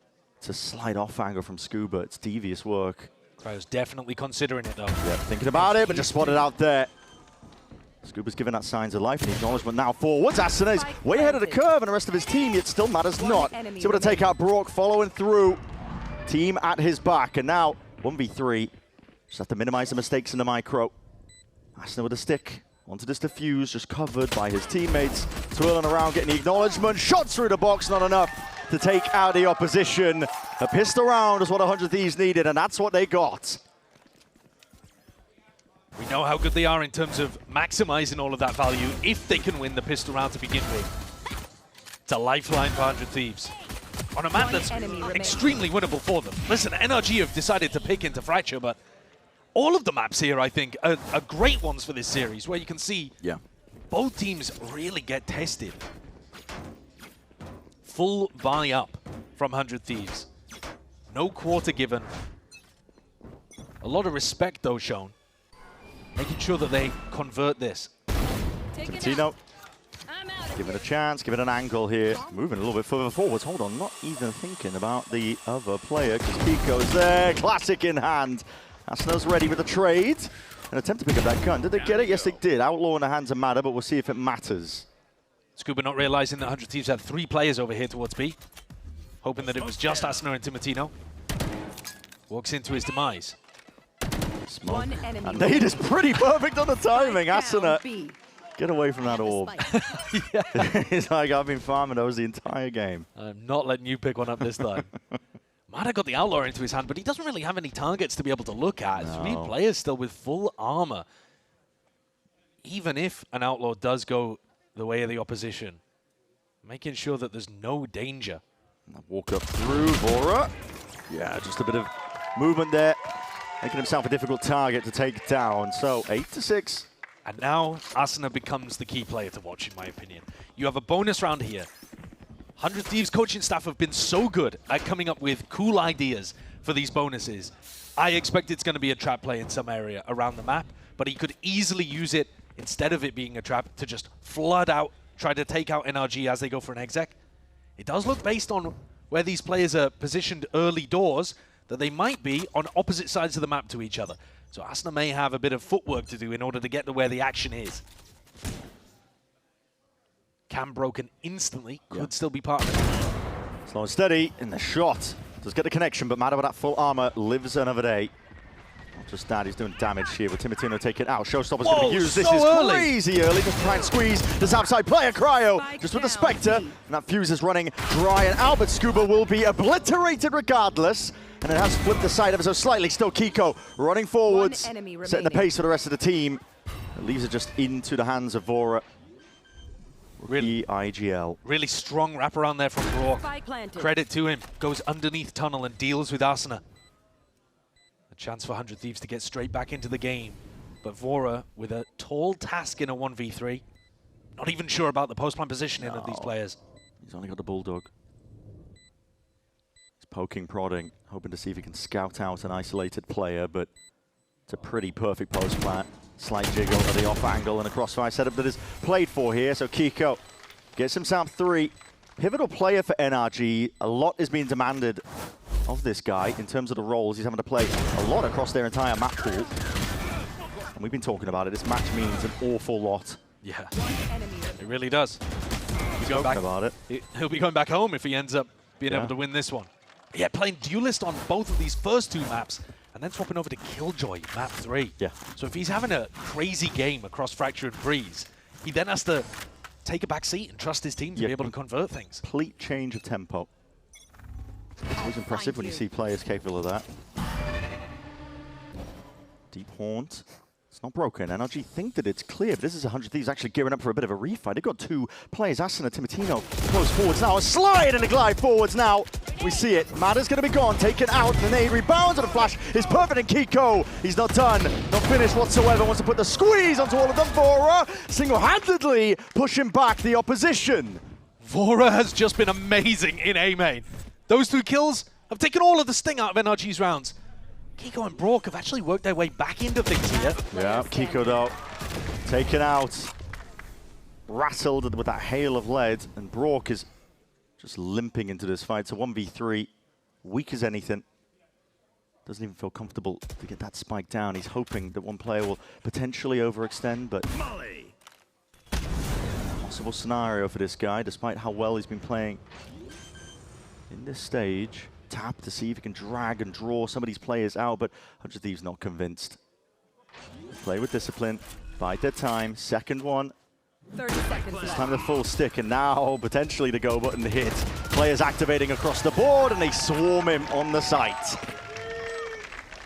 100 Thieves players taking it in turns here to have some major impact in the rounds. Vora, what a player. With the Vandal, completely caught Scuba off guard. Scuba's got an outlaw in hand and can't do anything about it. But then he deleted the trade player too. And that's what makes all the difference. IGL v IGL. He popped Ethan's head. Almost a pre-fire, I think. There's no way he's reacted that quickly. Nightmarishly good. Yeah, but a necessary round here for 100 Thieves to try and drag it back to even. 9-7. Starting to build up to a couple of big ultimates. The economy also taking a knock here on NRG's side. It's a great chance for 100 Thieves to get straight back into the game. I love this position on top of Jenny that Asuna's posted up on. Even if NRG go for an arcade push, a lot of the time, you're not going to clear this properly. If Cryo distracts, Asuna might be able to pop some heads. Cam broken. See if they anticipate it. Spot like this. Smoke's going to be dropped, and oh my! The spray just gets a little bit too messy. Slows down Kiko. He returns the favor. All the way up into tower. Cryo is definitely being pressured forwards, but what a hell of a timing to take. Moving forwards, this guy is a one-man army! He can't get control of the rifle for the third, but he might have just done enough damage. Mada picks up the Vandal too. NRG in a 3v3 where they can start to slow things down. They have a minute. The big problem is Brock. Spike isolated, still they've slowed it down, and Mada! The punish! The contact reclear of 100 Thieves is swatted straight down to earth. Mada's not done at all. This guy's locked onto the angles, looking for signs of life. Bang. Having an absolute mare of a game. 4 and 13. This could be his time, though. It could be. They know there's a threat here, but this is a weird position. It's all on his 30 shoulders. It seconds is left. weird. Scuba just pushes forwards, surely going to see signs of life, but he's tucked tightly. The cage might even helping him out. Smokes, drop down, lay it down, plant going down. There's no defense in order, Brock! What is that? There are some moments in this round where the NRG players have pulled out some nonsense, man. Kiko with the only hero rifle in the round barreled through arcade and deleted Asuna. I like the position that Asuna's playing from, but look at this. Wow. Too many targets and he couldn't select it. A matter, of course, this 2K is so clean. It completely changes the round in his favor. Adam just aimbotting them. Yeah, dude, he is at the beginning of the rounds as well. He's 7-2 right now in first kills to first deaths. That's ridiculous. That's astonishing stuff. Most of those happening on the defense side with the op. Mada gone one step further, 17 and 11. And 100 Thieves. Once more, drop down to just the pistols and a bucky. Fort has to be sidestepped, the spam into the box though. Risky business for Cryo, but he's looking to see if he can make a play. Double dash, flick towards the side, good reactions. Kiko is there straight away. Plays the rest of his team and he might go down here, but Brock, his auto sign, surely now, but already target selection as well, not quite realizing where to aim for. Nightfall's going to be used now to get the map back in order here for NRG. All three found. Yep, and that's the acknowledgement they were looking for. Immediate repositions, you're seeing it. Ethan sprints towards tunnel, ensures that they're not taking up residency there.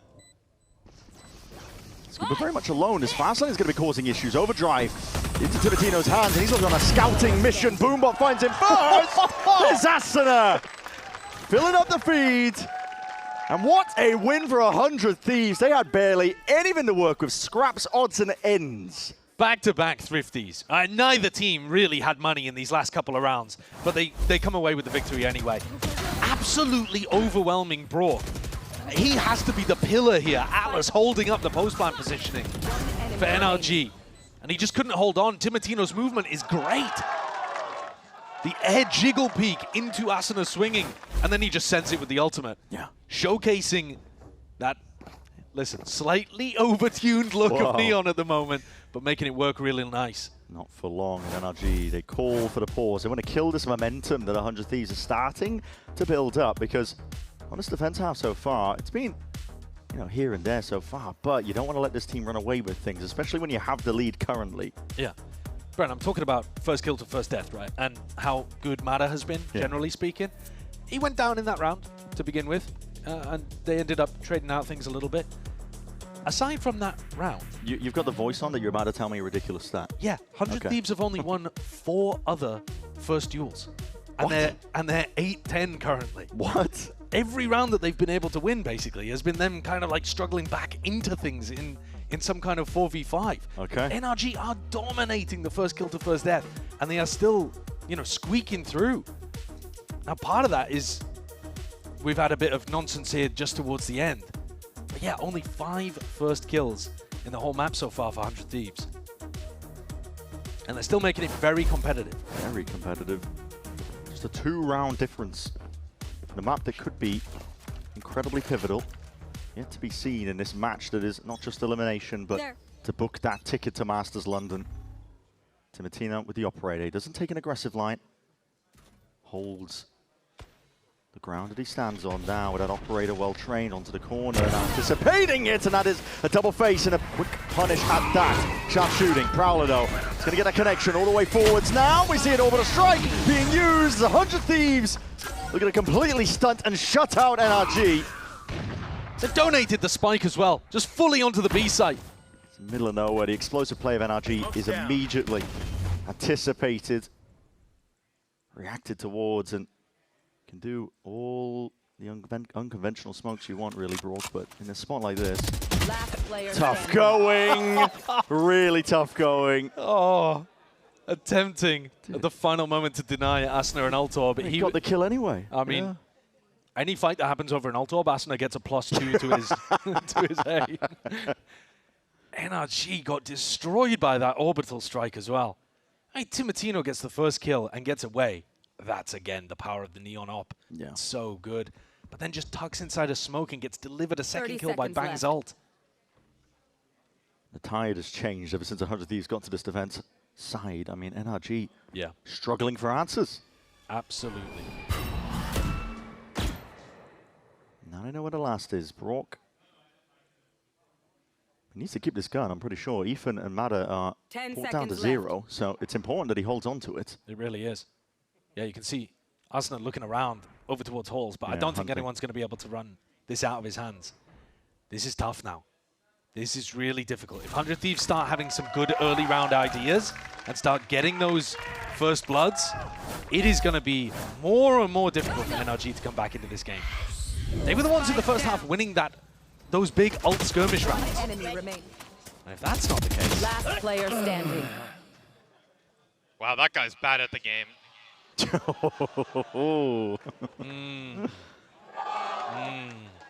a tough one. That's a player who lifted the Champions Trophy. Crazy. But that's the mindset you got to bring, I think, if you're going to take him down. Yeah.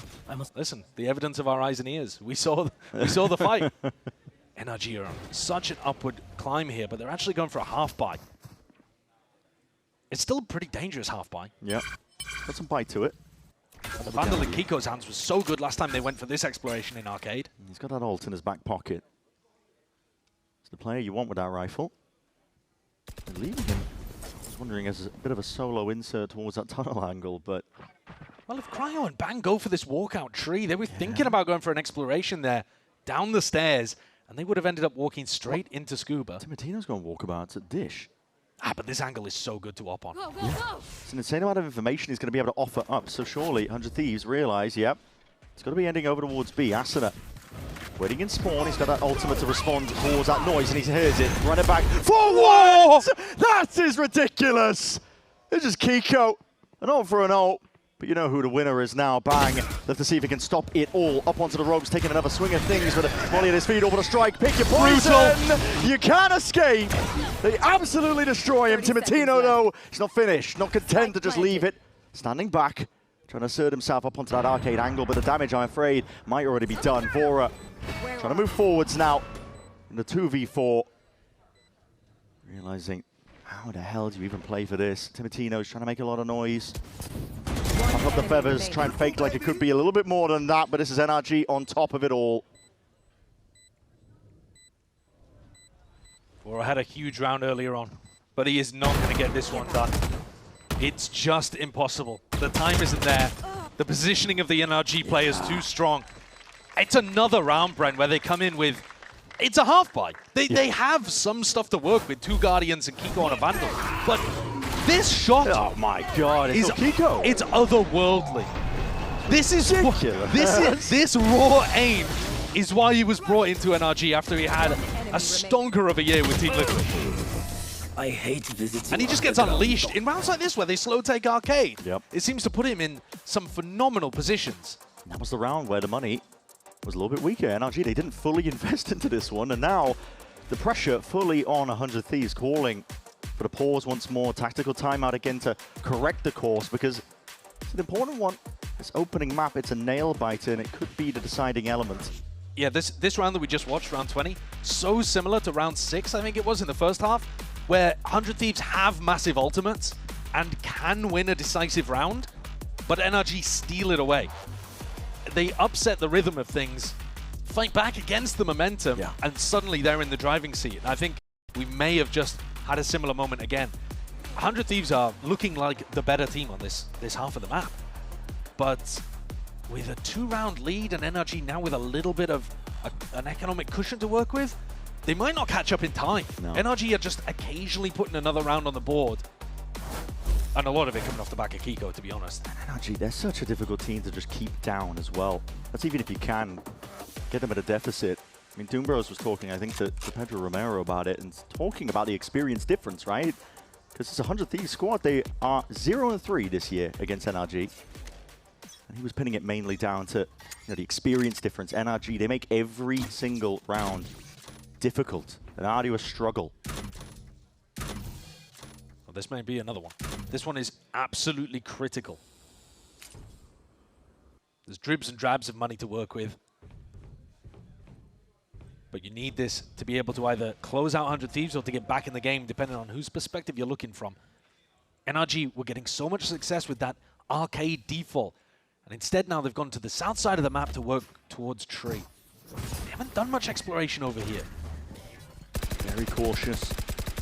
Seeing if they can post up Matter, but smoke's going to be used early to cut off those sight lines. Deep cam, it's not going to be broken, so it gives a bit of peace of mind, but with the amount of contact plays that have been going from both of these teams, you can never be certain of anything. They're also not focused on picking up the ult orbs. Prowler. No one takes space off of it, trying to fake like it could be just that fake pressure, but now the Phoenix wall. After the cross up, and Timotino! That's instinctual. Here's a lot of it. Cam needs to be broken. Matter tagged up, retreating, 30 seconds remaining. Late round exec into a spot where there's a kill trip. Swap of the guns. Matter's going to be the one leading the charge now with that double dash forwards. They take the fight into Canteen, the flash. It's a beautiful idea, but how the hell do NRG carve a path onto the side? Because Cryo trying to stand his ground down.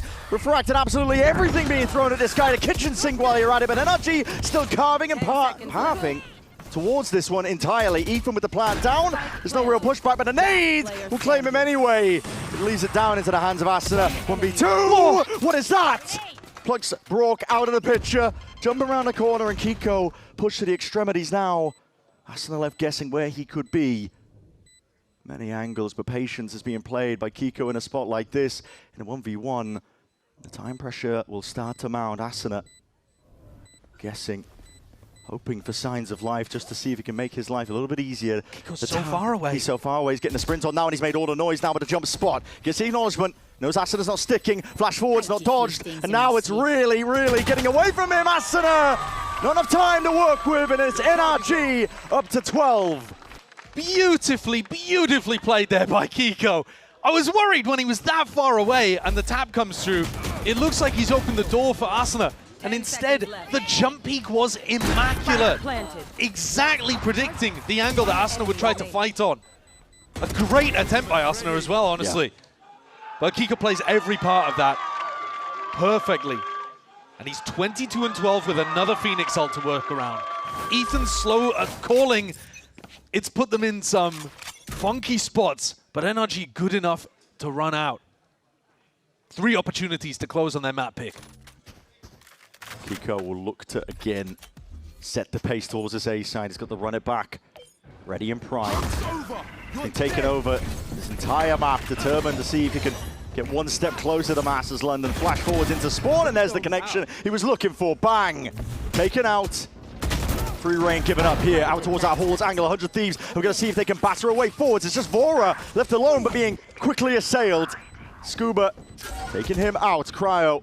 Door pops open, making him really cautious here, but NRG, they got that plant down. That's the important point and factor. Brock pressured, damage done, 2v2 now, with a stun connecting.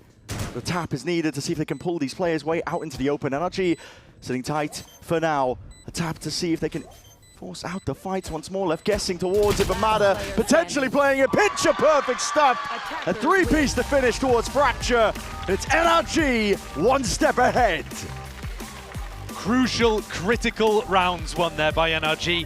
And the micro, the details towards the end in these post-plant scenarios, so good. So good. Edging it out in a battle of the small differences there on Fracture. 100 Thieves definitely had their chances. I mean, considering how much the first kills were going in favor of NRG throughout that map, yeah. I think massive credit to 100 Thieves for making a struggle out of it, but Kiko, bro, he wants to go to London. He does. He's determined. It's a man on a mission. See if he can play in front of his hometown. For 100 Thieves, they're going to have to dig deep here. We're going to be going to Breeze, and what we've seen so far is a real battle of the minds. The preparation has gone into this matchup because it is all on the line, not just elimination. That Masters London ticket ready and waiting on the other side and the end of this series.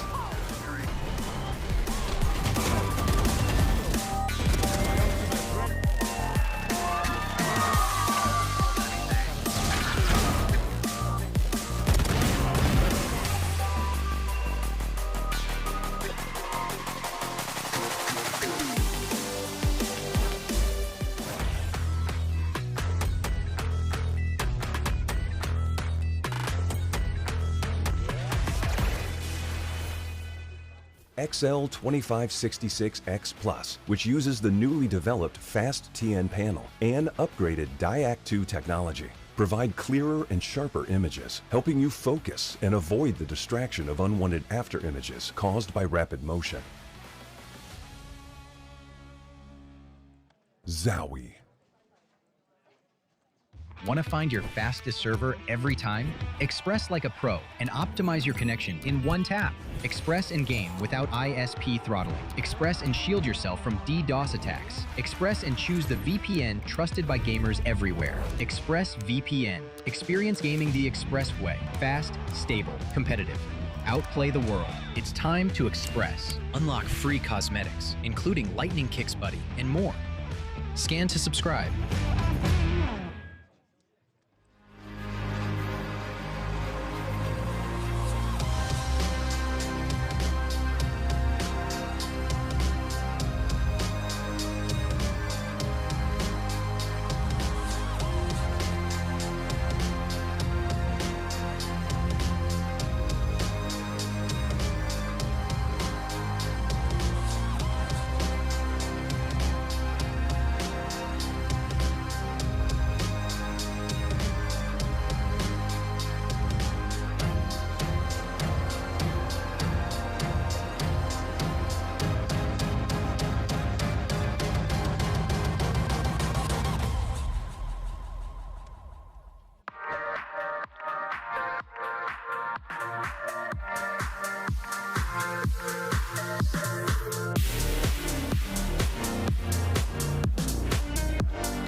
is there behind the stun.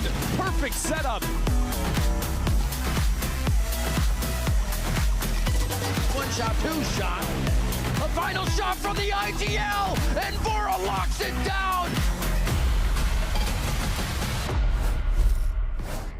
I am here with Bonkar ahead of map 2. An awesome map for the viewers to watch for sure. My default tight on the side of NRG, but looking at Breeze now, going into a comfortable map for 100 Thieves. How are you feeling now that you have the momentum? Breeze, it's going to be fun to play against them. They play a very unique comp. I think we're going to do good. It's more about us as usual. It was the same thing on Fracture. I think we had a couple of rounds slipping away from us. It should have been a little bit more one-sided, but a win is a win, and we move forward. All right, best of luck on Breeze. You got to appreciate when they say, listen, we just wanted a one-sided win. That's all we wanted. We didn't get it. Unbelievable. The rounds weren't stompy enough for our liking. The disappointment on his face was really telling. No, but seriously, a great game, though, from both squads. River's right. What a treat. And we got to see some really great moments there. But let's go ahead and talk about what happened on Fracture and how NRG really were just controlling the pace of the game. Like, it just felt like they had some good moments where they weren't really... I was wondering if they were just going to be a little rattled by some of the things 100 Thieves are going to do. But no, NRG, they just don't get rattled. And that was really the story of the second half. But the first half for me was NRG having great answers to 100 Thieves style when they were playing a lot of these slower contacting rounds. In particular, it was Mada's op finding really high impact, and also a lot of the trap plays that they had set up off the Cypher camp. The round they're getting with a Brim ult and a Seize combo, the rounds where they're just ripping that way layout to refight into Arcade as well. They had great answers for 100 Thieves trying to take space with little utility and having the right reactions for it. On a map where most teams on defense are essentially calling like coin flip rounds on defense, where it's like, all right, start of round, we're going to instantly be satcheling forward, sprinting at you, diving you. NRG were doing a lot more of those trap ideas and having unlimited amount of plans in terms of refighting into the space the 100 Thieves had, and I think that was a very good look from them, and I think their duelists absolutely stepped up to the line. They absolutely found the rhythm, right, toward that, I would say like at the midpoint of the game, and then they just kind of kept going from there. It was a close game, right, through and through. I mean, it just goes to show you how tough this 100 Thieves team really is, and they're taking the task hand. Yeah, I think if the first half was about that control and those great answers from them, the second to me was just about Kiko and how ridiculously good he was. He's stepping up big time. In the game, it just has to mean so much for him with qualification for that tournament on the line. Oh yeah, I mean, he definitely is feeling it on that stage, but he's performing incredibly well. And on top of that too, sets us up for map 2, right? Let's go ahead and get ready for this one. Where are we going next? We heard it before in the comms or in that interview with Riv. We're going to Breeze. And according to Coach Bonkar, Ender, you know, they're just going to play their game, do their thing. You know, the same answer we get from coaches every week. I mean, the thing is, the game of NRG's has been so effective, especially on the defensive side of things. I think it is very hard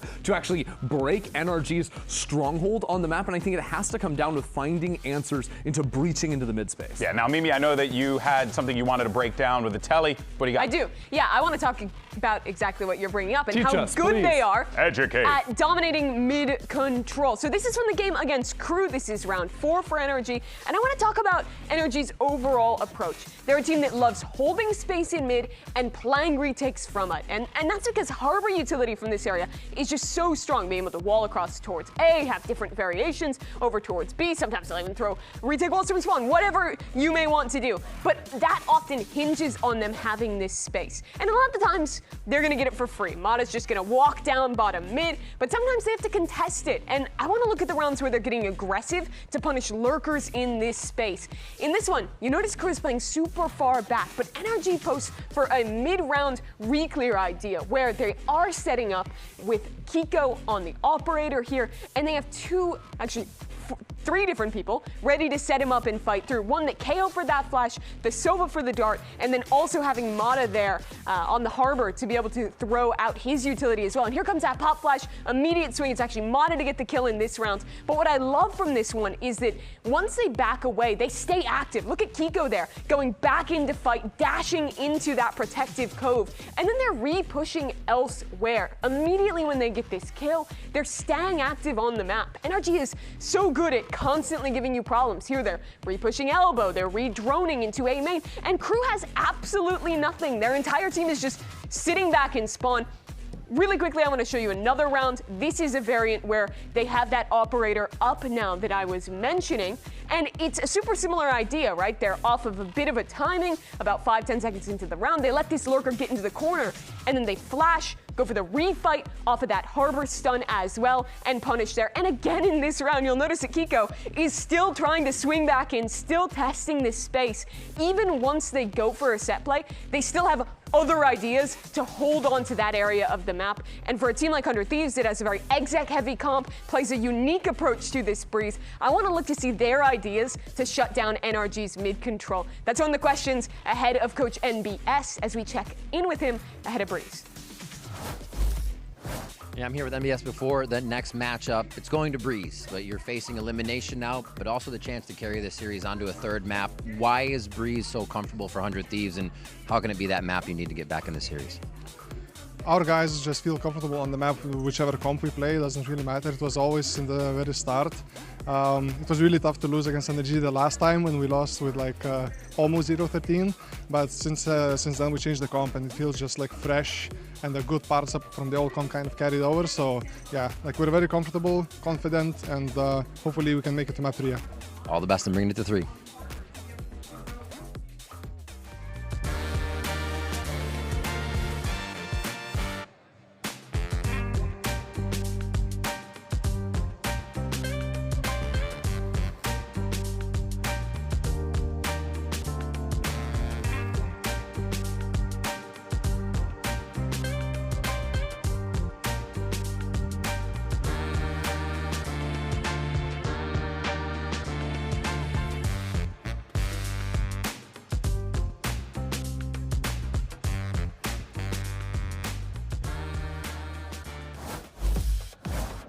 We're in that do-or-die territory for 100 Thieves, a team that hasn't really seen the light of a global stage in over 700 days. And unfortunately for them, they've got to do it against the reigning world champions. They're already up one map currently. NRG definitely in that driving seat and looking to put a stop to these upstarts that are across the stage from them now.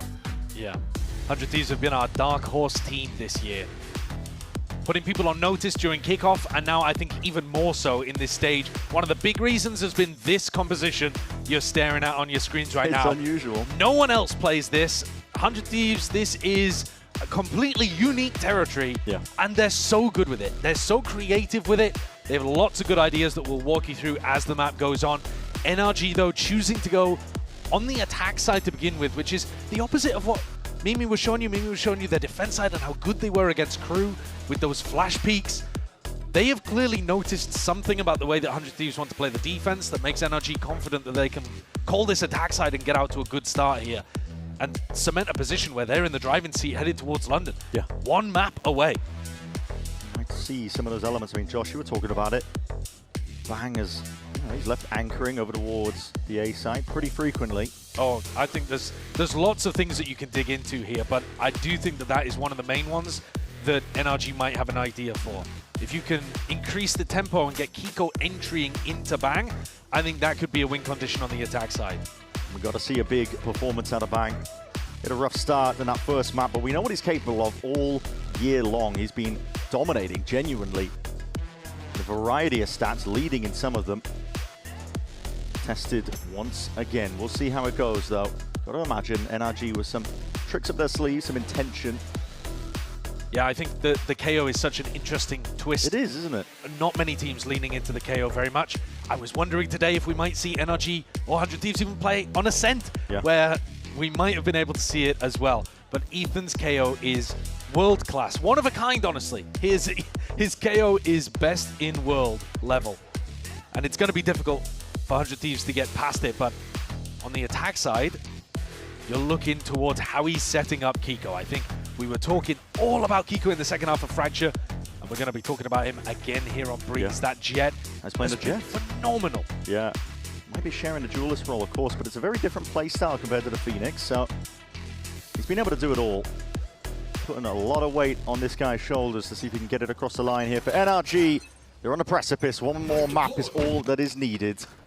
And we get started here into the pistol round. 100 Thieves starting with 3 players in spawn, ready to rotate off the noise. Early 0 point over towards A main, but Asuna He jiggle peeks and realizes it's not real pressure heading towards him.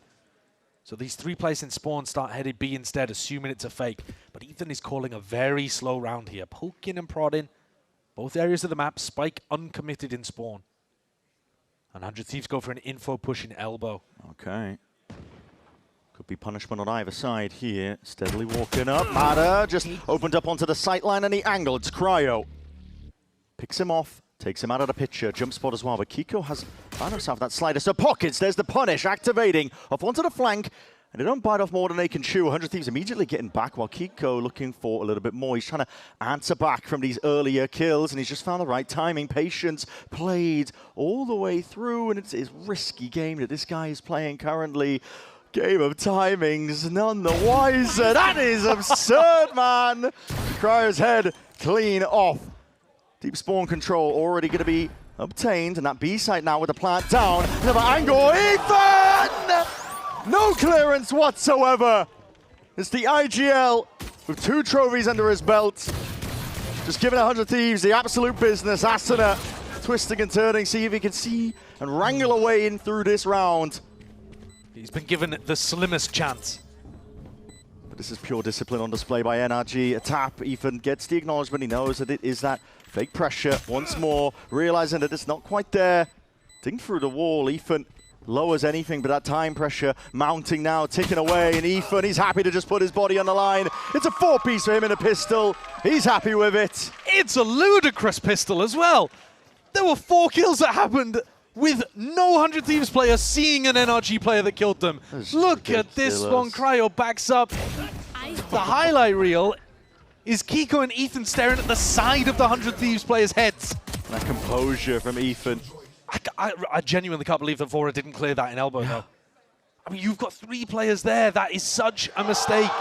It was a weird round. There were gaps, there were timings to be taken. That's what makes NRG a tough team. One little mistake, they'll be so quick to capitalize. It's coves on coves here. 100 Thieves were looking to see if they can get access to the orb, and now potentially fighting through, but that shock tide is going to be softening them all up. They're on the eco, looking to just see if they can generate a couple of ults for the next few rounds. Asuna is already halfway to it. You'll see 100 Thieves doing this on their attack side as well, utilizing the cove as a progression smoke to go around the map and take small slices of map control away and play for the ult orbs as they do it. NRG heard a lot of footsteps there. I think 3 players jumped out through the cove to try to follow up on the flash and dodge the shock dart. But Ethan didn't call anything quick off the back of it. And just leaving Kiko posted here. He's got a Marshall.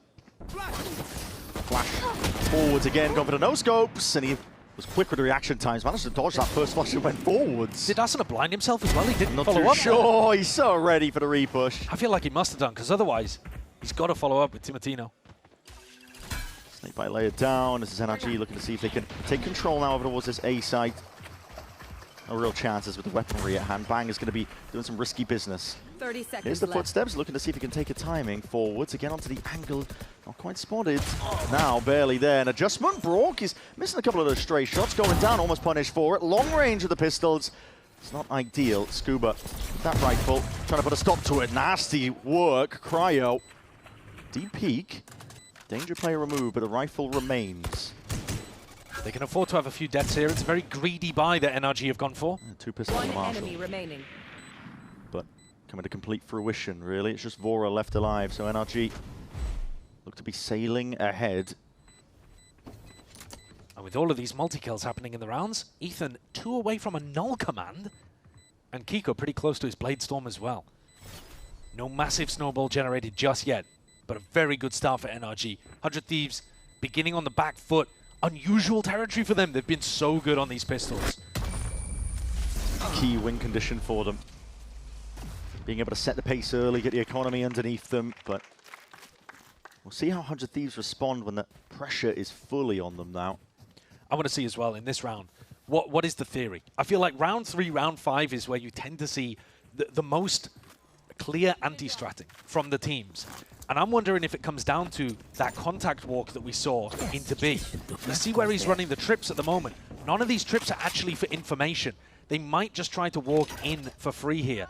I guess they've got one trip actually stopping Kiko from going for that pathing towards backside like he was doing before. Thieves need it. Oh, Whoa! bit of a blunder! Ethan! He's put in the blender.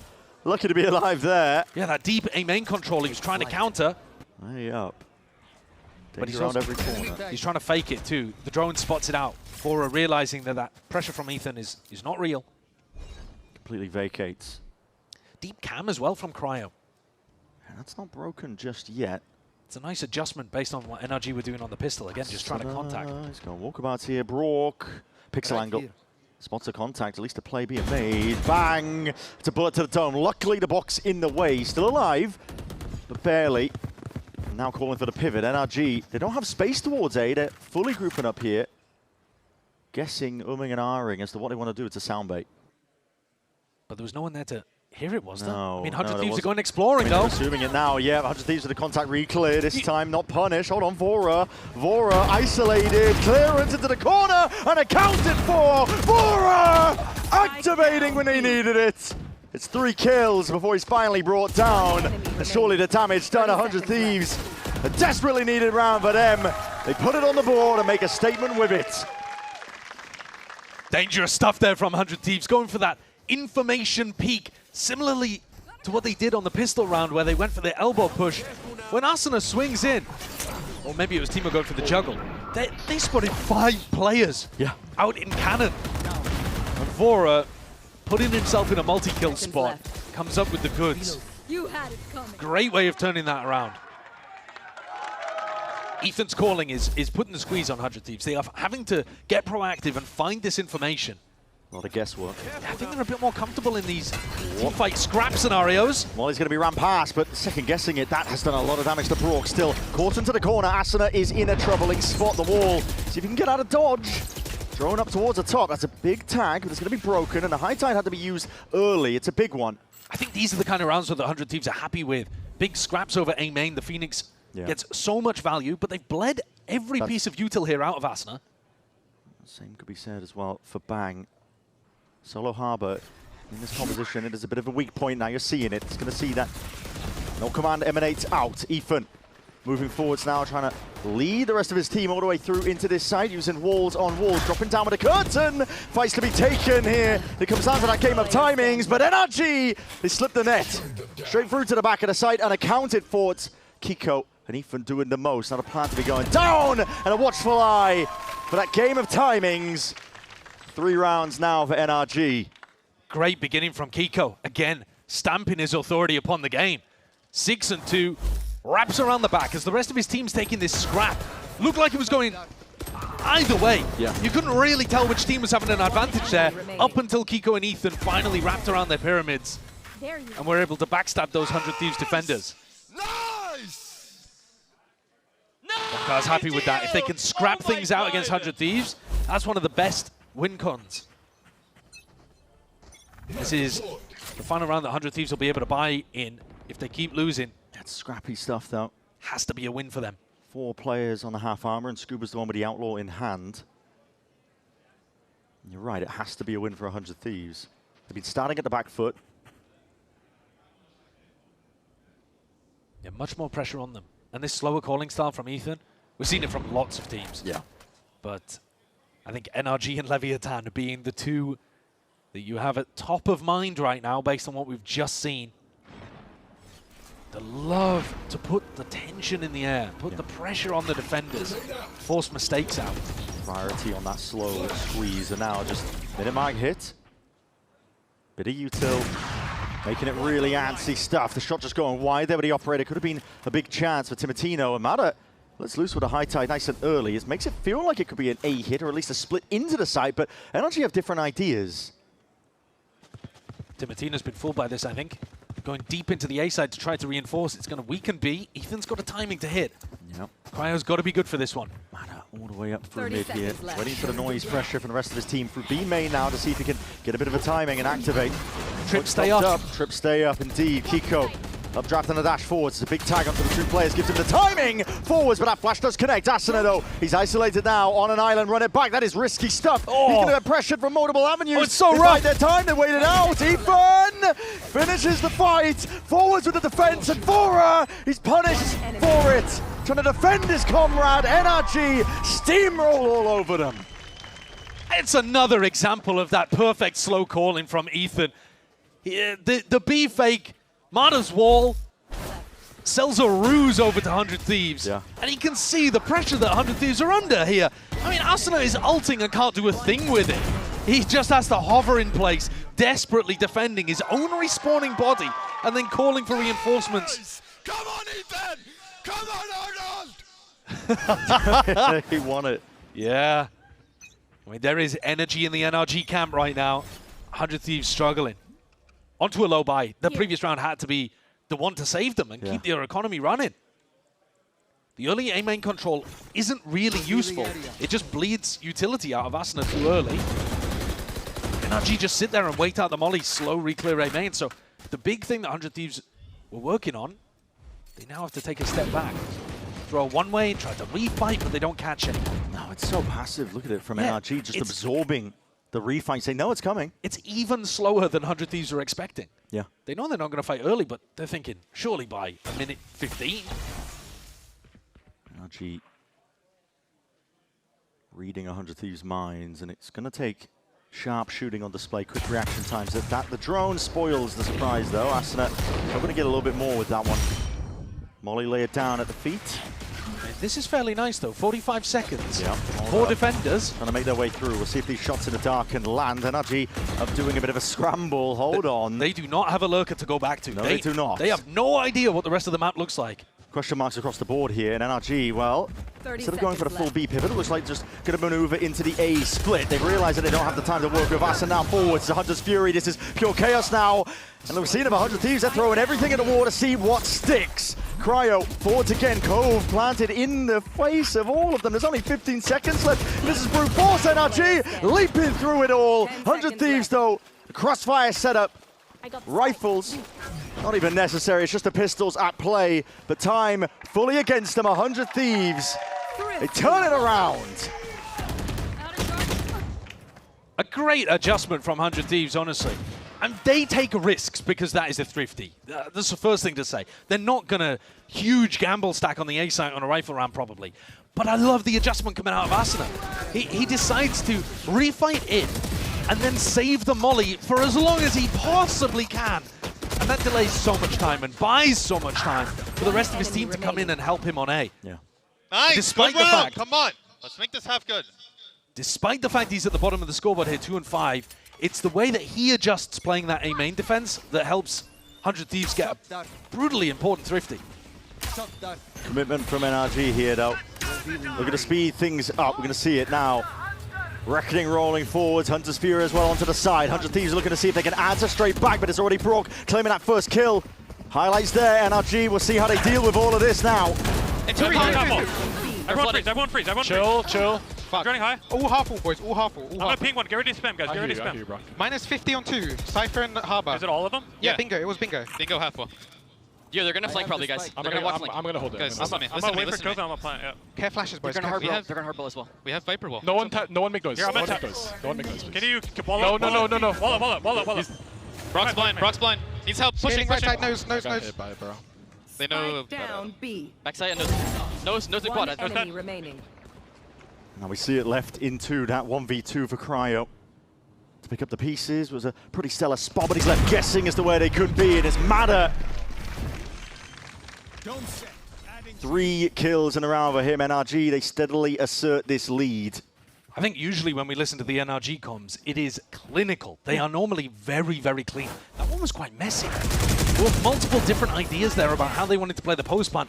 Mada begging people not to make noise. Ethan overriding him with a call, telling him desperately to go and help Brock. They clean stuff up, though. There's pressure out there, even for the more experienced team. But 100 Thieves lose another devastating rifle v rifle round. Yeah. And they are straight back down on an eco. It's putting it lightly. Been winning a thrifty here and there. Cryo spam down to the brink. 100 Thieves need more than just close rounds, really. They got to put something on the board. It's probably not going to be this round. Some of the most important rounds, they've been heading towards Cryo.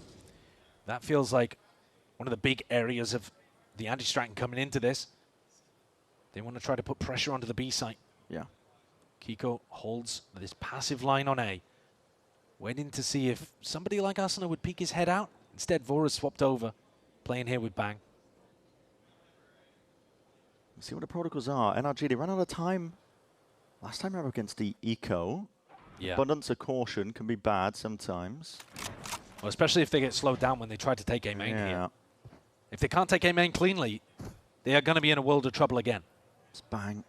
It's waiting in the sidelines to swing off Vora's contact forwards. Now he's got that Cove, but he placed down as soon as they hear that one with the drone. Game of timings forwards again. It's Vora, boundless energy, but he only gets the one for the troubles. Molly slowed them all down. Ethan offset now.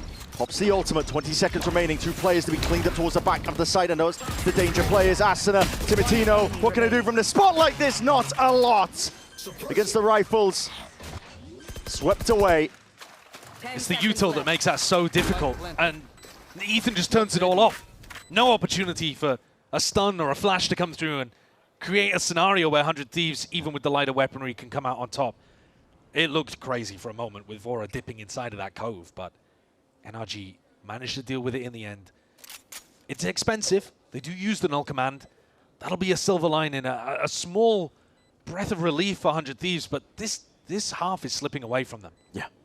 Their attack side is good on this map, but I'd like to see them get at least 4 and look to be able to pick up the other pistol. I think 5 would be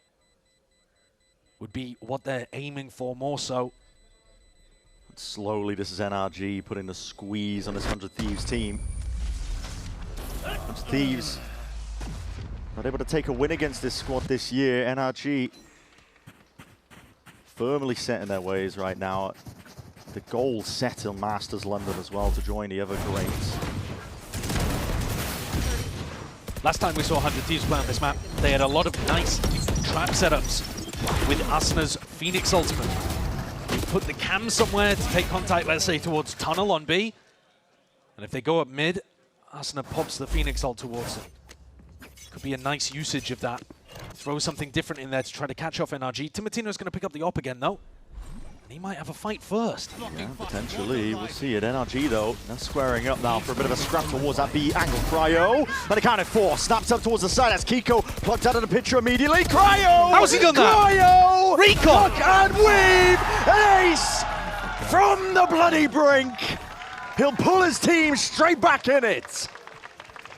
Bonkars told his team, go and abuse Cryo in these important rounds. He's had enough. Almost every single round. Oh, Cryo has been tested, and here, I mean, the assist from Vora is outrageous. Oh my god. That was such clean anchoring. Great prediction onto the first one. Kiko plucked out of the air. And the next 2 taken down easily. Ethan straight back at it, though. The game plan was hammer B in these important rounds, and he is not letting up. Cryo does it once. Hold on. Fair enough. Cryo does it again. Okay, then you've got a problem. Absolutely. See if the game plan is foiled once more. Cryo adjust the position again, flash in his face with a dash forwards and a counter forward. Stunned up though. Dangerous business, but he's got his team to help out. Timotino! Timotino! Absolutely flawless stuff. And at this point, if you're NRG, yeah, maybe consider a different site. Yeah, I think the game plan's got to be adjusted now. That's 2 back-to-back brilliant rounds from 100 Thieves. Cryo this time did get flashed. He got caught dead to rights. And then again, his team comes in. Timo, how's he skewered 2 of them there? Insane stuff. It's an injection of energy that 100 Thieves desperately needed. And it's called once more for the pause. Yeah, well, timeout. Here's Bonkar taking the timeout because, again, I think part of the big part of the anti-strat was, let's go B in these important rounds, and we'll try to overwhelm the defensive setup. And now when it fails twice in a row, Bonkar's got to come in with an adjustment. Yeah. This is the first timeout either team have used here. We were watching the previous G2 versus Lev game. The coach is burning through them in the first half. Yeah. Here being a little more cautious, but this is a good time to go for it, I think. Because you were talking about how important these rounds are for 100 Thieves. They have a good attack side on Breeze. Yeah, they do. Really nice. Getting 4 rounds already. But I think their attack side on Breeze is going to run into problems with the KO. Sure. The KO knife to turn off the first wave of the push, and suddenly you've wasted a Harbor wall, or you've wasted a Phoenix wall, or, you know, something like that. I think 100 Thieves might struggle with it. So getting at least 5 here on the defense side, I think is going to be necessary. You are up against the defending world champions in a qualification game to get to Globals, with a roster that's been injected with some new blood and now new energy after round 9 and 10. Look at this again though, bro. No. Cryo is alone on the B site because surely Bonkar wouldn't take a tag timeout to go and pressure B. But they're going and making at least some noise in this direction. Faking the pressure. Wait, no, not faking it. Kiko's in. Well, hold on. Yeah, Kiko is all the way in. The Zelda's faking, already claiming kills because of it. An abundance of rotations and a punish across the board. That pathing is so cool. Straight into the cove, over towards tunnel. Cryo now. Left to see if he can pivot and hold them back once more. Game of timings. Straight past it, but it's accounted for. Mada shuts it down. Understands the angles well for 100 Thieves. Oh, the left energy relay just dissipates. Yeah. Floods out of you here. Sometimes these spots are brutal as well. The quiet moments in disadvantaged positions. You're playing a 2v5. Yeah. Very little energy in spots like these. The adrenaline, the air can get sucked out of the room. 2v5. That's amazing though. Bang! Good adjustment. Good transfer. Peek out on a swing. That is that blind getting off. Hold on, Brock. Shuts it down and bides his time, peeling all the way back. Hell of a try from Bang. Definitely so. But that opener, what a way for Bonkar to be able to show his value instantly in the coach v coach matchup. Gives them a set idea where Kiko's pathing is very different and super hard to punish. It would be almost impossible for Cryo to pluck Kiko out of midair there. I mean, and it's all, it's a fake that you can always go back to. It's a brilliant round as well. I mean, it's the added element of just punishing the mid players with that dart off the rip. Yeah. We saw in the replay. Really sick. A lot of layers to it.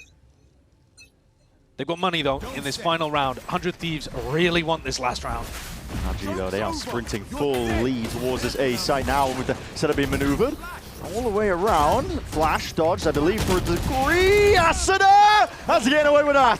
He's back to life straight away. The fight's behind him. Behind and looking to put the pinch on. And with Shorty in hand, Rifle as that secondary option. Timotino lighting him on fire. The two duelists of 100 Thieves have ripped through NRG in this final round. Looking to increase the pace and the tempo.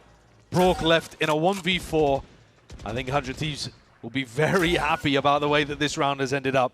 Fifth round that they were hunting for. A solid half, all things considered.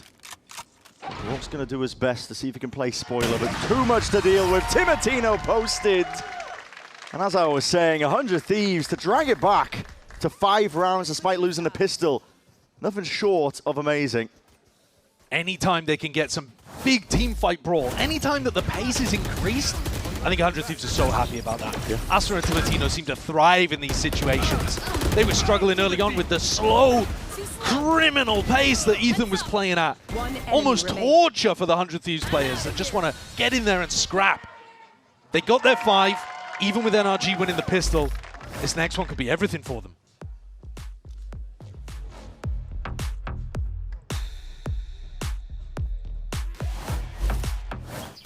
Not much longer now, and I will also take to the skies. Me too. You? No, you will always be a worm. Just wait and see. Red Bull gives you wings.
Well, as we get our second half underway, make sure to hit up expressvpn.com/VCT for those in-game rewards with the advanced and pro plans right now. But in a match like this, everything to play for. For 100 Thieves, they found that lifeline, a chance really to fight back against NRG, who are a team that feel so damn oppressive to go up against. This is a team with countless amounts of experience, dead set on attending another global event themselves to see if they get a chance to put a flag on some legacy and join some of the other greats that we have in the scene. For 100 Thieves, though, they are not done yet.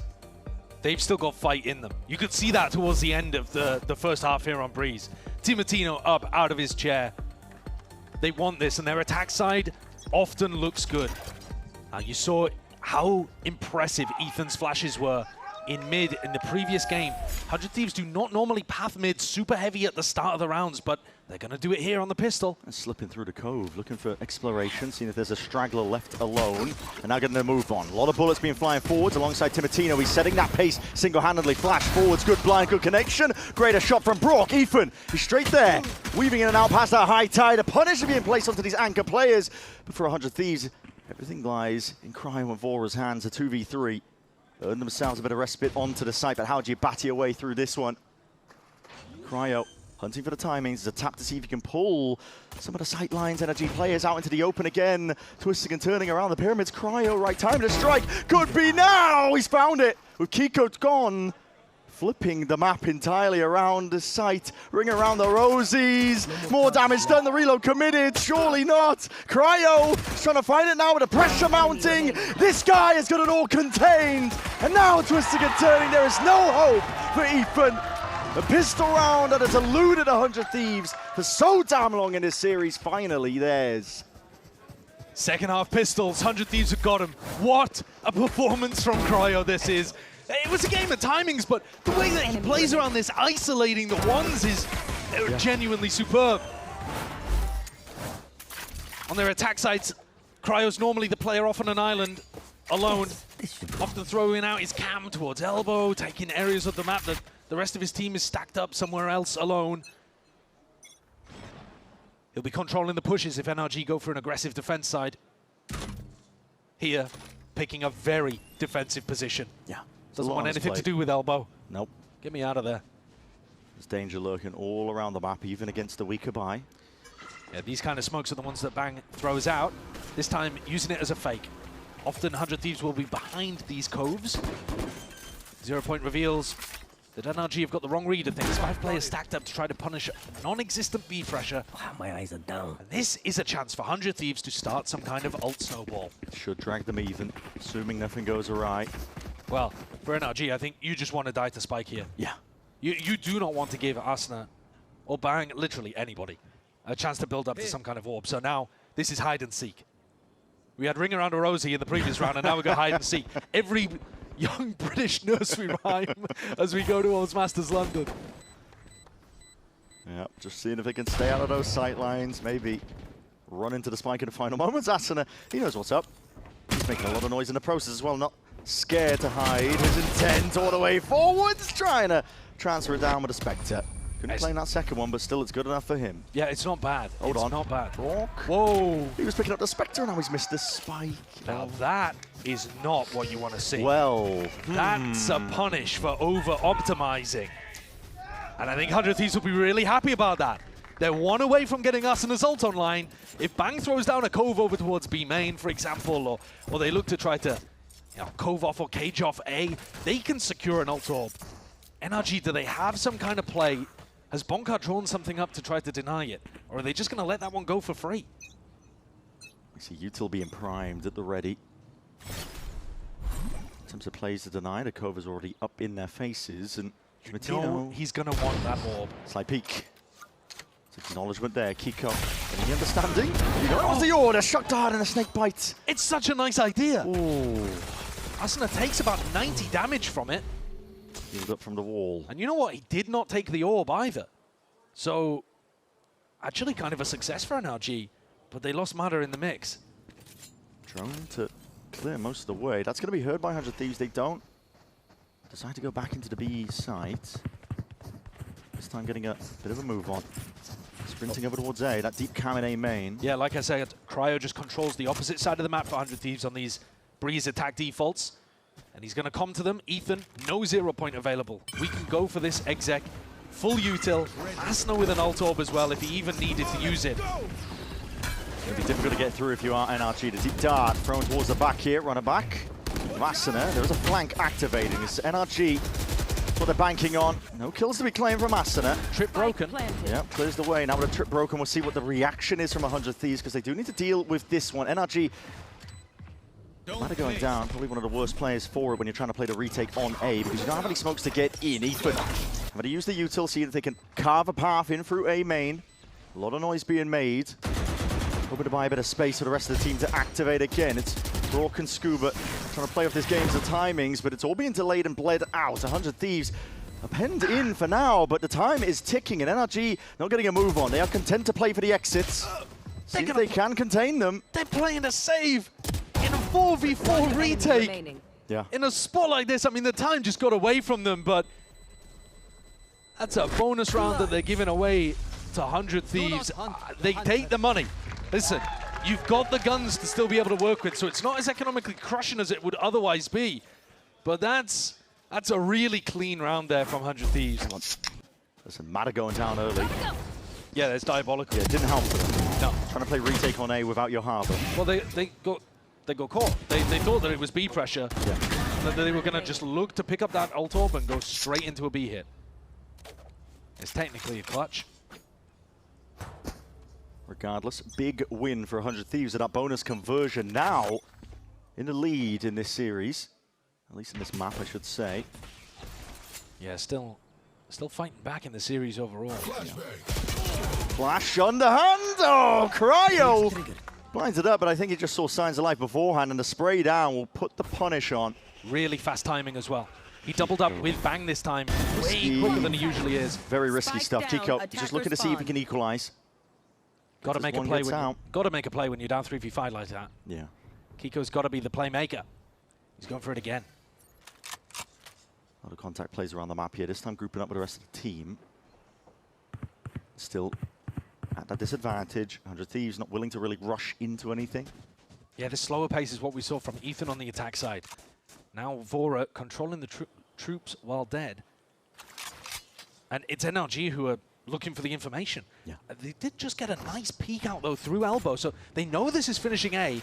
All three defenders will be in a spot to try to contest. Start up towards the top. Not accounted for. Does get the tag. Aston with a bit of spam, but he not realizing the Brook is there. Stun layer down at the feet. Somehow 1v1, but bang! Instantly on sight and on deck. Had to be aggressive, had to be decisive. Following up onto the stun to make that an unfavored 1v1 for Brook to take. NRG almost managed to get back into that round. That's the trouble with NRG. Even when they're down very difficult even to close out rounds like that. It's a good try. Teams though very clearly come into this with a nice idea. They're shaking up just enough of their attacking ideas that they've shown across previous tape to throw NRG off. Yeah. Let's go, let's go, let's go. They're keeping that momentum moving. It's a 2-round lead for now for 100 Thieves, and it has forced that second timeout. NRG got to come up with answers here and now, but you're right, Josh. I mean, listen, this is an evolution of the playbook for 100 Thieves. You can see why they wanted to go to Breeze. Yeah, Breeze has been so nice for them. They can run fakes with this composition. It feels like this comp would really struggle to look different from game to game. You only have one harbor to throw out the wall, but the way that they move around the map, slicing it up with these small smokes. A cove here, a cage there, taking a little bit of space, ready to pop. They're very intelligent. And I love the coach v coach battle that we have going on, coming out of all of these timeouts. Both of the coaching staffs have had enormous impact in these squads. For NRG, you could feel it viscerally last year when Bonkar returned to the team. Of course, they made a couple of roster moves too, but the coaching was really important and here for 100 Thieves this year. We haven't been able to talk about it enough. I hard agree. Seeing a battle of the minds take place between them, and coaching preparation is what paved the way to a trophy lift for them at Champs. 100 Thieves now. Blocking fire. Money is weak here for NRG. Molly into the corner. Scuba, he isn't under that pressure, but he does have a rifle to play with, or at least just the Guardian. He's looking to see sharpshooting on display. Can't really account for that one.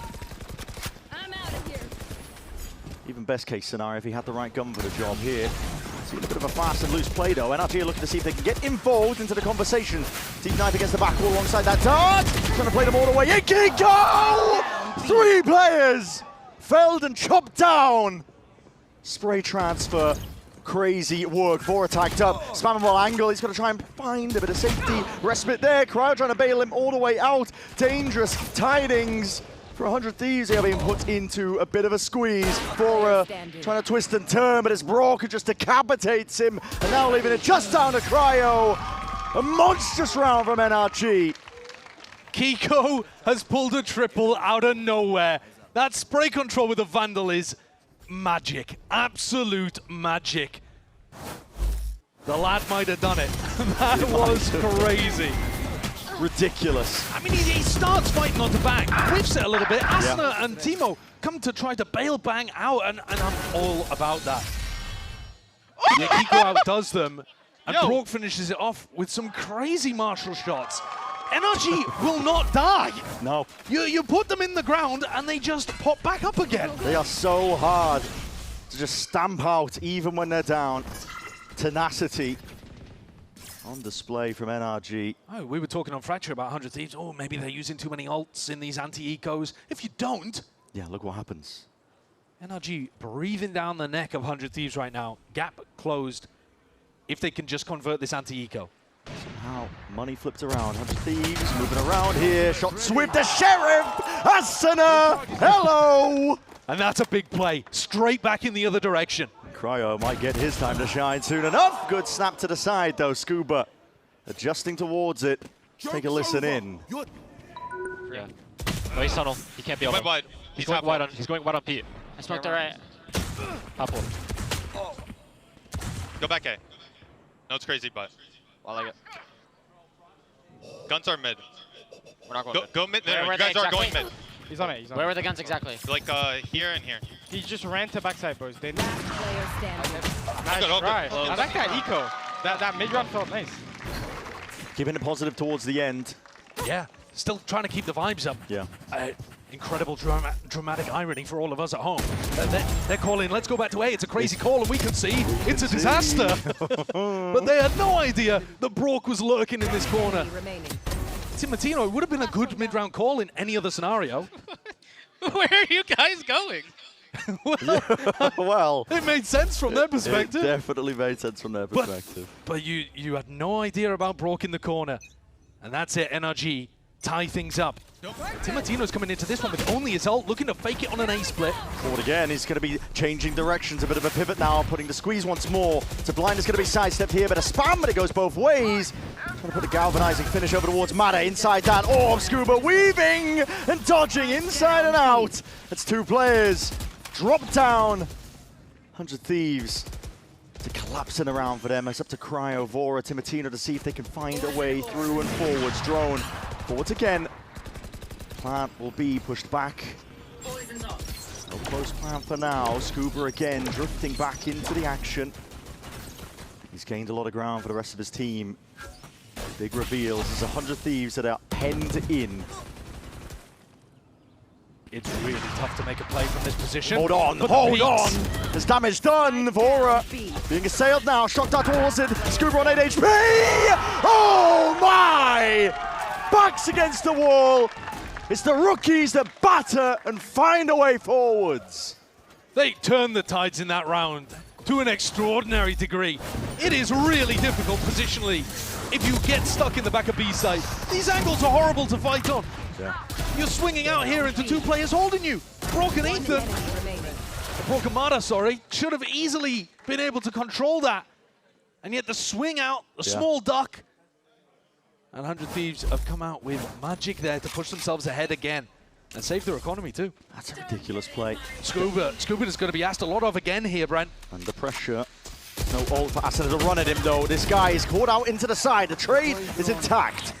necessary one here for 100 Thieves. The drone is going to be instantly collapsed, though. I mean, that's a great 0 point. It breaks the drone and it stops the high knife. Cryo!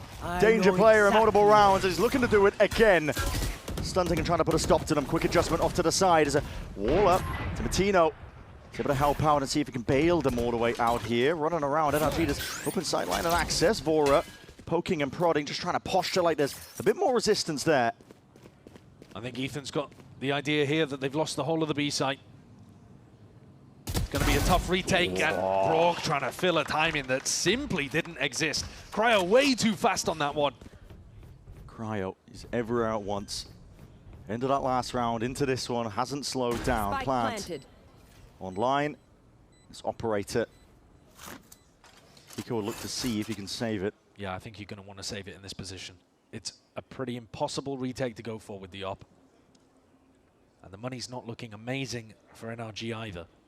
100 Thieves have put together 2 very nice rounds. Yeah. To push themselves into a position where they might be able to go to Pearl. It's a crazy map for 100 Thieves. They are having to dig so deep into hidden reserves that they might not even known existed. But that's what it takes in order to get to a global event. Absolutely. In a region as competitive as America's. Well, we knew that this team was a dark horse squad, but you have to defeat some incredibly accomplished teams if you want to be able to get to a global event. Up to 11. Putting the hurt on this NRG squad, but you got to close out this map. Take it all the way to Pearl. The mid-rounding has been strong from 100 Thieves too. Vora calling the pivot back and Cryo taking a lot of that space. Cryo's been really bold today.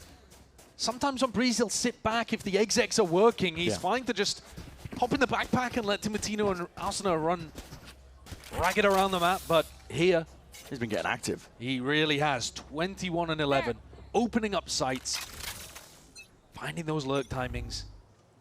But if he goes fast through mid here, he may walk into Kiko on a line. He's just heard that flash into mid. Yeah. Flash going to be setting up. 0 point is pretty good. Hunter's Fury Dart out of range, so we're going to see it. Sailing forwards regardless. The high tide as well slips his way forwards and through. The dash is primed and Kiko takes his time with it. Gets his one, gets out. Buying time for the rest of the team to really collapse forwards. Now we see it. Reckoning to roll forwards, potentially take some space towards the back of the side, but 100 Thieves, they just leave it as to where they're at. There's a nice positioning to end the ultimate there. Yeah, cuts him off for just a bit of brief time and windows here. The shots rattling forwards through that cove. Bang with the reposition. Right there. Finds himself. Slightest of angles now. Flash forwards into the back of the site. The anti was being played yet. Asuna is still getting it done. Running back now. Active. He really wants to put the hurt on. Tighten the screws onto this NRG team. To the left, bewildered, wondering what's going on. Running back forwards though, that trade is there. And NRG, they just will not die. Kiko brings it now into that 1v1. Sticking, Cryo's there. Half onto the defuse. Cryo!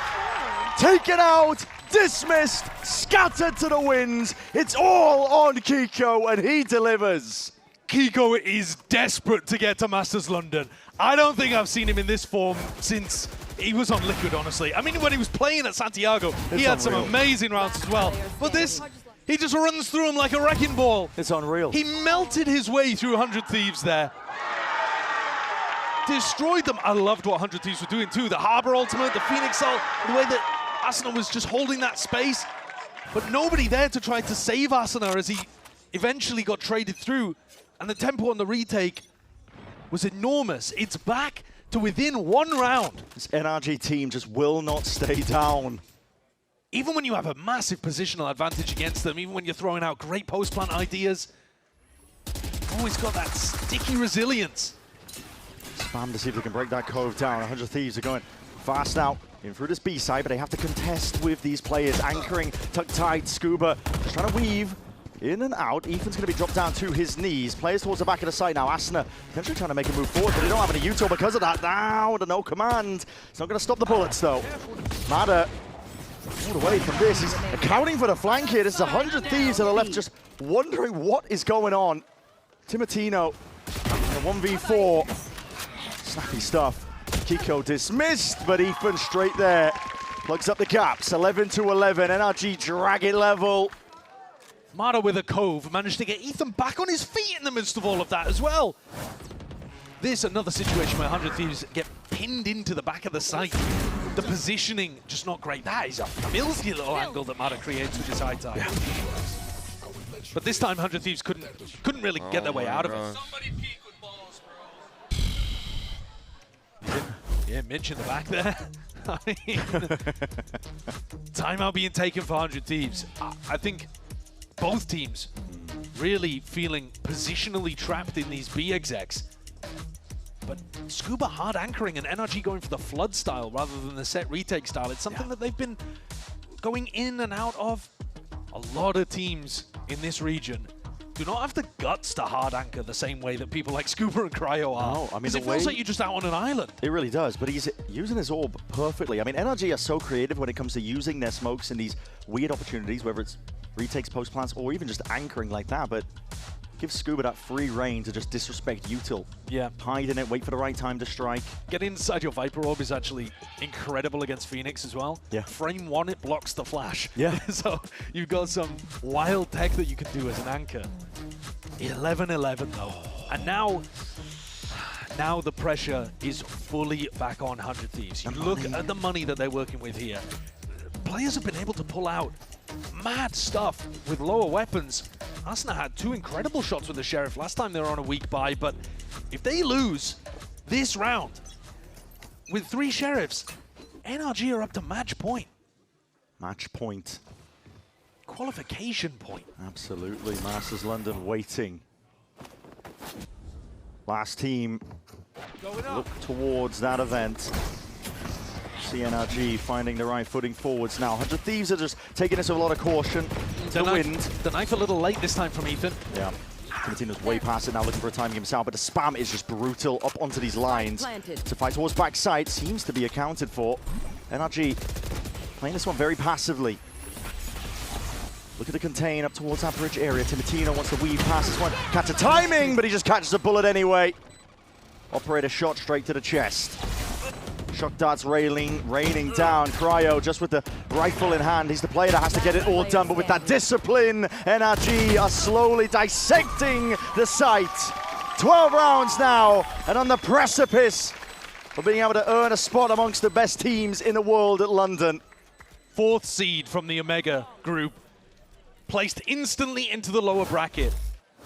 The least chances, but some of the best resilience that we have in Americas. Now 1 round away from Kiko being able to go to Masters London alongside the rest of NRG. 100 Thieves, though, they knew that that was a likely outcome of the round. They went into that attack round with 3 Sheriffs, knowing that in all likelihood, they were going to be playing for overtime. Yeah. Now you're looking at one of the most important timeouts of your careers, really. Doesn't really get much more pivotal than this. This is just to stay alive in the series. 100 Thieves constantly battered down, but they found pockets, moments to breathe in Breeze. You know, areas where they were in the lead at times, but for NRG, they've been through it all. This is a team that has so much experience, they will never stay down. Ethan's knife is causing them a lot of problems on this A exec. He times it just as Bang is going for his high tide, and the high tide then has gaps in it in places. You don't get as much value out of the drone. And then the retakes, Kiko just dominates them. They need somebody to step up and shut this guy down. Otherwise, counter over 700 days and counting since we've seen 100 Thieves at a global show on a global stage. Will keep ticking upwards. Arsenal was that guy in their previous game. Now sitting 12-20. If he can have a moment where he shows that again, he's got it in him. Player with the longest tenure out of basically any squad, but especially here. They're gonna need something from him again. This is the round that makes all the difference for 100 Thieves. It's everything. It's a stack of 4 players, but they are waiting on the other side. NRG, hard anchor positions. This could spoil the surprise almost immediately, and it could be over in a blink of an eye. Mada feeling that pressure. The Util comes out. The spam alongside it. No one deals with the dart! And just like that, 100 Thieves, they crumble under that pressure. For Cryo, it's all on his shoulders, but it looks to be an impossibility. For NRG, 100 Thieves are just one team in the way towards trying to cement themselves with legacy to prove that they can round out a trophy cabinet, to even get the chance to do it at Masters London. And what can you do if you're Cryo? The rest of 100 Thieves left to stew in silence as they look towards the inevitable for NRG. 1 HP in a dream now, but it is going to be a tall order, a tall task. NRG, they get it done in style.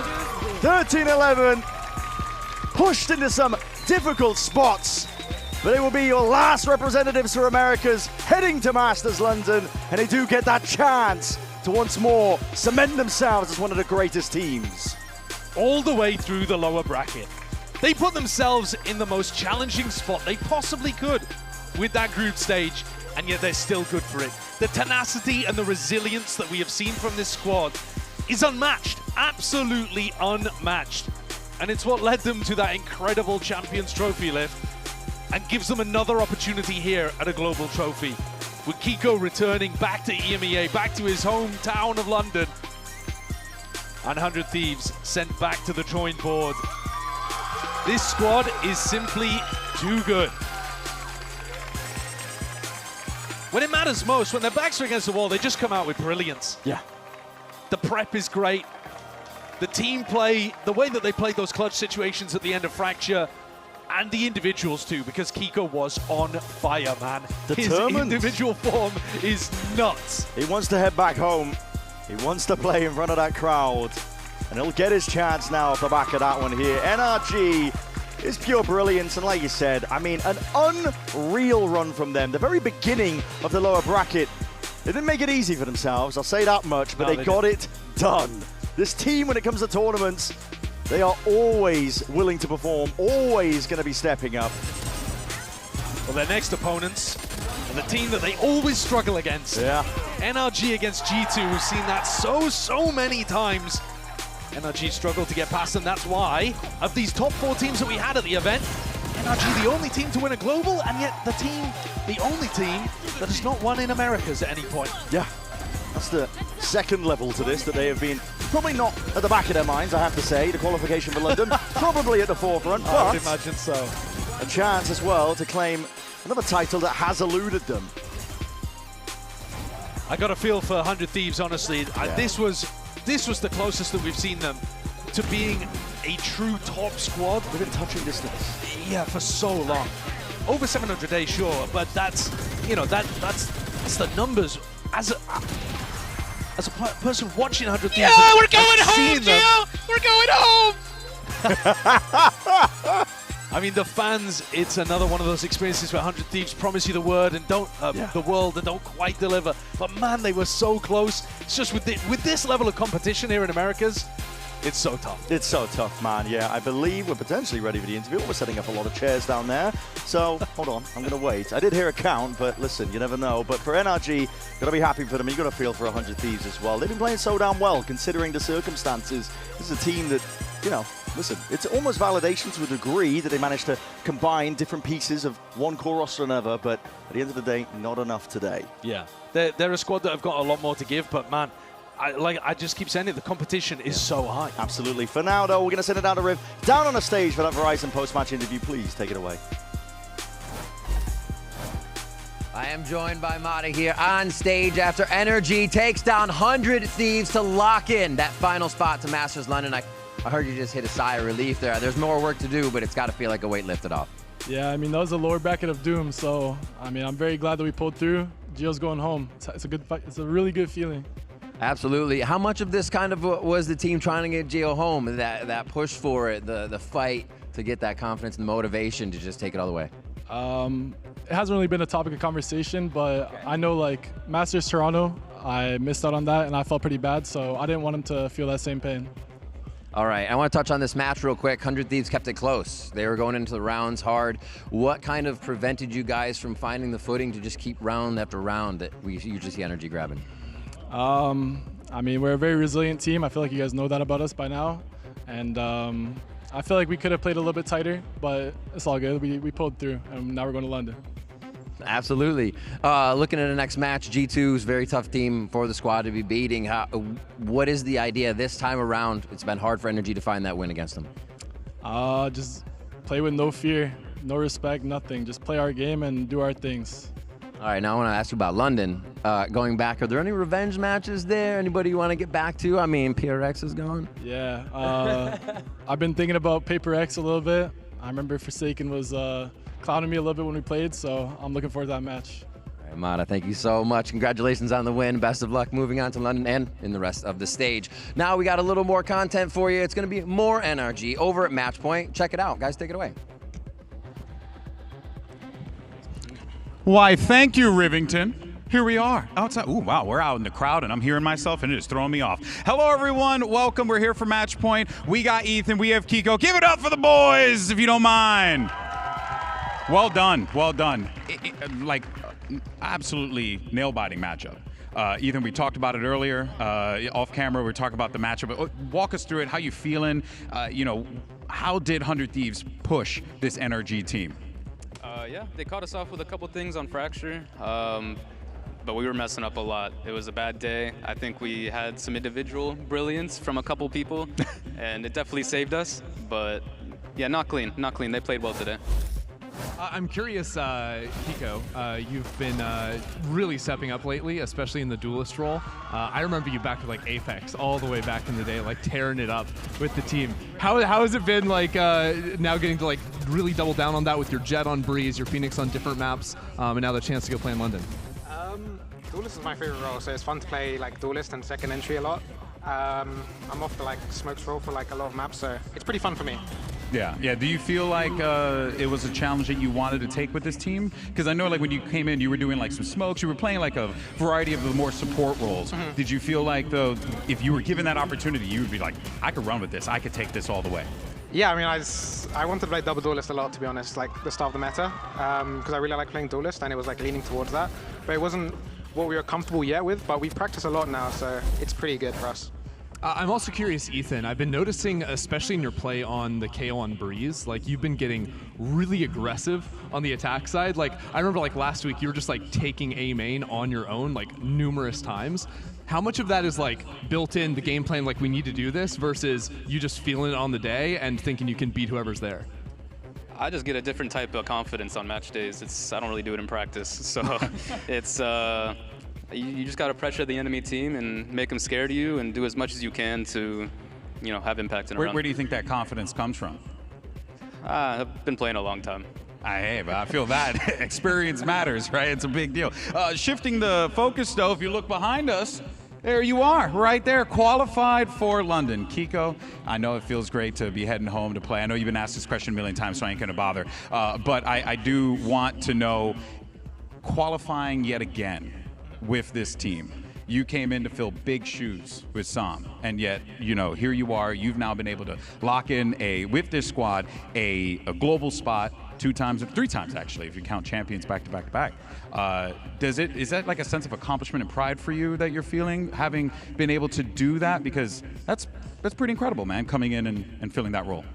Yeah, I mean, we joked about it at the start of the year, like these guys won champs, and as soon as they got to champs, they just won their first tournament. So I said, like, I'll get you guys to the Masters, and then we'll play. You guys just win it for me, you know? So, yeah, I mean, it's my 5th international now, so it's going to be really fun. And it's in London, so yeah. Heck yeah. Well, yeah. And anything else, Ender? Well, I was just going to ask Ethan, the last time you were in Europe, you owned Europe. Do you own Europe? We'll see. I'm not going to say anything about that. I respect it. All right, folks. Well, of course, that is going to do it for us here. Get up one more time for NRG, for Ethan, for Kiko. Awesome stuff there. And of course, we're going to be back here tomorrow because we have plenty more Valorant left to play. We have a Champion of Americas to crown, and we just got to watch some more awesome games. That's going to do it for us. But for now, enjoy your Samsung OLED Fast Replay, and we'll see you mañana. Take it easy, everybody.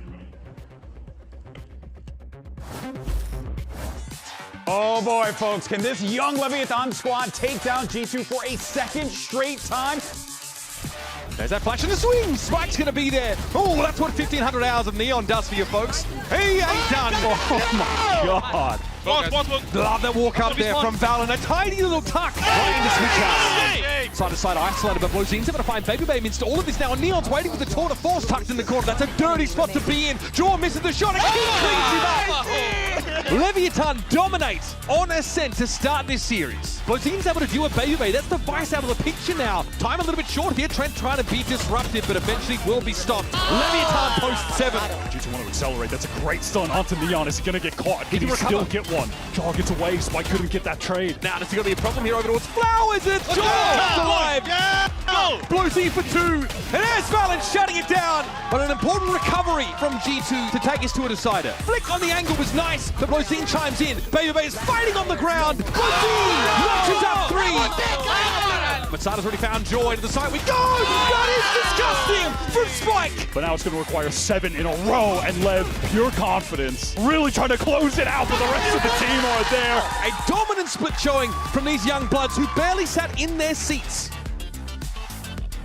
The last spot at Masters London is on the line. The loser goes home empty-handed. So let's go ahead, jump into map 1. This operator is feasting in the hands of Mada. This Yuto going to be going back and forth along with the Prowlers. Asuna just swings wildly out of it and it looks like dominating towards the spot. Target selection as well, not quite realizing where to aim. Tibertino, a scouting mission. There's Asuna. Brock pressured, damage done, 2v2 now. Left guessing towards it, but Mada potentially playing it picture perfect stuff. NRG one step ahead. Cryo, by the count of 4, snaps up towards the side as Kiko plucked out of the picture immediately. Cryo! How's he done that? Cryo! Recon! Look and weave! From the bloody brink! Deep knife against the back wall alongside that dart. Trying to play them all the way in. Kiko! 3 players! Forwards and through the dash is primed. G team, the left. Running back forwards though, that trade is there, and NRG, they just will not die. Kiko brings it now into that 1v1. Cryo's there, half onto the defuse. Cryo, take it out. It's all on Kiko. NRG, they get it done in style, but they will be your last representatives for Americas heading to Masters London, and they do get that chance to once more cement themselves as one of the greatest teams.